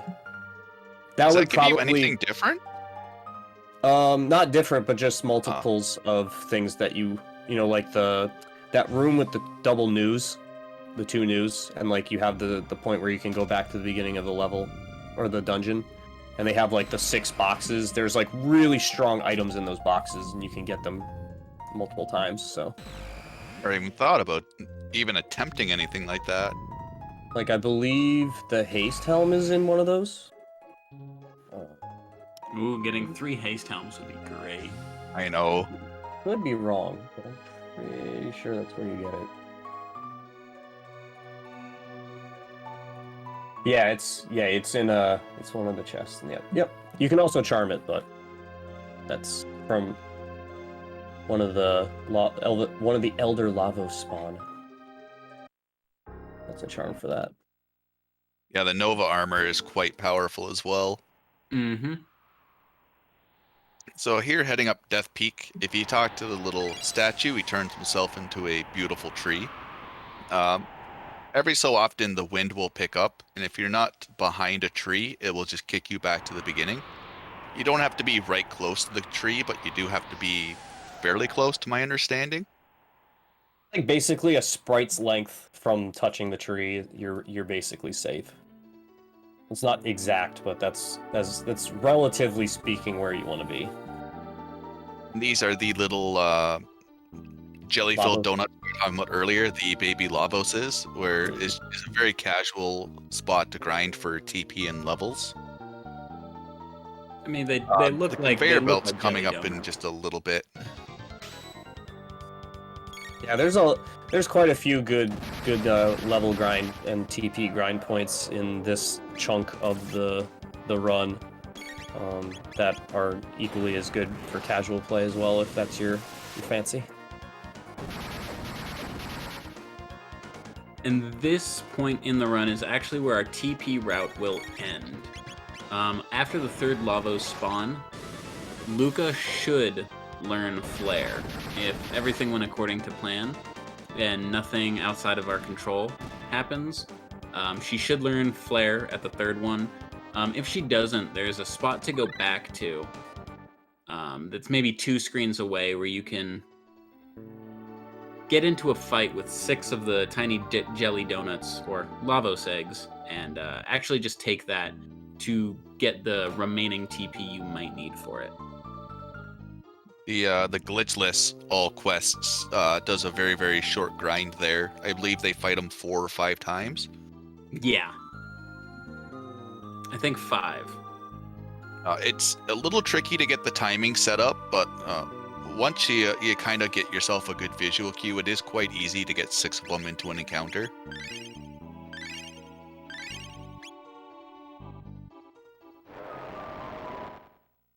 Here is the 2nd Lavos spawn. And you want to be very, very careful not to attack the shell, because it will do the needle counterattack to the whole party, just like it's doing here. And we can barely survive, or Luca's kind of looking pretty low for just one of them. A fun fact, you can actually run from this encounter.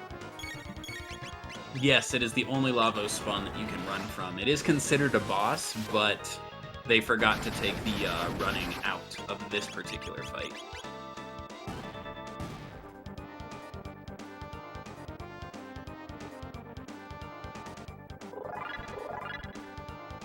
It is a good chunk of tech points. Yeah, 120 tech points. Very nice. This would be the place where we take the egg fight if we don't get enough. Oh, it looks like Red's just taking the 6 right now.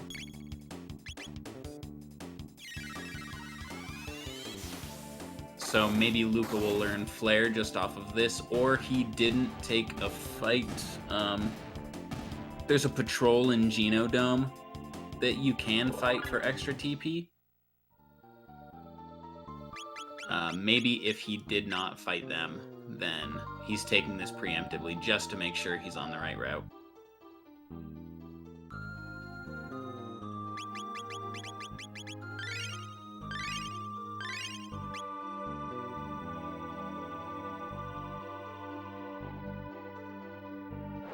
Meanwhile, Lavos is being a jerk on Jerry's side, ruining everybody's good time. Destroying Zeal. What a bad guy.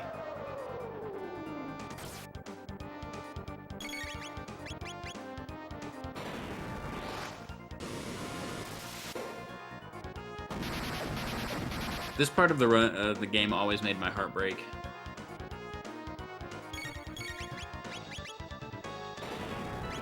Just like these underworld guys didn't do anything. They just got cast out of Zeal. And then the island comes crashing into the ocean. They get tidal waved. People die. It's just bad news bears. And they had nothing to do with it, man. It's more like a continent that fell more than an island. True. Very true. And we do see Red getting the flare after that. We don't get a hug. We do not get a hug. Ayla does not do the hug.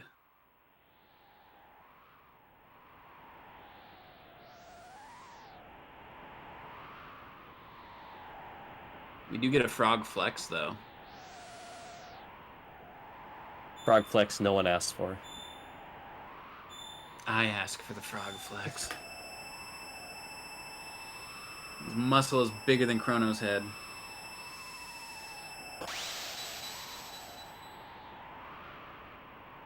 Ayla is a fan of the bro fist. You're not wrong, Andy.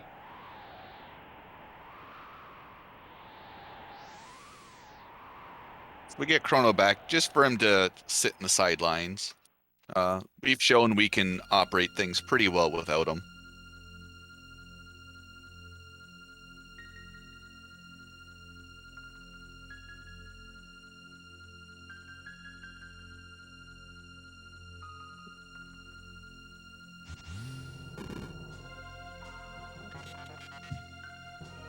So, resurrecting Chrono, we take the time egg and the Chrono trigger that was given to us, and we actually go back to the point in time where Lavos completely destroyed Chrono's body, or Chrono basically destroyed himself trying to save everyone from Lavos, and take his real body out of the way, put the clone, and come back to regular time after the Chrono trigger's power runs out.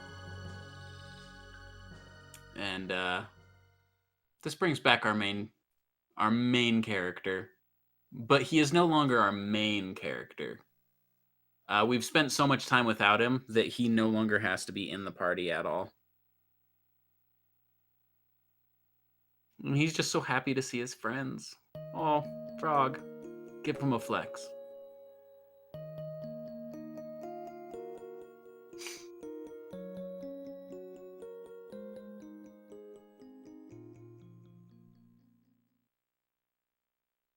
Nautilus, you can actually get a clone of every character. Oh, you can? Yeah, if you go into the game, whoever's the lead character, if you play the game with that character and win, you'll get a clone of them, I believe. I've never gone and done that. I should probably do that at some point. I don't remember where they go though.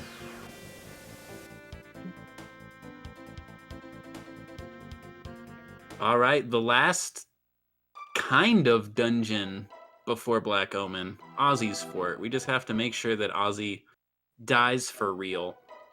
And this is the last dungeon before we get to the end of the game. It doesn't feel like a dungeon because in the glitched 100%, you don't have to take like a ton of fights. You can fade out every room in order to get through the cutscenes and the battles that should happen. So it just kind of feels like a 3-minute interlude where you're just kind of fading out through a castle. The Reed Herring, thank you for subbing to the channel. That 2-month sub. Thanks for supporting. I actually found the list. So Marls will be at the Guardy Castle. Lucas will be at Luca's house. Robos will be at Protodome. Frogs will be at the Cursed Woods in his hut. Ayla's will be in her chief's hut, and Magus's will be at the North Cape. Oh, wow. Huh. So yeah, Sort of nicely spread out all over their appropriate locations. yeah, so there's a lot of that kind of stuff that you get to do with it's yeah, exactly. It doesn't, you know, the dolls don't do anything, but it's cool. It's just It's like nice little attention to detail. exactly. On Jerry's screen, unfortunately, he forgot to unequip Luca's weapon before they got robbed for the items. Oh no.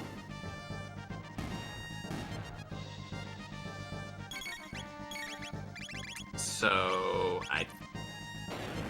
is that a rip on his run?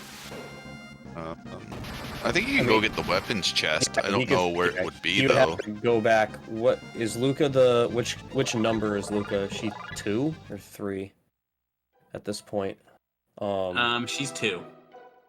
2 would be, I think 2 is the northwest corner of the southern half of the bird. Is where 2's treasure is located. I mean, yeah, I mean it's not like Jerry was gonna be able to finish in the estimation time anyways, but I'm pretty sure it's the second in that top left of the bottom map.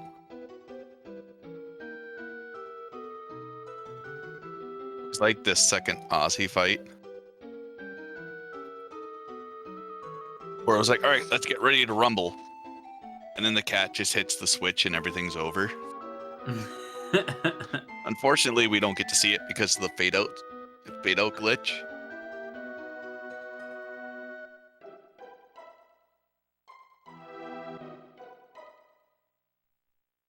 So we're pretty much done everything outside of the Black Omen.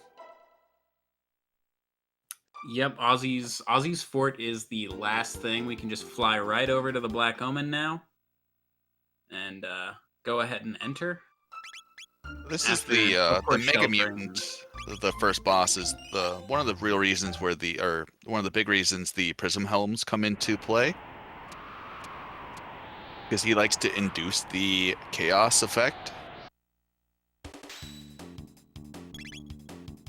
And he's nasty with it too. Oh, and Jerry forgot to open the first chest too. Just completely off the rails, ElGran.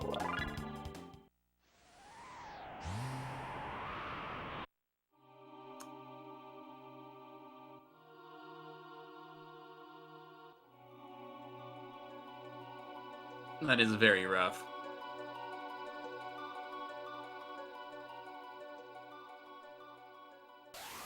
And we get to see Queen Zeal for the first time in a while. And then she just kind of fades away, leaving us with the Mega Mutant alone.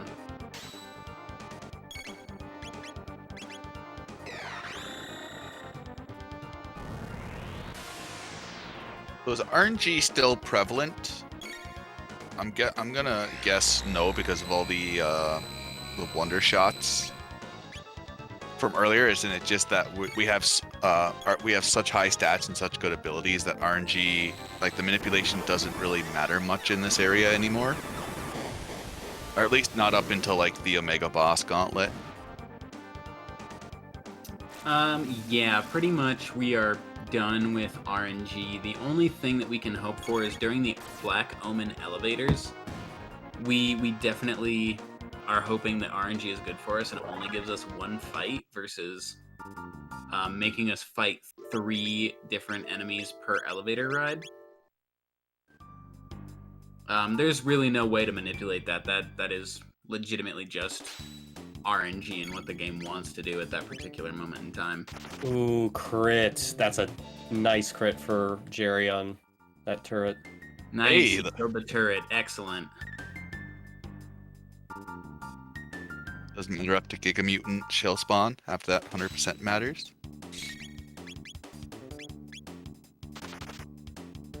Thank you, sir.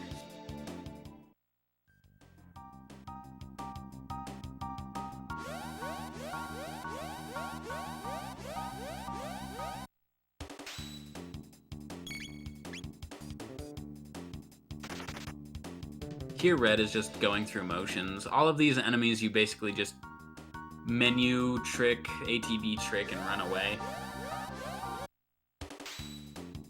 The panels will need a falcon hit, but it just takes one. The panels are relatively easy. They've got very low HP. Very conveniently lined up. Very conveniently lined up. Especially in a later room where there's 4 of them, and they're all just in a single file line. It's great. As a side note for like status effects, this area really tries to bar you if you don't have status immunities in preparation for Lavos or even further on into the Omen. So even though like Chaos or status immunity might not be present for the first boss, the further and further you get into the dungeon, the more the game tries to hammer it home with you that you might need some kind of resistances. Because it would suck to get all the way to like inner Lavos and then just consistently get Chaos confused over and over again.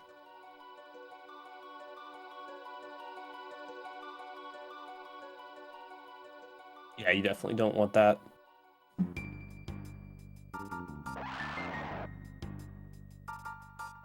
Fun little fact on those eyes that in the room before that Red was in. If their eyes are closed, you don't trigger an encounter with them. So you just have to wait until they're not looking, and then you can go by. So the game has these very minimal stealth elements that are just like sprinkled throughout the game. It's so strange. How many encounters are we gonna get on the elevator?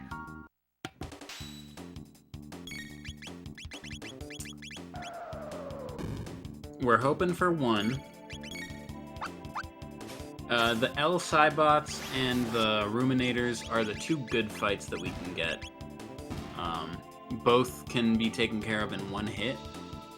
The ones we're looking for to not see are goons. We want nothing to do with goons. The Ruminators can be killed with a single flare from Luca. The Cybots, as you saw, were killed with a Falcon hit. But the goons actually take 2 hits, and they get off 2 attacks before our ATB bars fill. So they will actually do 2 long animation attacks where they fly into the air, pick up the characters, drop them onto the ground, and then fly back to their spots. It's just very long and tedious and very unnecessary for what we want. Getting the 2 fights that were not the goons was fantastic, though. Hopefully we can either get just a 1 encounter or have that same thing happen on the next elevator, maybe in the next 2 minutes. But for now, we're just going to pick up Nova Armor, Haste Helm, and Mega Elixir, and then run away from the next 3 encounters that we get into. Hi, Dalton. Later, Dalton. I'll see you in the DS remake.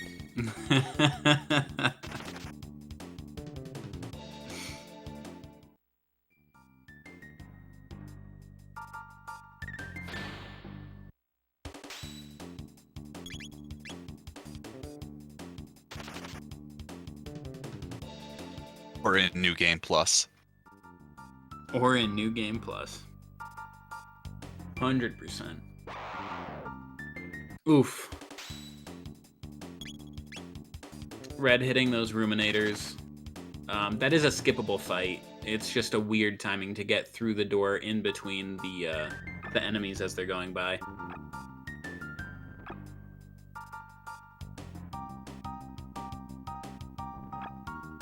Oh, nice. Was able to pass both the single eyes in 1 shot. Those eyes are so annoying. It's almost like you're just playing peekaboo with them.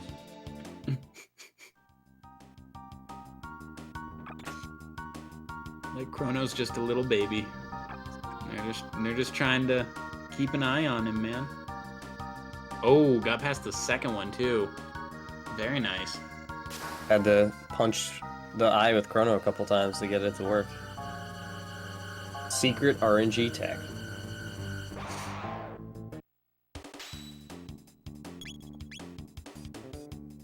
Jerry's got big time shop time.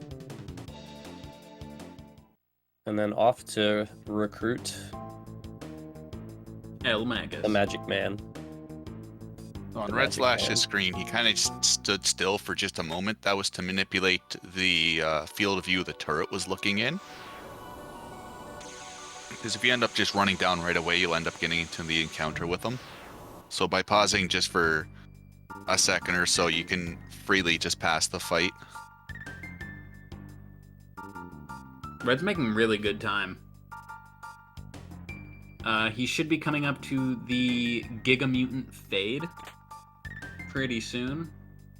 After grabbing a speed tab here, grabbing another speed tab, and then fading out this boss fight.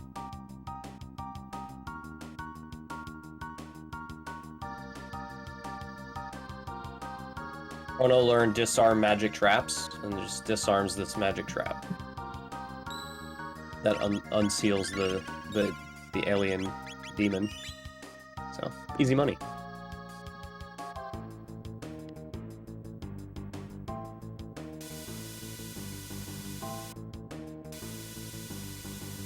And I think this is elevator number 2. Yes. Yeah. So again, we're hoping for a single fight, and we do not want it to be the goons. Oh, a no encounter elevator. That's perfect. Oh, really good luck. Like elevator. Wow. This is a crazy run that Red's put together right now. With just the fade out glitch, well, that's kind of it's a tough statement because the fade out glitch allows for a couple of other things, so taking all of that away, it's like you're basically doing glitchless. Like, unequipped glitch is the only other glitch, and a elixir glitch. So, like, your boss fights would be a little bit faster, but you'd still have to do them. And, like, you're late, like, you could still avoid the Lavos fights, so those would be faster. But those aren't really that long in terms of the run, so I would say it would make it pretty close to just a straight-up glitchless run if you just take out the fade-out glitch. Yeah, Yeah, because we've used it to skip so many bosses already, and so many lengthy cutscenes. Jerry does not want anything to do with Magus, and has instead decided he to do the is business. just killing Magus. Okay. Get him, Jerry. Jerry's Magus unleashing kills him. the fury.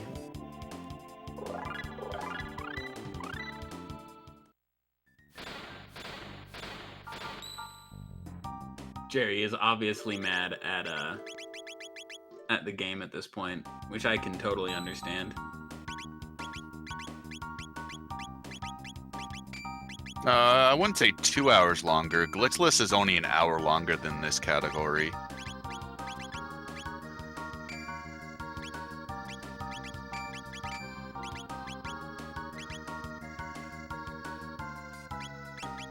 Like, if you were talking about an any percent without fade out glitch and you were trying to do an any percent, that would be a huge time difference, yes. But yeah, for the all quest 100% run, yeah, it's not as big of a difference just because you still have to do everything anyways. So it's just a matter of like skipping a couple of bosses and being able to skip some story.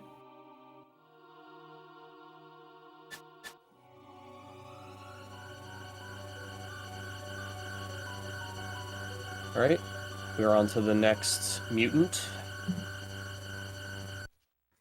GG's, Jerry. It was a good try on the Magus. We do an RNG load before Terra Mutant. This is to manipulate the Elder Lavos spawn.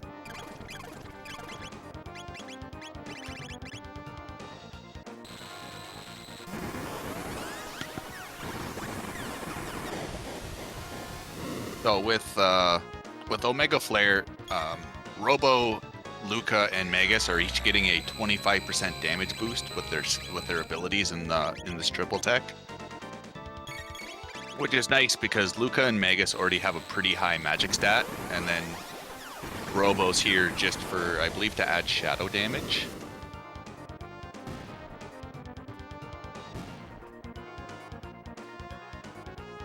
Makes very short work of the Terra Mutant.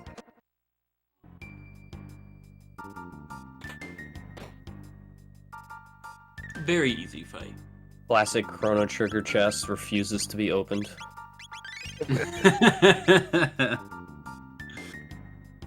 I swear, it's RNG. They have like a roll you do every time you press the open button, and it's like a 30% chance of just being like, nah, you're good. You don't want this. You hit a button, try again. It's just, thanks for playing. It's a slots machine. Take my quarters.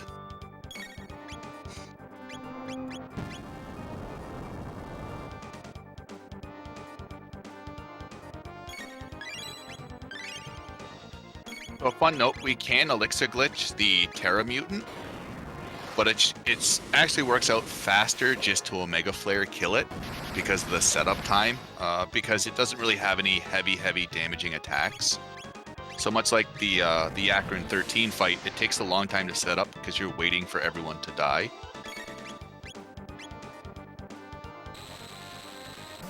See, I didn't realize you could elixir glitch that. That's actually pretty cool. To address chat, I don't believe that the DS is separated in glitchless. I don't believe they separate by system on there yet. But the DS wouldn't have any glitched categories because it can't do them. It just wouldn't be able to compete. It wouldn't be able to do any of the glitches. So it'd be, you wouldn't really be able to do any of the strats that we're doing right now. I also just think nobody has submitted or done a run on the DS version. I know there's been people that have talked about doing runs, but there's no one that's actually gone through and did a run. Yeah, we talked about this earlier. It's just like capturing the DS is very difficult and very expensive. So for speedrunning purposes, it's just easier to go through different means than the DS. With the, like the Steam version being way more accessible. And then, there's the, even though the Super Nintendo cartridge is hard to acquire, there are definitely copies out there to be had if you're willing to spend the money. Or Super Nintendo emulation. Yeah, and then of course there's the emulation as well. And as we talked about earlier, the PS1 version is just too slow to really be considered for speedrunning purposes. It's fine if you want to play it casually, but with how long everything takes to load, it's just you're losing so much time. It's just not worth it. The DS version I wouldn't really say is rare. No, it sold pretty well when it was out, so it's just like most Nintendo DS cartridges that were popular, they just are pricey, so. I think it's still retail value if you want to buy it. I think I was looking it up maybe 2-3 months ago. Just to have something to take with me when I was going places. Oh, it's a great version casually, for sure. Yeah. And then if not, there's always like the flash cart route you can go. Yeah, the flash card is always good too. Meanwhile, the Zeal is just gonna steal some MP and keep knocking her HP down to 1 for this part, so she's not really a big threat right now. She's just kind of trolling us. That's why she's laughing constantly. Yeah, there's an HP threshold that has to be hit before she uses the next halation attack.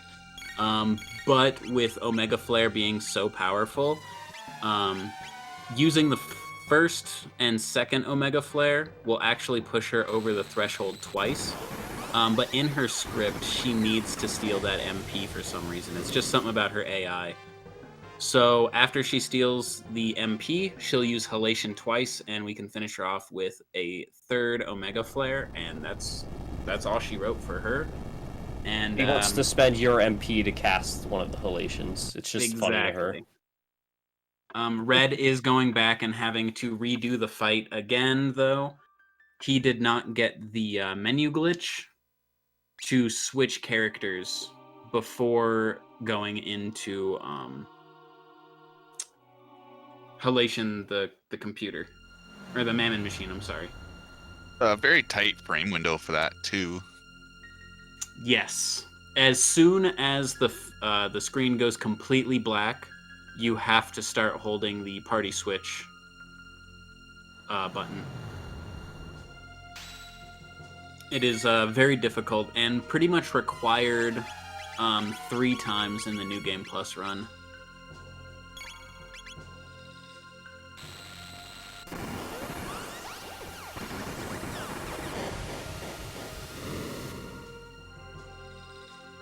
Okay, we get to see some more Omega Flare action. Right? So there's the Omega Flare. There's the second Omega Flare after she steals MP. And then she's going to use Halation twice. Would watch a Chrono Trigger movie with Keanu Reeves as Meryl and Nicolas Cage as Magus. That sounds like it would be probably my favorite movie of all time.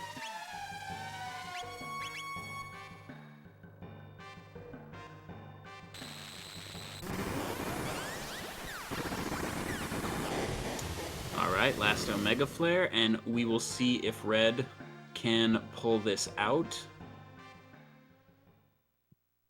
If he didn't have to do this again, I was actually questioning if he was going to PB. It seemed like he was fast enough. Boo. Oh, boo. It's okay, Red. Don't worry. Don't worry. The game you got gave this, you too BB. good of a run. It's demanding It's trying to take payment. it back now.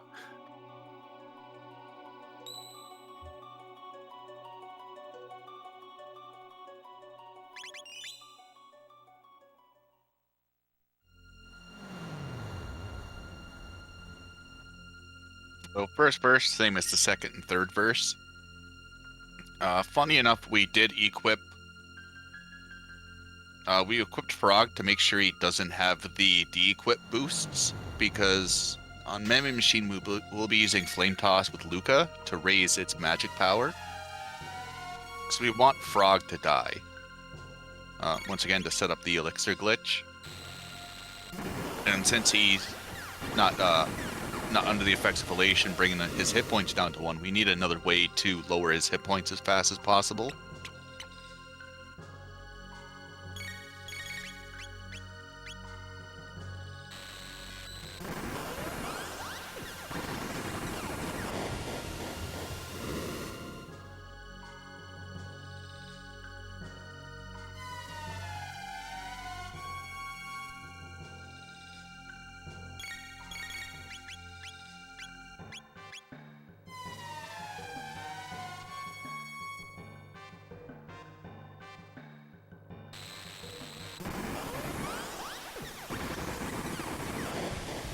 Yeah, this is unfortunately another one of those points in the run where you have a lot of time you have to invest before you can get to that part where you do the hard thing, the hard tech. And if you don't do it, you gotta do all that other stuff all over again.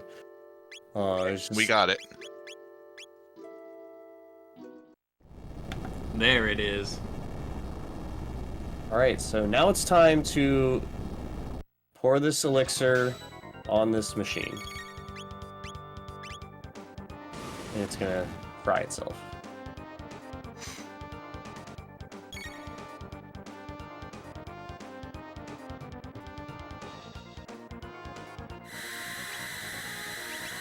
We attack there to make sure that the machine does enough damage to everybody. And also to Resurrect get it to Frog. attack a little faster. Nice elixir glitch. Perfect. Good job, Frog. That's the Mammon machine.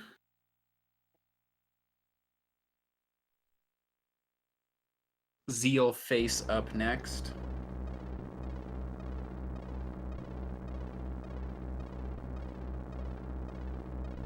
So what happens with the Green Dream is your characters are put in slot like 1, 2, and 3.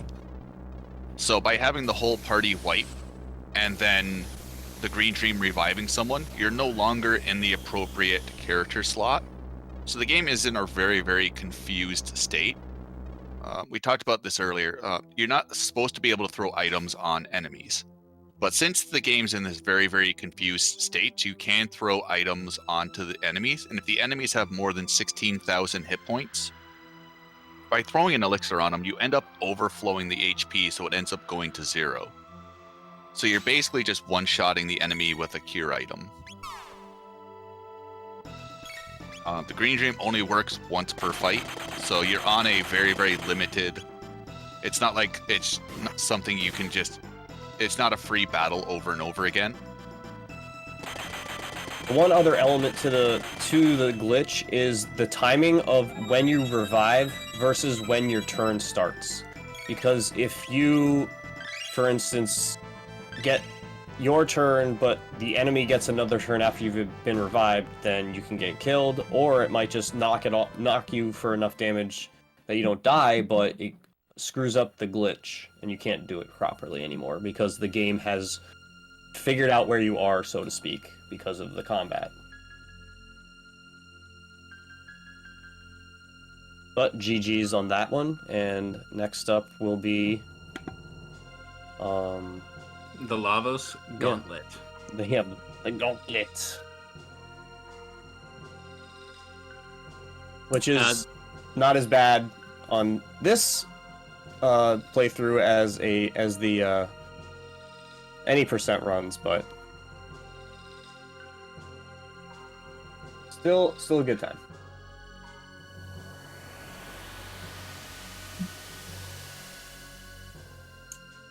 God, as I'm going through and looking at how all of these fights go, I'm like, dang, all of this is so easy comparatively to no LSS. Yeah, it's just amazing what happens when we have levels. Do you know how to cast Omega Flare? Okay, I think you'll be fine. You'll do fine out there, rookie. Yeah, and plus you're so much higher level than you are going in the any percent runs that it's like, or the in no LSS. It's like, it's absurd. I think we're 10 levels lower. I think we enter at like 24 or 22, if I remember correctly, in no LSS. I believe you. Like, the one thing you never really need to pay attention to in the run is like what level you are. Oh, nice wonder shot. Making up for those awful Ret Knight shots earlier.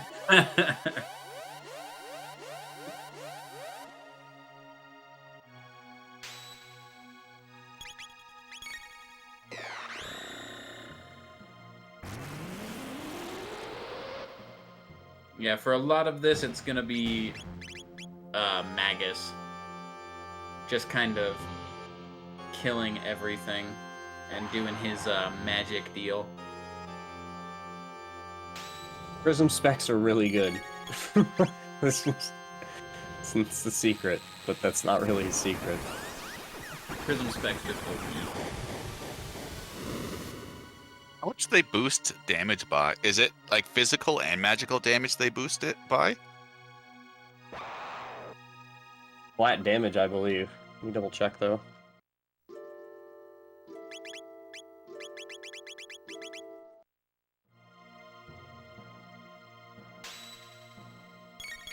Yeah, it's just all damage increased by 50%. I didn't think it was that high. That's a hefty increase. The Sunshades is 25%, and even that's pretty good. Yeah. Yeah, there's nothing sweeter than firing up a New Game Plus run with Prism specs on all your characters. That is a good time.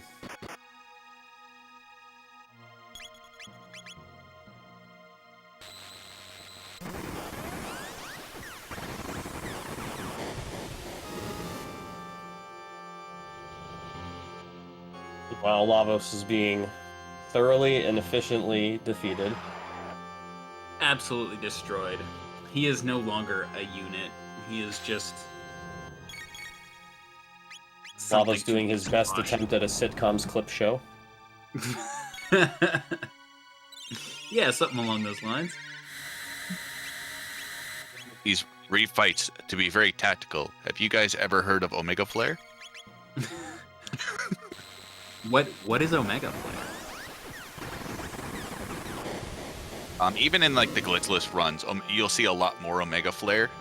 In a glitchless run where, depending if you're using RNG manipulation or not, it's just the best form of damage.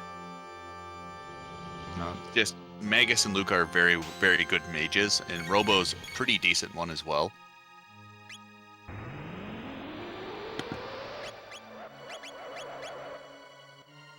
So NecroZero, there is a skip for the Shell Gauntlet, but you have to enter into the Shell fight from the end of time, and it is a very, very tricky, specific setup, and even if you get everything right, it only works 50% of the time. You could get everything pixel perfect and do everything completely right, and it still doesn't work. But that being said, we don't do that in this 100% glitchless, because as soon as we leave Black Omen after beating Queen Zeal, the Mammon Machine, and then Zeal Face, it just throws us right into the Shell Gauntlet, so there's no opportunities for us to even try it.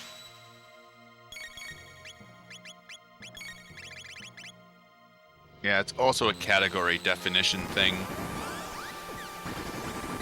Where, if you notice when you save, it'll save the Black Omen, and then after you get through this, it'll say the Faded Hour. And the Faded Hour is when you know you've completed every side quest the game has to offer.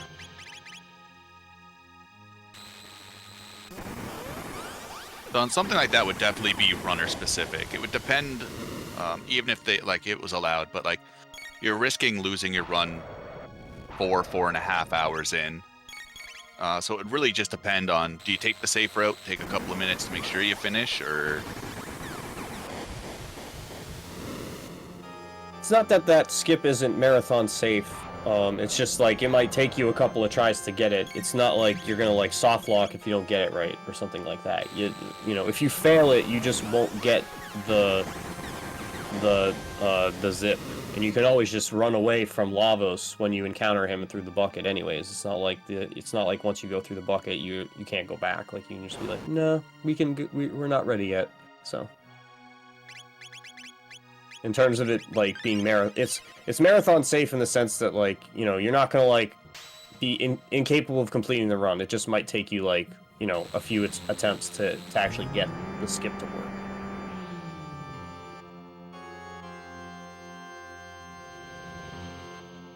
Or you could be like Redslash and just be so consistent that you get it first try in a marathon race at RPG Limit Break.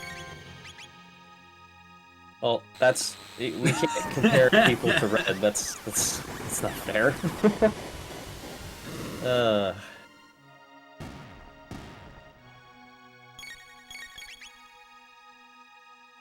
Meanwhile, the Omega Flare train continues to roll on towards its final destination of Elixir Glitch Town.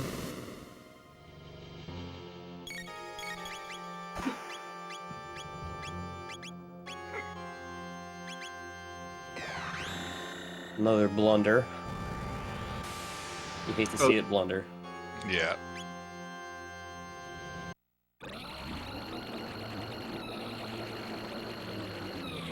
And here we are into Lavos' final shell. After 9 times, he's like, I guess I'll take you guys seriously. Like, oh, you already beat every other boss in the game? I guess you can fight me.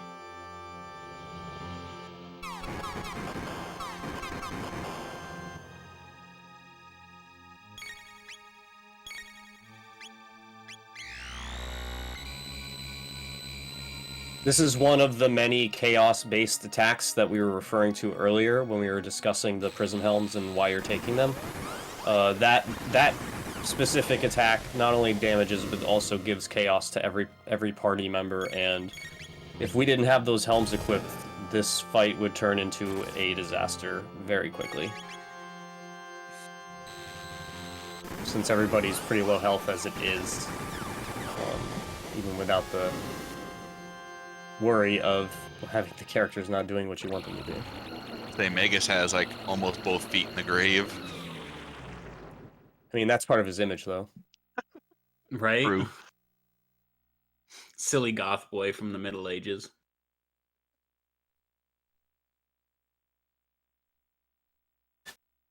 Now we've just got a few elixir glitches to get through, and then we'll be That'll be singing the GG. praises. Still, this is a crazy pace. Even with those resets, this pace is still fantastic. Like I said, under 5 hours is a beautiful all quest run. Like that's fantastic. This is probably gonna be faster than my PB and no LSS.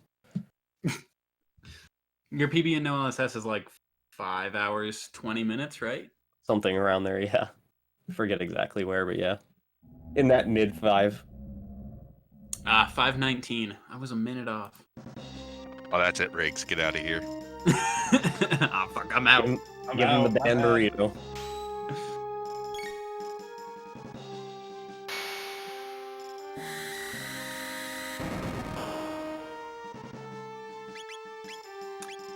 Redslash, it was probably only like a minute 20 late. So I wouldn't worry too much. Nice, one down. Bye, Labos. These glitches are a little more difficult just because you have to make sure you're hitting the right, sprite. It's a little easier with Yakra in the sense that you just have to move to the enemy side, but like with Zeal and I think with Zeal it when you first move over it goes right to her head. But with the Lavos ones, you have to make sure you move the cursor to the right sprite, otherwise you can not win. Oh, that would suck. Throw it on the hand, and you're like, I had one shot and I blew it. Especially the hands, because they have their counterattacks.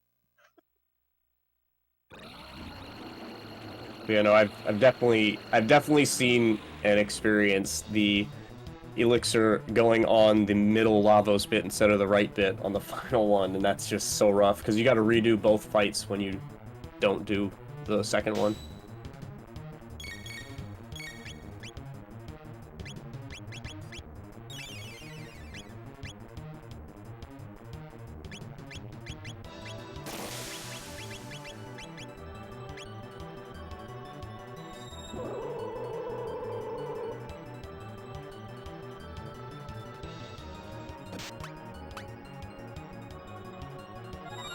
So ideally, you want your ATB to be somewhere between halfway and 3/4 to get the elixir glitch to be good. And that's GG's. GG, sir.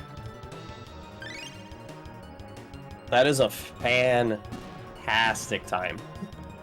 Like, sub 450 is a really good time. So congrats to Red on finishing. GG, sir. Only 13 minutes slower than world record. Which still really good in a marathon setting with having to redo Queen Zeal a couple of times. And the imp section. Yes. There was a few resets there as well, so just casually throwing up great times. That's our Red.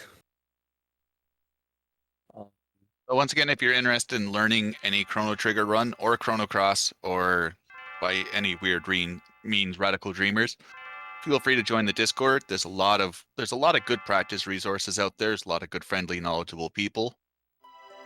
They're always happy to give you a hand. We're always enthusiastic when new people want to pick up this game.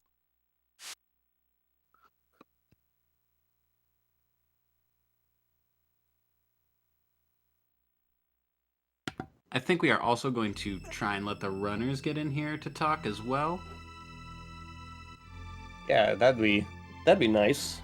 You guys can sneak in. I'd like to. Oh, we got a moment. I'd like to thank Riggs and Silent Martyr. You guys have been a blast to commentate with. No, you, Dine. No, you. I hate to brag, but I really feel like the Chrono community for speedrunning is the best community. We're just a lot of really nice people that enjoy a really great franchise and want to showcase it for everybody to love and enjoy, because we all know how much people love this game. So, and honestly, the other games as well. People that come across Radical Dreamers love it, and I know that there's a lot of love for Chrono Cross out there too.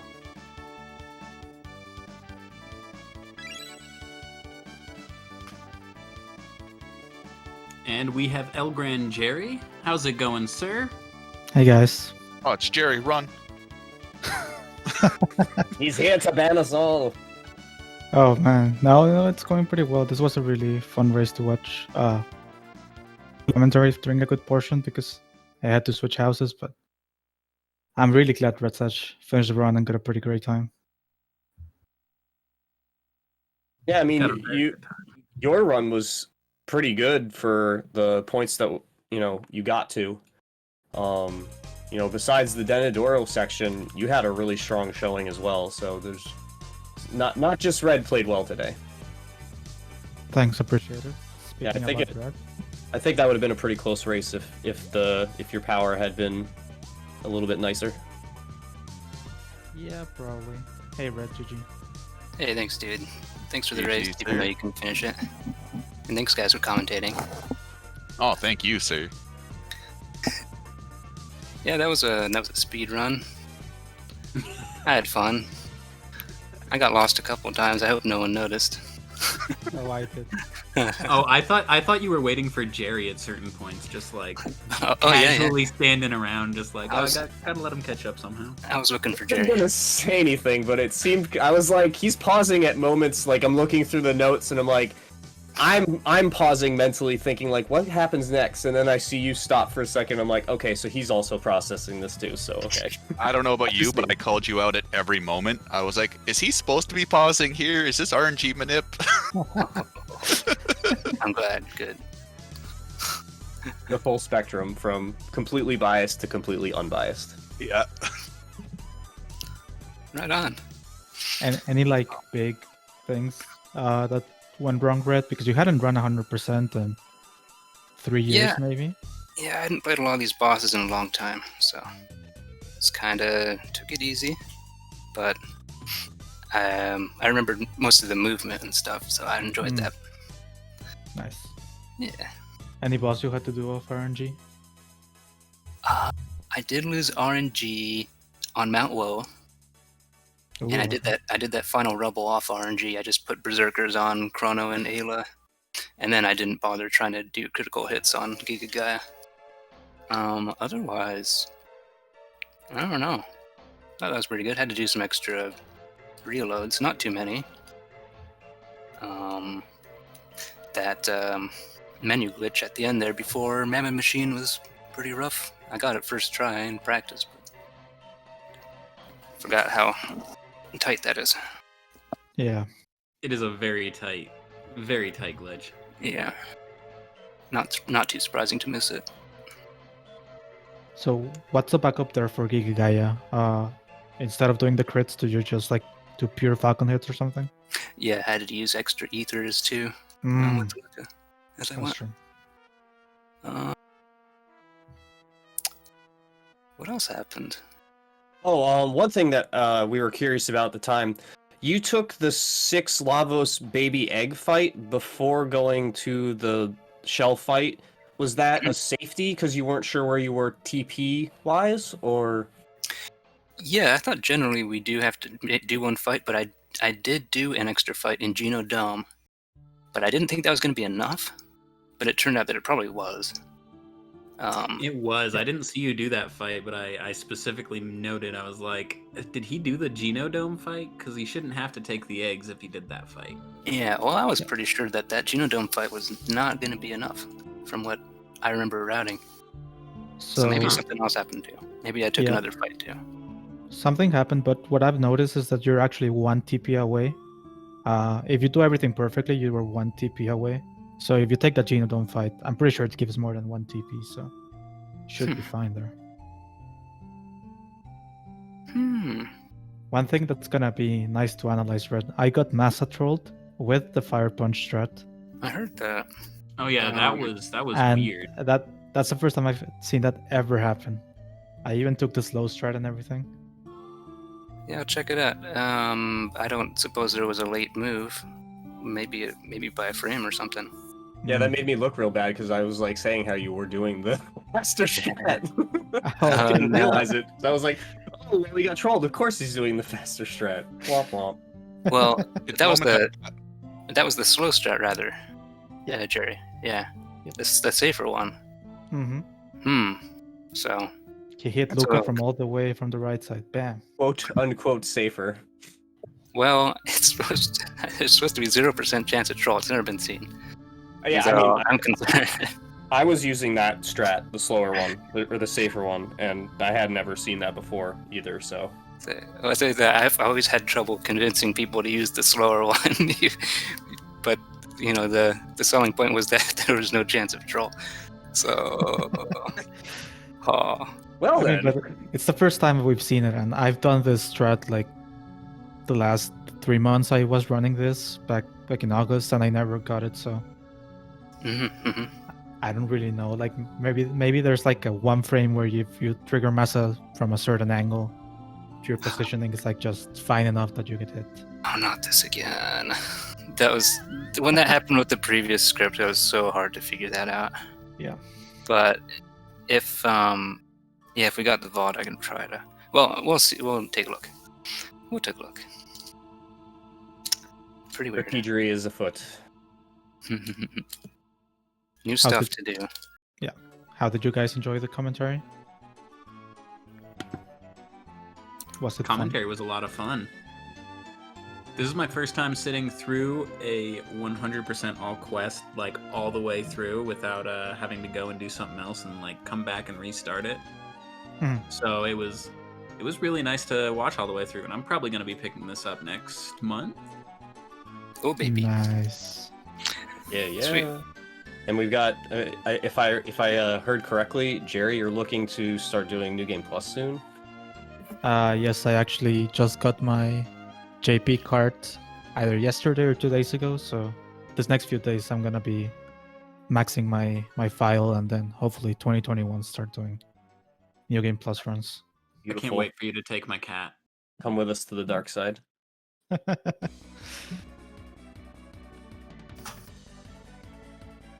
I had a lot of fun. This is, I gotta thank. Yeah, go ahead, Dine. I gotta thank Red for making me sound so intelligent from this run. Making up the spectacular cheat sheet. I watched a couple of runs, but it's just so much to take in. Yeah, I really appreciate you joining in the comms, and you two, Riggs and Silent. Ooh, I think I'm gonna. I could talk all day about Chrono Trigger, so anytime you guys want me to do comms, I'm totally down. My comms are better than my runs at this point, so any way I can contribute to the community, I'm happy to help. I'm just happy to be here.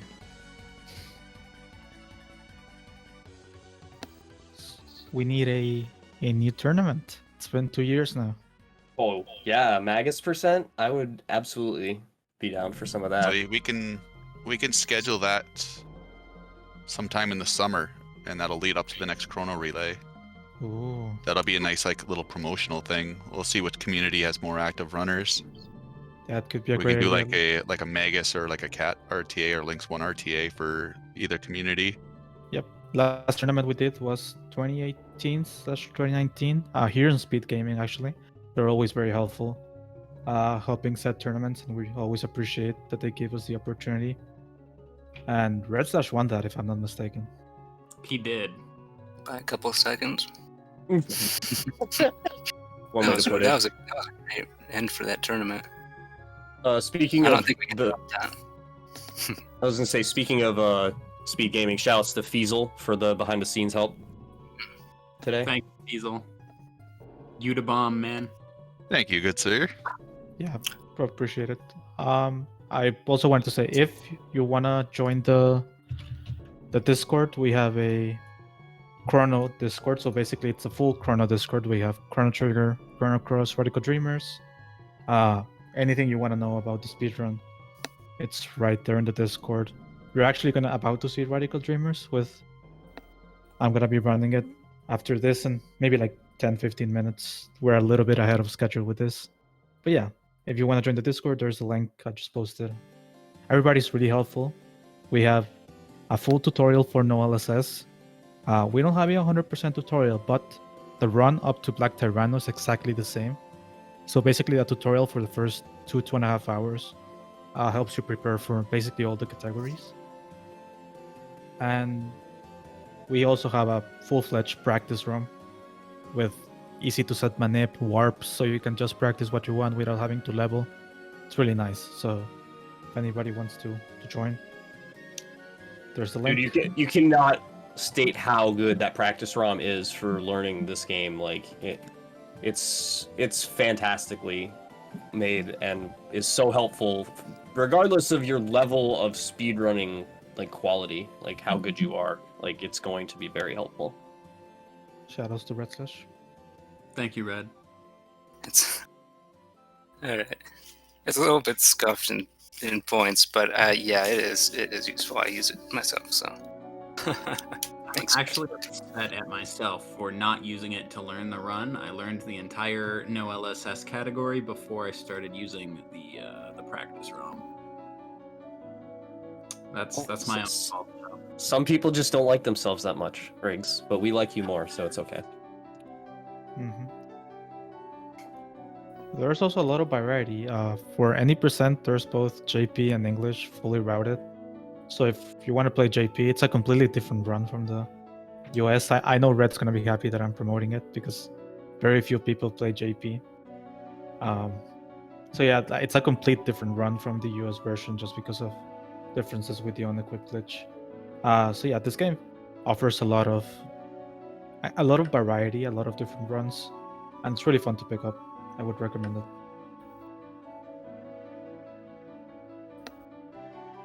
Word. Yeah. Yeah, we were talking about it during the run too. Like there's a lot of different runs for this game. So if you don't have the time to do a 5-hour run, there are shorter runs. And if you like longer runs, there are longer runs. So there's a lot of variety in this game in terms of what you can speedrun. Covers the full spectrum. New Game Plus, 6 minutes. Any percent, 2.5 hours. No LSS, 3 hours. 100%, 4.5 hours. All endings, 7 hours. So it's glitchless, 5.5 hours more or less, 100%. So yeah, or if you want a mid, not a full category, but a Magus RTA, which is our racing category, that's around 2 hours. So we have all of these different things. It's a lot of fun.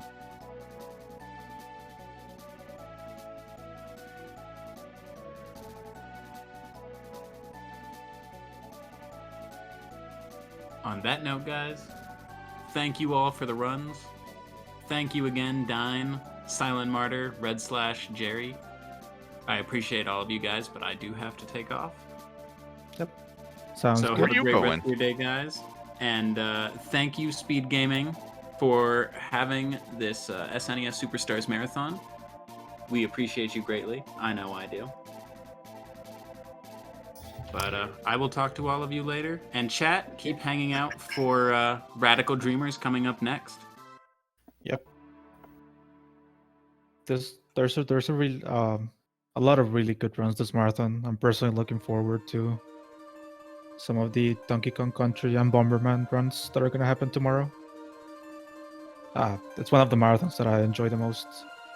I had the chance to participate in the first SNES Super Stars. And I hadn't actually been on another one until this one, so always fun.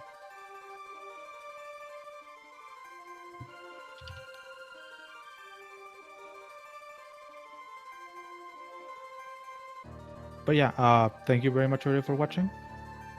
We're gonna, set up Radical Dreamers, and we'll be back fairly soon with that run. Radical Dreamers is the continuation to Chrono Trigger, even though it's not like doesn't make a lot of connections. There's a few, and we're gonna talk about that more with Dinah and myself in a little bit. Thank you very much, everybody. We'll be right back.